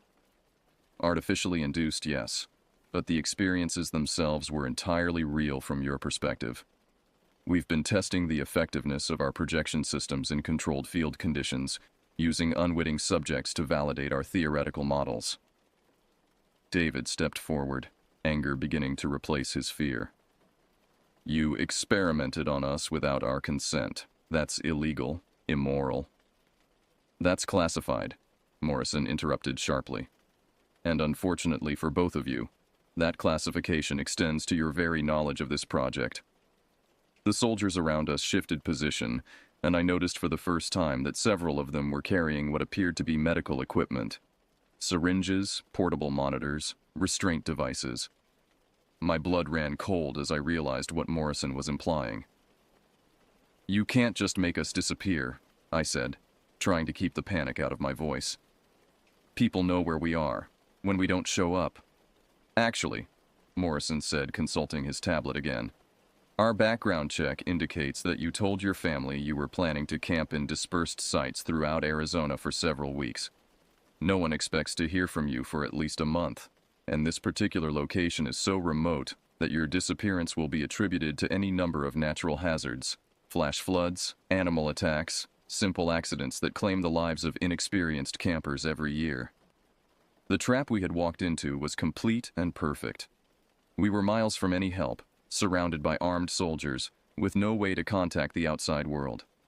Even if we somehow escaped, who would believe our story about government agents using holographic technology to simulate alien encounters?" "However," Morrison continued, "I'm authorized to offer you an alternative to permanent disappearance. Our project requires long-term test subjects for ongoing research. Volunteers who agree to participate in our studies receive comfortable accommodations, excellent medical care, and the satisfaction of contributing to important scientific research." "And if we refuse?" David asked, though we both already knew the answer. Morrison's smile never wavered. "Then you become another tragic statistic of desert camping gone wrong. I'm afraid those are your only options." As the weight of our situation settled over me, I looked up at the star-filled sky that had seemed so beautiful just a few nights before. Now it looked cold and distant, a vast emptiness that would swallow our screams without a trace. We had come to the desert seeking solitude and natural wonder, but we had found something far darker. Proof that the most terrifying monsters in the universe weren't aliens from distant worlds, but human beings who had abandoned their conscience in pursuit of scientific knowledge. "You have 30 seconds to decide," Morrison said, checking his watch. "Though I should mention that either way, you'll never be leaving this desert. The only question is whether you leave it alive." The 30 seconds that Dr. Morrison had given us stretched into an eternity of impossible decisions. Around us, the soldiers maintained their positions, their night vision goggles giving them an insectoid appearance that was somehow more disturbing than the alien entities we now knew to be fabrications. The desert silence pressed in on all sides, broken only by the electronic humming of their equipment and the distant call of a coyote that seemed to mock our predicament.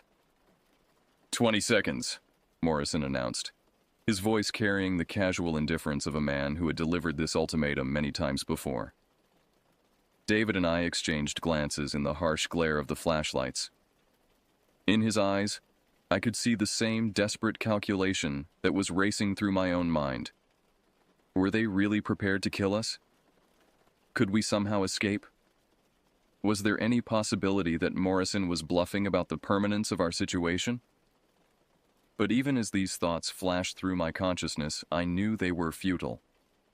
The military precision of the operation, the sophisticated equipment, the casual way Morrison discussed our disappearance, all of it pointed to an organization with vast resources and no moral constraints. We were not the first civilians to stumble into their web, and we would not be the last. 10 seconds. The reality of our situation crystallized with brutal clarity. We could choose to die here in the desert, our bodies becoming food for the carrion birds, and our story dying with us. Or we could choose to live, at least temporarily, as unwilling participants in whatever horrific research Morrison and his colleagues were conducting. It wasn't really a choice at all. "We'll cooperate," I said, the words tasting like ash in my mouth. Morrison nodded as if he had never doubted the outcome. "A wise decision. Dr. Reeves, prepare the subjects for transport." A woman in military fatigues stepped forward, carrying what I now recognized as a medical kit. She was young, perhaps in her early 30s, with the kind of clinical detachment that could only come from extensive practice in dealing with unwilling subjects. "This will help you relax during the journey," she said in a voice that might have been discussing the weather as she prepared a syringe. "It's a mild sedative. You'll remain conscious but feel much calmer about your situation." "What kind of research?" David asked suddenly. "If we're going to be your test subjects, we have a right to know what you're planning to do to us." Dr. Morrison considered the question for a moment, then apparently decided that there was no harm in explaining. "We're studying the human brain's response to artificially induced supernatural experiences. The project began as an investigation into the psychological warfare applications of holographic technology, but we've discovered something far more interesting." He gestured toward the area where the false entities had performed their elaborate deception.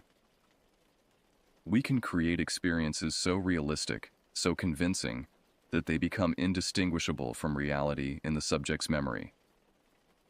More than that, we can implant entirely false memories, complete with emotional responses and sensory details." My stomach turned as the implications became clear. "You're developing brainwashing technology." "We prefer the term memory restructuring," Morrison replied with academic precision. "The applications are virtually limitless. Imagine being able to give soldiers complete confidence in their mission by providing them with fabricated memories of enemy atrocities, or creating witnesses to crimes that never happened, complete with vivid recollections that would stand up to any polygraph examination." Dr. Reeves had finished preparing her syringe and was approaching me with professional efficiency. "Please extend your arm," she said. "This will be much easier if you don't resist." I had no choice but to comply. The needle slipped into my vein with practiced ease, and within seconds I could feel a warm relaxation spreading through my body. The sharp edges of my terror began to soften, replaced by a dreamy detachment that made the entire situation feel unreal. "Very good," Morrison said as Dr. Reeves moved on to David. "Now I want you both to understand that your cooperation over the next few months will determine how comfortable your stay with us becomes. We have facilities that range from dormitory-style accommodations to isolated holding cells. Your attitude will determine which type of housing you receive." As the sedative took hold, I found myself oddly fascinated by the technical aspects of what they had done to us. "The entities," I said, my words coming out slightly slurred. "How did you make them seem so real?" "Holographic projectors combined with electromagnetic field manipulation," Morrison explained, apparently pleased to discuss his work. We can stimulate specific regions of the brain to induce feelings of fear, awe, or wonder. The projectors create visual and auditory hallucinations, while targeted electromagnetic pulses trigger the appropriate emotional responses. The physical evidence, David mumbled as his own injection took effect. The burn marks in the rock, the impressions in the ground. Laser scoring and pneumatic presses, Dr. Reeves answered matter-of-factly. We prepare each test site weeks in advance, creating the physical evidence that subjects will discover and interpret as proof of otherworldly visitation. It's remarkable how eager the human mind is to believe in the supernatural when presented with even minimal supporting evidence. 2 soldiers approached with what appeared to be lightweight gurneys, and I realized that despite Morrison's assurance that we would remain conscious, the sedative was stronger than advertised. My limbs felt heavy and unresponsive, and my vision was beginning to blur around the edges. The transport vehicle is standing by, one of the soldiers reported. Excellent, Morrison said. Begin loading sequence. I want to be back at the facility before dawn. As they lifted me onto the gurney, I managed to turn my head enough to see our van sitting abandoned in the clearing. It had been our home for months, our refuge and sanctuary as we explored the country.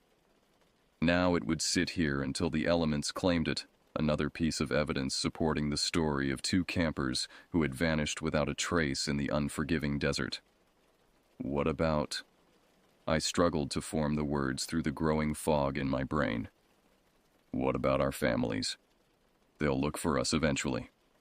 Morrison's face appeared above me as they secured restraints around my wrists and ankles. Oh, but they won't, he said with that same clinical smile. You see, in about 6 months, you'll contact them yourselves. You'll call or write to explain that you've decided to start a new life somewhere remote, cutting all ties with your past. You'll be very convincing because by then, you'll actually believe it's true. The horror of his words penetrated even through the chemical haze. They weren't just planning to imprison us. They were going to completely rewrite our personalities, our memories, our very sense of self.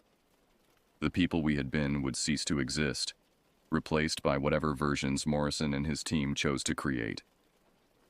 As they loaded my gurney into what appeared to be a military transport vehicle, I caught a glimpse of the night sky one last time. The stars that had filled us with wonder just a few nights before now seemed cold and distant, indifferent witnesses to human cruelty.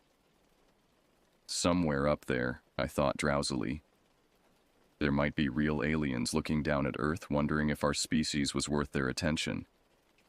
If they were smart, they would give us a wide berth. The last thing I remember before losing consciousness completely was the sound of the transport vehicle's engine starting up, carrying us away from our old lives and toward a future that existed only in the twisted imagination of government scientists. Behind us, our van sat alone in the desert clearing, a monument to dreams of freedom that had ended in a nightmare of captivity. But even as the darkness claimed me, a small voice in the back of my mind whispered that this wasn't the end of our story. Somewhere in the months ahead, there would come a moment when Morrison's control slipped, when his technology failed, when the human spirit proved stronger than his machines. That voice was all I had left to hold on to as the desert disappeared behind us, taking with it the last traces of the people we used to be. The red numbers on the vehicle's dashboard clock read 4:23 a.m. as we drove into oblivion, leaving nothing behind but tire tracks in the sand and a story that would never be told.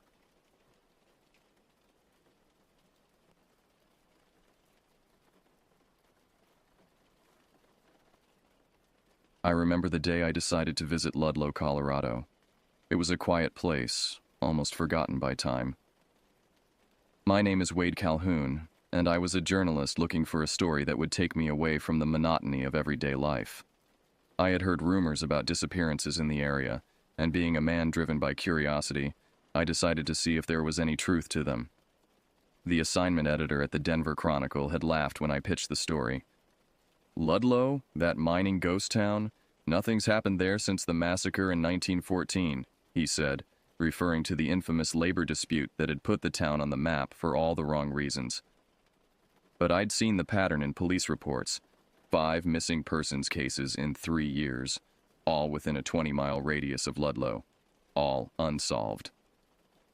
Take a long weekend if you want, my editor had conceded, but don't expect to publish anything unless you find something concrete. That was all the permission I needed. I'd been chasing stories about the unexplained for years, hoping to make my mark with something truly remarkable. Most had led nowhere, but this one felt different. The disappearances followed no pattern, different ages, genders, backgrounds, except for one detail. All had last been seen near Ludlow. I drove my old Ford pickup through the winding roads that led to Ludlow, the trees closing in on either side like silent sentinels. The sky darkened as I drove, though it was barely past noon. The radio signal had died 30 miles back, leaving me with only the rumble of tires on asphalt and my own thoughts for company. The landscape changed subtly as I approached. The vegetation seemed sparser, the trees more twisted and gnarled. Even the air felt different. Heavier somehow, as if reluctant to fill my lungs. I rolled up the window against a sudden chill despite the summer heat. A weathered sign announced, Ludlow Pop 57. The number had been crossed out several times, each correction lower than the last. Someone had scrawled 42 in fading red paint at the bottom. I wondered how many of those 42 souls still walked among the living. The town was small, barely more than a few scattered houses and a general store that looked like it hadn't seen a new coat of paint in decades. Most buildings stood empty, windows boarded or broken, porches sagging like weary shoulders. The few occupied homes had an air of resignation about them. Curtains drawn tight despite the daytime hour, yards untended, mailboxes rusted shut. I stopped at the store to get my bearings and maybe pick up some local gossip.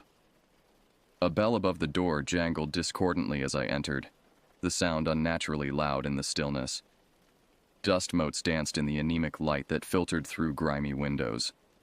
The shelves were sparsely stocked, mostly with canned goods and basic necessities. The storekeeper, a grizzled man named Frank with a scar running down his cheek, greeted me with a wary look. His eyes, a pale washed-out blue, assessed me with the practiced wariness of someone who'd seen too much to trust easily. "What brings you to Ludlow?" he asked, his voice rough like gravel. "I'm a journalist," I said, pulling out my press card. "Heard there were some strange goings-on around here. Thought I'd take a look." Frank's expression darkened. His fingers, thick and calloused, drummed a nervous rhythm on the countertop. "Ain't much to see here. Folks come and go, mostly go. If you're looking for trouble, you might just find it." "Any idea where I should start?" I asked, trying to keep the conversation light despite the tension that had suddenly filled the air. He shrugged, but his eyes flicked momentarily to the window, toward the mountains beyond the town. "You could check out the old mine. Folks say it's cursed, but I don't put much stock in ghost stories." His dismissive tone didn't match the fear that had momentarily flashed across his face. I thanked him and bought a map, some beef jerky, and batteries for my flashlight. As he rang up my purchases, I noticed his hands were trembling slightly. "How long has the mine been closed?" I asked casually. "Officially, since '52. But folks have been staying clear of it a lot longer than that." He leaned forward, his voice dropping to a near whisper. "Listen, if you know what's good for you, you'll do your little interview with the sheriff, take some pictures of the monument to the massacre victims, and be on your way before sundown." "Are you warning me about something specific, Frank?" He straightened up abruptly, as if catching himself. "Just saying Ludlow ain't a place for outsiders. Never has been." As I left the store, I couldn't shake the feeling that Frank knew more than he was letting on. The sky was overcast, casting a gloomy pall over the landscape. It felt like the world was holding its breath. I checked into the town's only accommodation, a dilapidated motel called the Wayside Inn. The ancient clerk barely looked up from her crossword puzzle as she handed me a key attached to a heavy wooden fob. Room 7. The last room at the end of the row, she informed me, as if the placement held some significance I should understand. The room smelled of mothballs and stale cigarette smoke. I threw my duffel bag onto the bed, watching as a small cloud of dust rose from the faded coverlet. The walls were thin enough that I could hear the hum of a television from somewhere nearby, though the sound seemed to fade in and out like a poorly tuned radio. I pulled out my notebook and jotted down my observations so far. Nothing concrete, just impressions. The town's eerie stillness, Frank's barely concealed fear, the watching eyes I felt but couldn't see. I was being paranoid, probably. Years of chasing ghost stories had made me see shadows where none existed. But as I stood at the window, looking out at the gathering dusk, I saw a figure standing motionless at the edge of the trees behind the motel. Too far away to make out features, just a silhouette darker than the shadows around it. I blinked, and it was gone, like a mirage dissolving into the twilight. I tried to convince myself it had been nothing. A trick of the light, my imagination running wild. But deep down, I knew better. In Ludlow, I was being watched, and whatever was watching wasn't human. That night, I dreamed of tunnels that twisted impossibly deep into the earth, and of something ancient stirring in the darkness below. Morning brought no comfort. I awoke to a gray, listless dawn, my sleep having been fitful at best. The dreams, of being pursued through endless tunnels by something I couldn't see but could sense, had left me exhausted. My mouth tasted of copper and earth. After a quick shower in water that never quite warmed up, I dressed and headed out. My plan was to speak with the sheriff before checking out the mine Frank had mentioned. Official accounts first, then verification. The sheriff's office was a squat brick building near the center of town. Sheriff Hank Wilcox was a man who wore his authority like armor. Tall, broad-shouldered, with a face weathered by years of seeing the worst humanity had to offer. His dark eyes held no warmth when I introduced myself. "Another reporter," he said flatly. It wasn't a question. "What is it with you people? Can't you let sleeping dogs lie?" "I'm interested in the disappearances," I replied, pulling out my notepad. 5 people in 3 years. That's a high number for a town this size. Wilcox's expression hardened. "Those are ongoing investigations. Any leads?" "People wander into the wilderness unprepared. They fall, get lost, die of exposure. It happens." "All 5 of them? No bodies recovered?" The sheriff leaned forward. "Mr. Calhoun, let me give you some advice. This is the kind of town where folks mind their own business. I suggest you do the same." I changed tactics. "What can you tell me about the old mine?" Something flickered behind his eyes. The same fear I'd seen in Frank's. "It's private property. Dangerous. Stay out of it." "Who owns it?" "Mining company went bankrupt decades ago. Land's in legal limbo." He stood, making it clear our conversation was over. "Now, if you'll excuse me, I have actual work to do." As I left, I noticed a wall of missing persons flyers. The 5 I'd researched were there, but so were at least a dozen more dating back further. Some of the papers had yellowed with age. I snapped a quick photo when the deputy wasn't looking. Outside, the town seemed even more oppressive under the weight of leaden clouds. I drove toward the mine, the dirt road rough and pitted. My truck bounced and shuddered as if attempting to turn back of its own accord. The entrance to the mine was set into the side of a hill, partially obscured by overgrown vegetation. A rusted sign warned, "Danger, no entry," in faded letters. The entrance was boarded up, but someone had clearly been there recently. The boards were pried loose, and there were fresh footprints in the dirt. I sat in my truck for a long moment, debating the wisdom of entering alone. The rational part of my brain screamed warnings. Abandoned mines were dangerous, full of cave-ins, bad air, and other hazards. But the part of me that had always chased stories, that had brought me to Ludlow in the first place, propelled me forward. I grabbed my flashlight, a bottle of water, and my camera. As an afterthought, I texted my editor my location, though the message failed to send notification reminded me how isolated I truly was.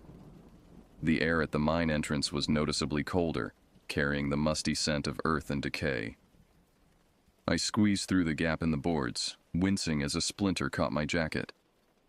My flashlight beam cut through the darkness, revealing a tunnel that extended straight back before curving out of sight. The mine was a maze of tunnels, the air cool and damp. Water dripped somewhere in the distance, each drop echoing like a faint, mocking laugh. Old support beams, warped with age and moisture, creaked ominously overhead. The ground was uneven, littered with rocks and abandoned mining equipment. I could see why the sheriff had warned me away. One wrong step could mean a twisted ankle or worse. And who would hear a call for help from the bowels of the earth? Yet despite the physical dangers, it was the atmosphere that unsettled me most. With each step deeper into the mine, the air seemed to thicken, pressing against my skin like invisible hands trying to hold me back. The silence was absolute except for the dripping water and my own footfalls, which sounded unnaturally loud.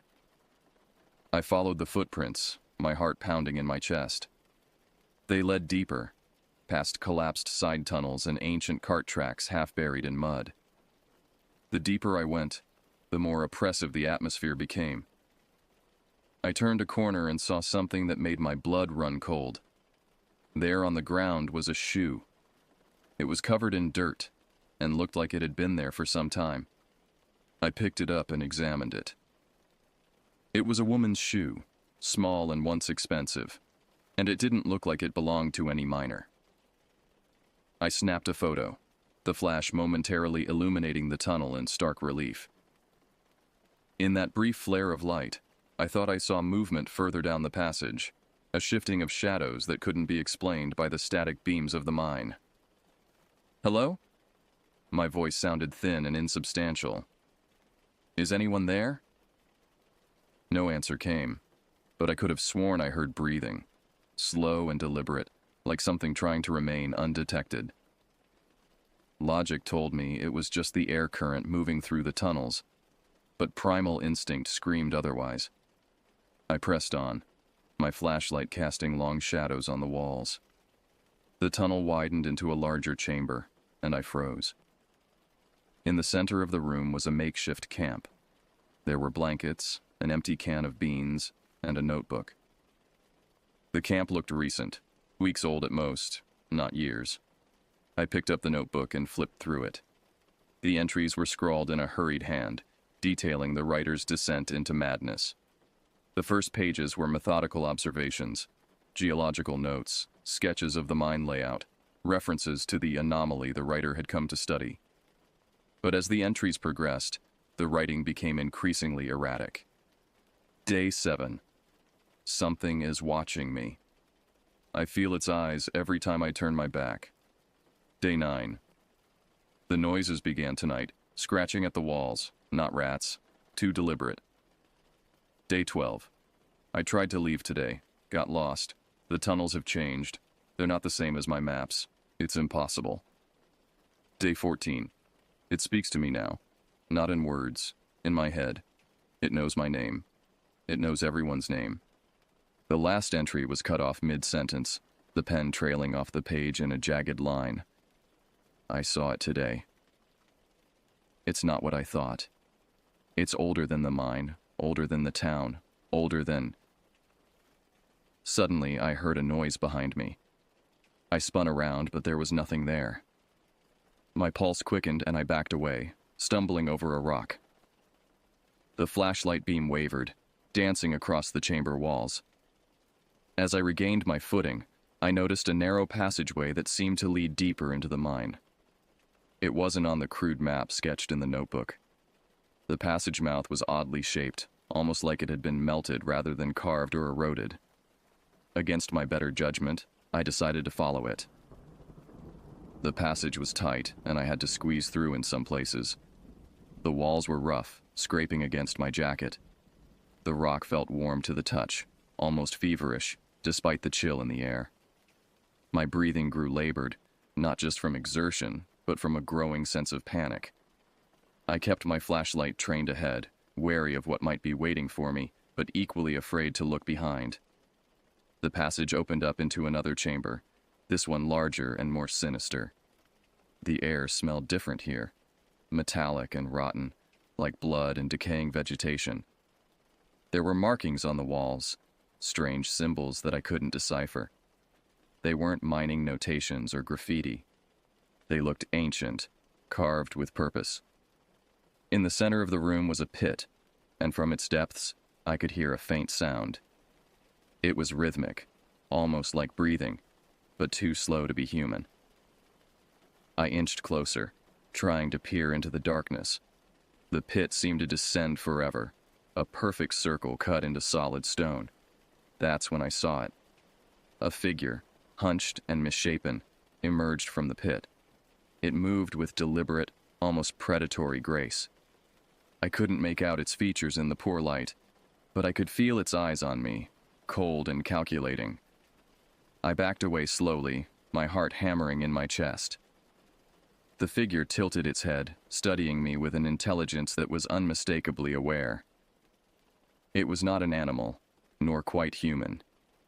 It was something else entirely. Suddenly, it lunged at me. I stumbled and fell, my flashlight skittering across the floor. The beam spun wildly, giving me glimpses of my attacker. Elongated limbs, skin like weathered leather, a face that seemed to shift and change with each momentary illumination. I scrambled to my feet and ran, my breath coming in ragged gasps. I could hear it behind me, its movements almost silent except for a faint clicking sound like bone against stone. I didn't dare look back. The tunnels seemed different now, unfamiliar. Had I taken a wrong turn? Was I running deeper into the mine instead of toward the exit? Panic threatened to overwhelm me. Then I saw light ahead. Faint, gray daylight filtering through the entrance. With a final burst of speed, I burst out of the mine, the daylight blinding me after the darkness. I didn't stop running until I reached my truck. I fumbled with the keys, finally managing to get the door open. My hands were shaking so badly I could barely start the engine. As I pulled away, I glanced in the rearview mirror. A shape stood at the mine entrance, silhouetted against the darkness beyond. It raised one impossibly long arm in what almost seemed like a farewell. I drove away, the mine receding in the rearview mirror. My heart was racing, and I struggled to keep the truck on the road. I needed answers, and I knew just where to start looking. Back in town, I went straight to the sheriff's office. My hands were still trembling, my clothes covered in dirt and sweat. Sheriff Wilcox was at his desk, filling out paperwork with methodical precision. He looked up as I burst in, his expression changing from annoyance to something like resignation when he saw my state. "You went to the mine," he said flatly. It wasn't a question. I collapsed into the chair across from him, words tumbling out in a frantic rush as I described what I'd seen. The camp, the notebook, the pit, the figure that had chased me. Wilcox listened without interruption, his face an unreadable mask. When I finished, he leaned back in his chair and sighed deeply, a sound weighted with decades of burden. "You're not the first to come to me with a story like this," he said, his voice low and tired. "People go missing around here, and we don't always find them. Some say there's something in that mine, something evil. Been that way since before my grandfather's time." "Why hasn't it been closed off?" I asked, my voice still trembling. "Why would you let people just wander in there?" "We've tried," he said, running a hand over his face. "Boards, chains, concrete. Hell, we even collapsed the entrance back in '78. It always finds a way to reopen. Folks around here have learned to stay away. I suggest you do the same." "What about the missing people? The ones on your wall?" Wilcox's eyes hardened. "Some were tourists who didn't heed warnings. Others were locals who should have known better. And some..." He paused, choosing his words carefully. Some were looking for what you found. Researchers, paranormal investigators, thrill seekers. The mine draws a certain kind of person. What is it? What's in there? Nobody knows for sure. Old Caleb McGrath, he was the town historian before he disappeared in '94. He had theories.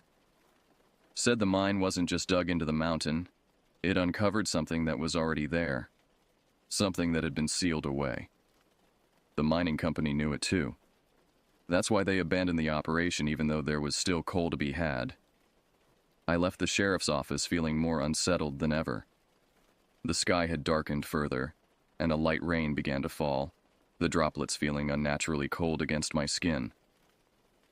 I couldn't shake the image of that figure in the mine, the way it had moved, the intelligence in its unseen eyes. I needed more information. The town library was a small building adjacent to the elementary school. It looked closed at first glance, windows dark, but the door opened when I tried it. Inside, the air was musty and still, shelves of books receding into shadows. A single desk lamp illuminated the front desk, behind which sat an elderly woman with silver hair pulled into a severe bun. "We're closing soon," she said without looking up from her book. "I'm looking for information about the town's history," I said, "specifically about the mine." Her eyes met mine then, sharp and knowing. "Research section, back corner. Local history is on the bottom shelf. No offers of help, no questions about my interest. Just directions delivered in a tone that suggested I was treading on thin ice." The local history section was meager. A few bound volumes of newspaper archives, some self-published histories, and a collection of maps. I pulled out everything related to the mine and began to read. The official story was straightforward. The mine had opened in 1887, operated until 1952, and closed due to economic factors. But newspaper accounts told a different story. There were accidents, far more than would be expected even in that dangerous era of mining. Men disappeared in sealed tunnels. Equipment failed in inexplicable ways. Workers reported hearing voices, seeing shadows where none should exist. Then I found it. A small article from 1951, just before the mine closed. "Tragedy strikes Ludlow mine again. Search parties have failed to locate the 5 miners missing since Monday's unexplained incident in the lower levels of the Ludlow Coal Company's main shaft." Company spokesman Howard Delacroix denied rumors of a cave-in, stating only that an anomalous event had occurred during routine operations.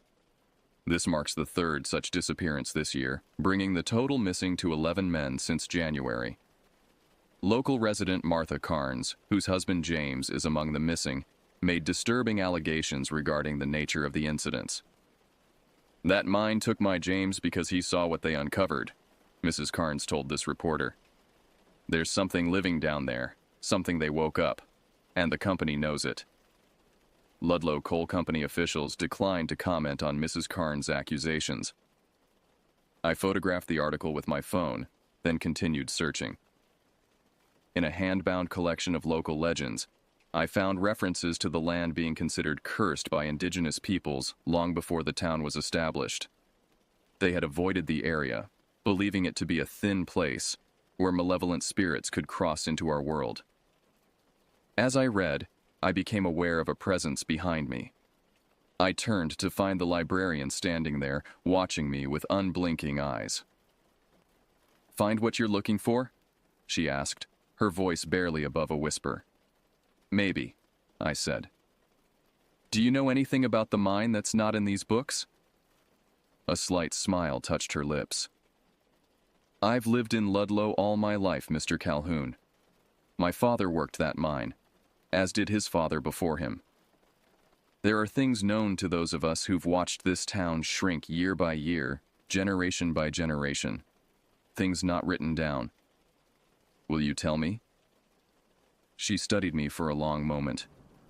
"You've seen it, haven't you? In the mine. It let you leave. That means something." I felt a chill run down my spine. What would it mean if it hadn't let me leave? "You wouldn't be asking me questions," she said simply. Frank at the store. His brother went into that mine in '83. Never came out. Frank went looking for him, came back with that scar, and never spoke of what he saw. Sheriff Wilcox's father was one of the men who tried to seal the mine in '78. 3 days later, his wife found him hanging in their garage. "What is it?" I asked. "What's in the mine?" "Something old," she said. "Something patient. It was here before us, and it'll be here after we're gone. It feeds rarely, but when it does..." She trailed off, her eyes distant. "Feeds? On what?" Her gaze refocused sharply on me. "What do you think?" The library had no more answers for me. As dusk approached, I drove back to the motel, my mind racing with what I'd learned. In my room, I spread out my notes and photos on the bed, trying to make sense of it all. The knock at my door came just after sunset. I opened it to find Frank standing there, a grim look on his face and a bottle of whiskey in his hand. "Heard you went to the mine," he said without preamble. "Figured you could use this." I let him in, grateful for both the company and the alcohol. Frank poured us each a generous measure into the motel's plastic cups. His hands were steadier now, as if having made some decision had calmed his nerves. "Sheriff says you saw something in there," he said after downing his drink in one swallow. I nodded. "Something... not human." Frank's fingers traced the scar on his cheek unconsciously. "It marked you now. You'll feel it watching. Even if you leave Ludlow, part of you will always be here." "What is it, Frank? What lives in that mine?"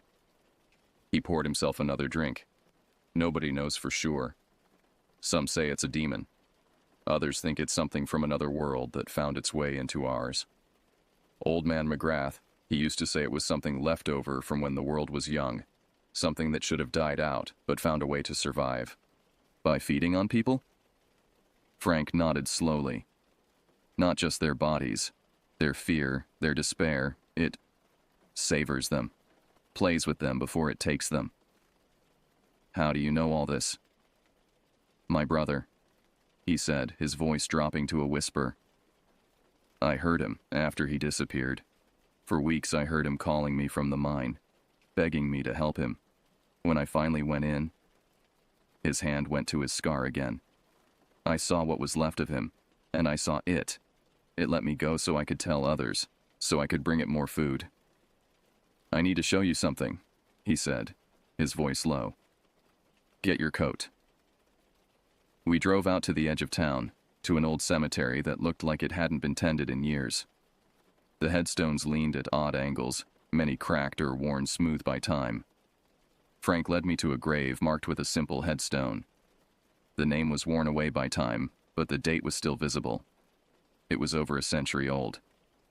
"This is where it started," Frank said. "The mine was built on cursed land. The first man to break ground here was Jacob Ludlow. The town's named after him, but nobody remembers the truth about him. He wasn't just a prospector. He was looking for something specific, something he'd read about in books that decent folks don't read." "What happened to him?" "Official story is he died in a mining accident. Truth is, he found what he was looking for, and it found him right back. His body was brought up from the mine, but people said it was wrong. Empty somehow, like whatever made him human had been hollowed out." "Why are you telling me this now?" I asked. "Because you're not going to leave it alone," he said, his eyes reflecting the moonlight with an almost feverish intensity. "And you need to know what you're dealing with." As we drove back to town, I couldn't shake the feeling that I was being pulled deeper into Ludlow's darkness, as surely as if the thing from the mine had its claws hooked into my soul. Back in my motel room, I dreamed of the pit again. But this time I wasn't just observing it. I was falling into it, endlessly, while something waited patiently at the bottom. I awoke gasping, sheets twisted around me like binding ropes. Weak morning light filtered through the curtains, but it brought no comfort. The dream had felt real. Too real. I could still feel the cold air rushing past me as I fell, still hear the soft, anticipatory breathing of the thing that waited below. My phone showed no signal, cutting me off from the outside world more completely than I'd expected. I tried the motel room phone.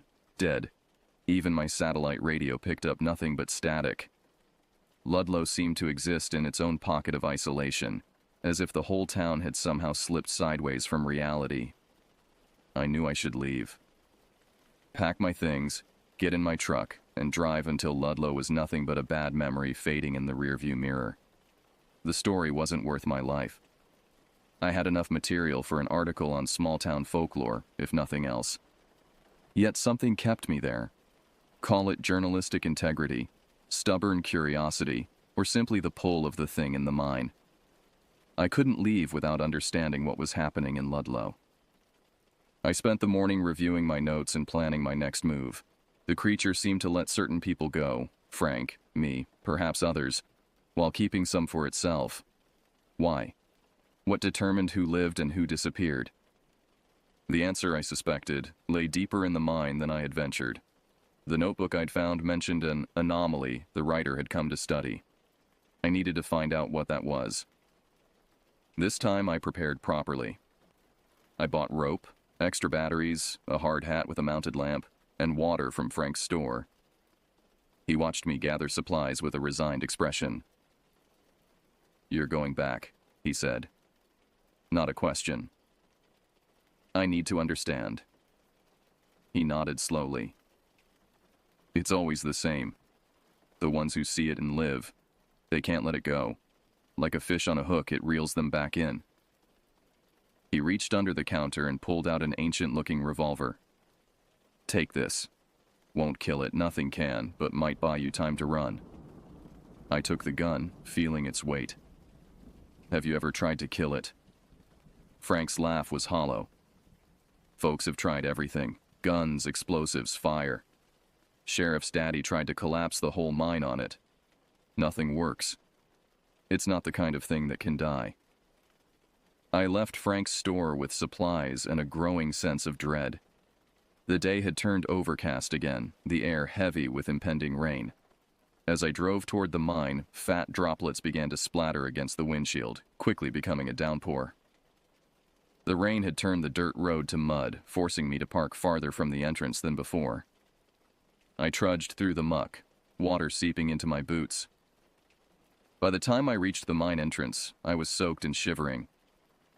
The boards I'd squeezed through yesterday had been removed entirely, the entrance now standing open like a mouth waiting to be fed. Had someone come after me? Or had the creature itself cleared the way, expecting my return? I switched on my headlamp and drew Frank's revolver, checking that it was loaded. The weight of it in my hand was reassuring, even if it might prove useless against what lurked below. The mine seemed different today. The tunnels felt more deliberate, less like human excavations and more like the burrows of some enormous creature. The support beams had shifted subtly, now resembling ribs arching overhead. Water trickled down the walls, thick and viscous in the beam of my headlamp. I moved deeper, following the path I'd taken the day before. The chamber with the makeshift camp was empty now. All traces of the previous explorer gone except for a dark stain on the ground that hadn't been there before. I didn't examine it too closely. The narrow passage to the chamber with the pit seemed wider now, easier to traverse. The stone no longer scraped against me. Instead, it felt almost yielding, like flesh giving way. In the chamber with the pit, the strange symbols on the walls pulsed with a faint luminescence. The rhythmic sound from the pit was louder now, the breathing of something enormous. I approached cautiously, gun raised. The pit was wider than I remembered, its edges perfectly smooth. I shone my light into it but could see no bottom, only darkness that seemed to absorb the light rather than be illuminated by it. "I know you're there," I called out, my voice steady despite my fear. "I know what you've been doing to this town." A sound emerged from the pit. Not quite a laugh, not quite a growl, but something that raised the hairs on the back of my neck. It was followed by words that I heard not with my ears, but inside my head, a voice that seemed to bypass my senses entirely. You know nothing, Wade Calhoun, but you will learn. They all learn, in the end.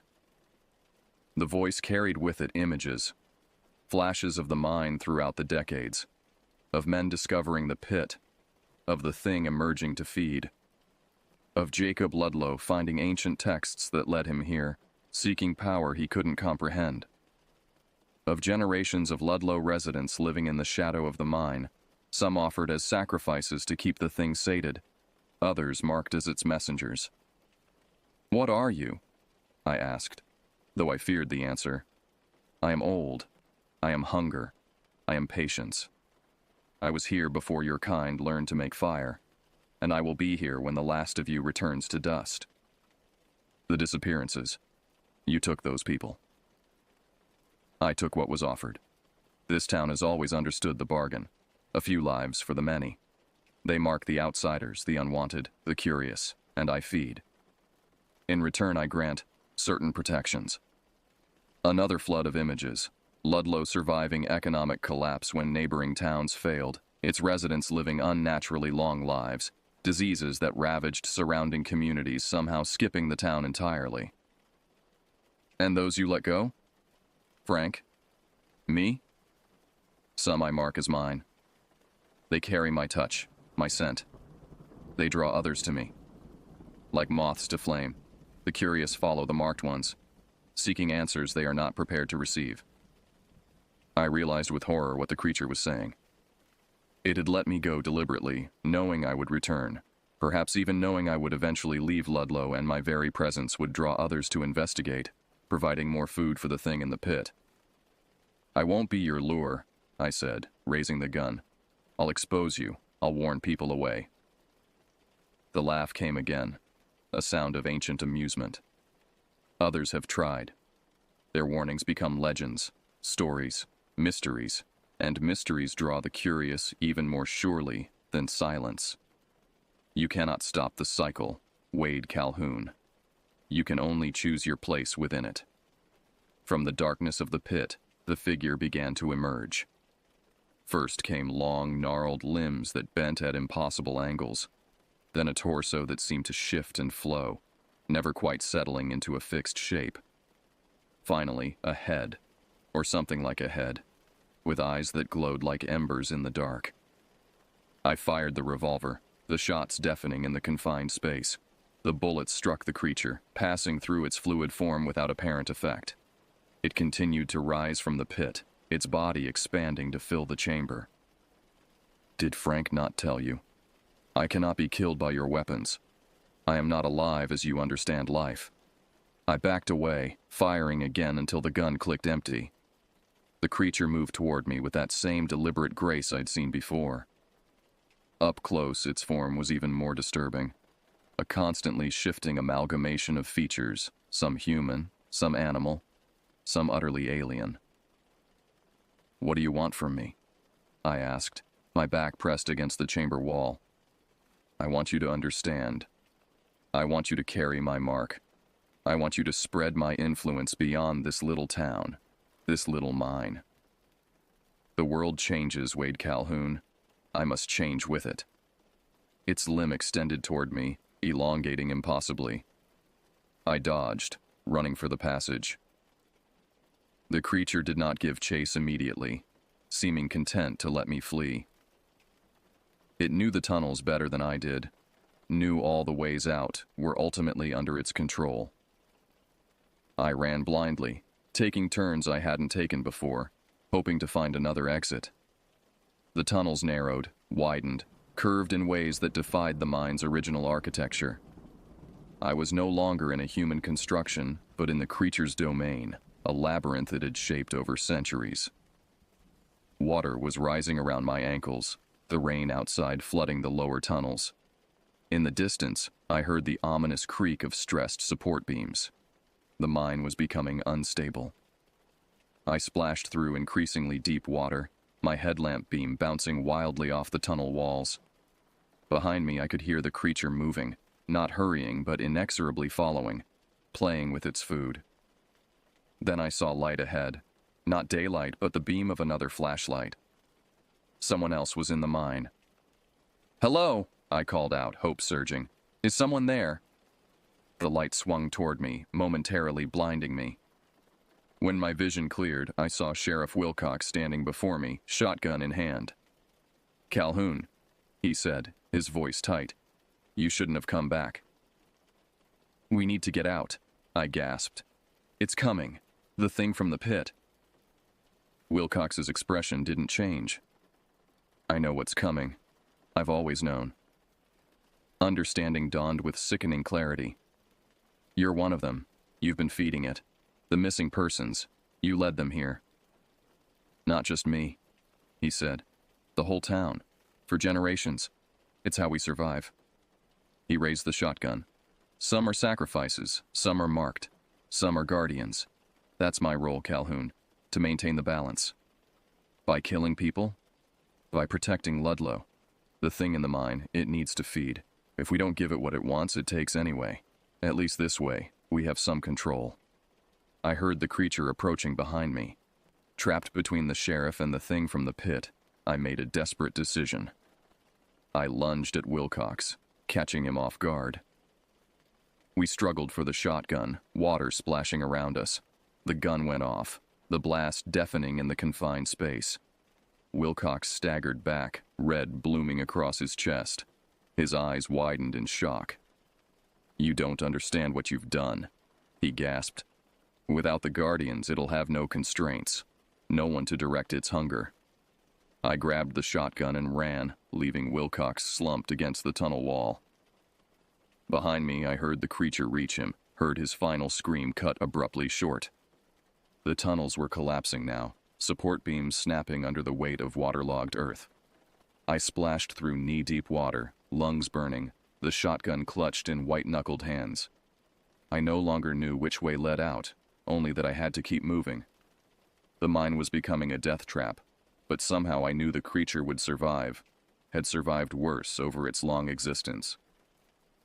Then miraculously, I saw daylight, a shaft of gray penetrating the darkness. A cave-in had opened a new way out, a narrow gap leading to the surface. I clawed my way toward it, squeezing through jagged rock, the shotgun abandoned in the rising water. With a final desperate push, I emerged onto the hillside, rain lashing my face. Behind me, the mine entrance collapsed with a rumble that shook the ground beneath my feet. I stumbled down the hillside toward my truck, each step carrying me further from the horror below. But even as I put physical distance between myself and the mine, I could feel the creature's presence lingering, a shadow in my mind, a weight on my soul. It had marked me after all. Not with physical scars like Frank, but with knowledge I could never unlearn, with a connection I could never sever. As I drove away from the mine, I glanced in the rearview mirror. Through the curtain of rain, I saw a figure standing on the hillside watching me go. Not Sheriff Wilcox, who lay dead in the flooded tunnels, but something that only approximated human form. It raised one impossibly long arm in what almost seemed like a farewell. Or perhaps a promise that we would meet again. The next day, I gathered my things and prepared to leave Ludlow. As much as I wanted to uncover the full truth, I knew it wasn't worth my life. The creature in the mine had made its intentions clear. It had marked me as its messenger, expected me to draw others to it through my story. Sheriff Wilcox was dead, likely to be counted among the mine's victims once his absence was noticed. I had blood on my hands, though it had been self-defense. There was nothing left for me in Ludlow except more horror. I checked out of the motel, the ancient clerk barely acknowledging my departure. As I loaded my bag into the truck, I noticed Frank watching from the doorway of his store. Our eyes met across the distance, a moment of shared understanding passing between us. We were both marked, both survivors of the thing in the mine.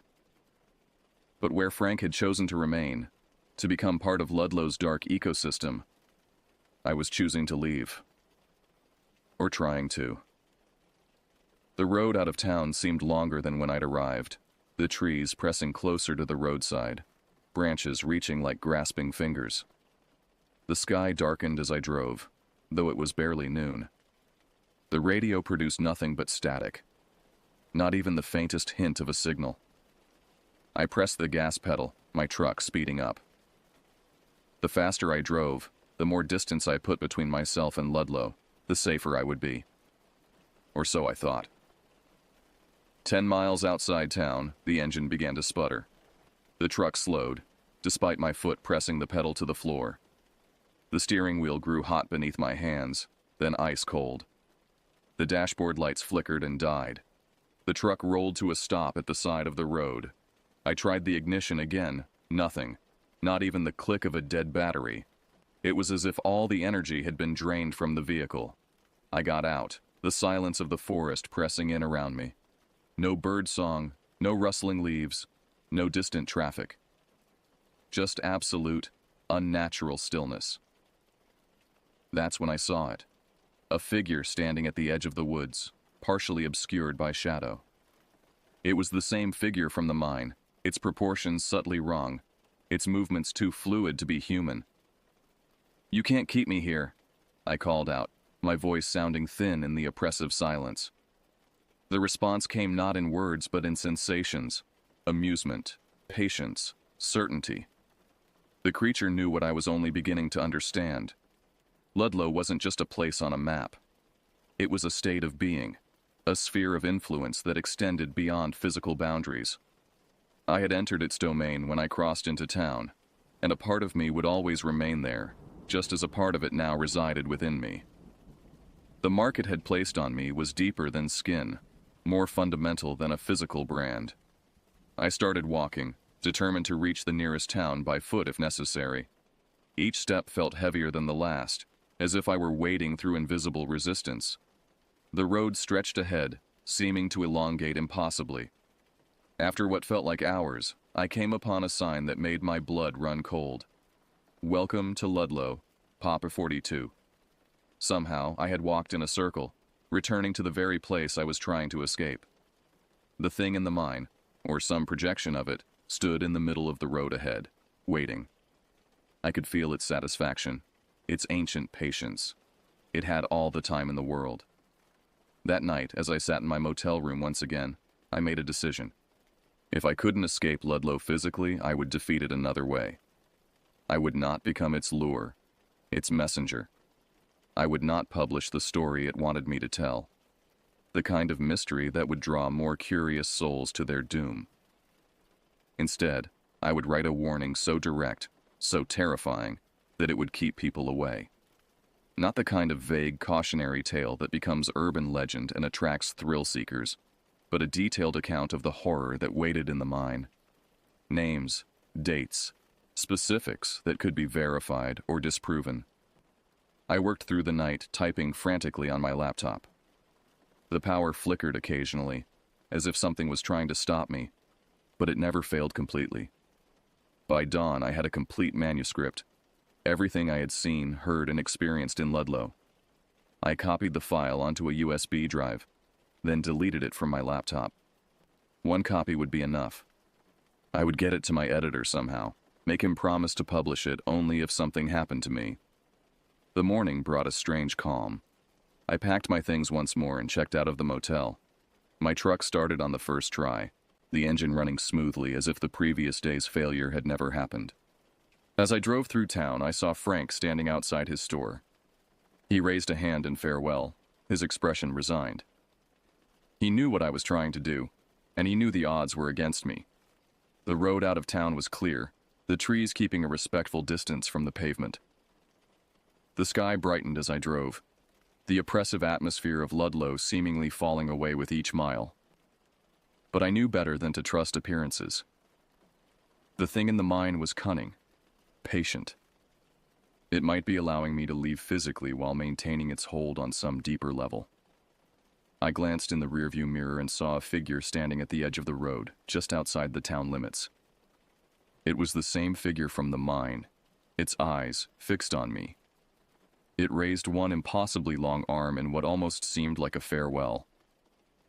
I pressed the gas pedal, my truck speeding up. I didn't stop until I was miles away, crossing the county line with a sense of relief that was tempered by lingering dread. In the end, I never published the story. Not the way I had intended anyway. My editor read the manuscript and called it compelling fiction, but too outlandish for the newspaper's fact-based reporting. He suggested I shop it to horror magazines or develop it into a novel. I tried to insist it was all true, showed him the photographs I'd taken in the mine, the article about the 1951 disappearances, even the woman's shoe I'd found. But without bodies, without proof of the creature itself, my story remained just that. A story. Some things are better left buried, and the truth about Ludlow was one of them. Not because it shouldn't be told, but because telling it the wrong way would only feed the hunger that waited in the darkness. I moved on with my life, or tried to. I left journalism, took a teaching position at a small college in Vermont. But the memories lingered. A constant reminder of the darkness that lurks in the forgotten corners of the world. Sheriff Wilcox's death was ruled an accident when they finally found his body. The official report citing a cave-in at the mine he'd been inspecting due to reports of trespassers. Frank continued to run his store, his eyes always watchful, always wary. The librarian maintained her archives, preserving the town's secrets in dusty volumes rarely read. And the mine remained, a silent sentinel guarding its secrets. After the cave-in that claimed Wilcox, the county finally allocated funds to seal it properly. Concrete and steel barriers that would supposedly keep people out forever. But I know better. The thing in the mine is patient. It has existed for millennia and will continue long after the town of Ludlow is nothing but ruins. The barriers will fail, as they always have. The hunger will resurface. Years later, I still wake in the night feeling its presence. Sometimes in crowds, I catch glimpses of elongated limbs disappearing around corners. Sometimes on the phone, I hear breathing beneath the voice of whoever I'm speaking with, slow, deliberate, ancient. The mark it left on me never faded. Not a physical scar like Frank's, but something deeper, more fundamental. A connection I can't sever, a shadow I can't outrun. I know one thing for certain. I will never go back to Ludlow. Not physically, at least. But in my dreams, I return to the mine night after night. To the pit. To the thing that waits in the darkness. And in those dreams, it's always patient, always hungry, always watching. Waiting for me to bring it more food,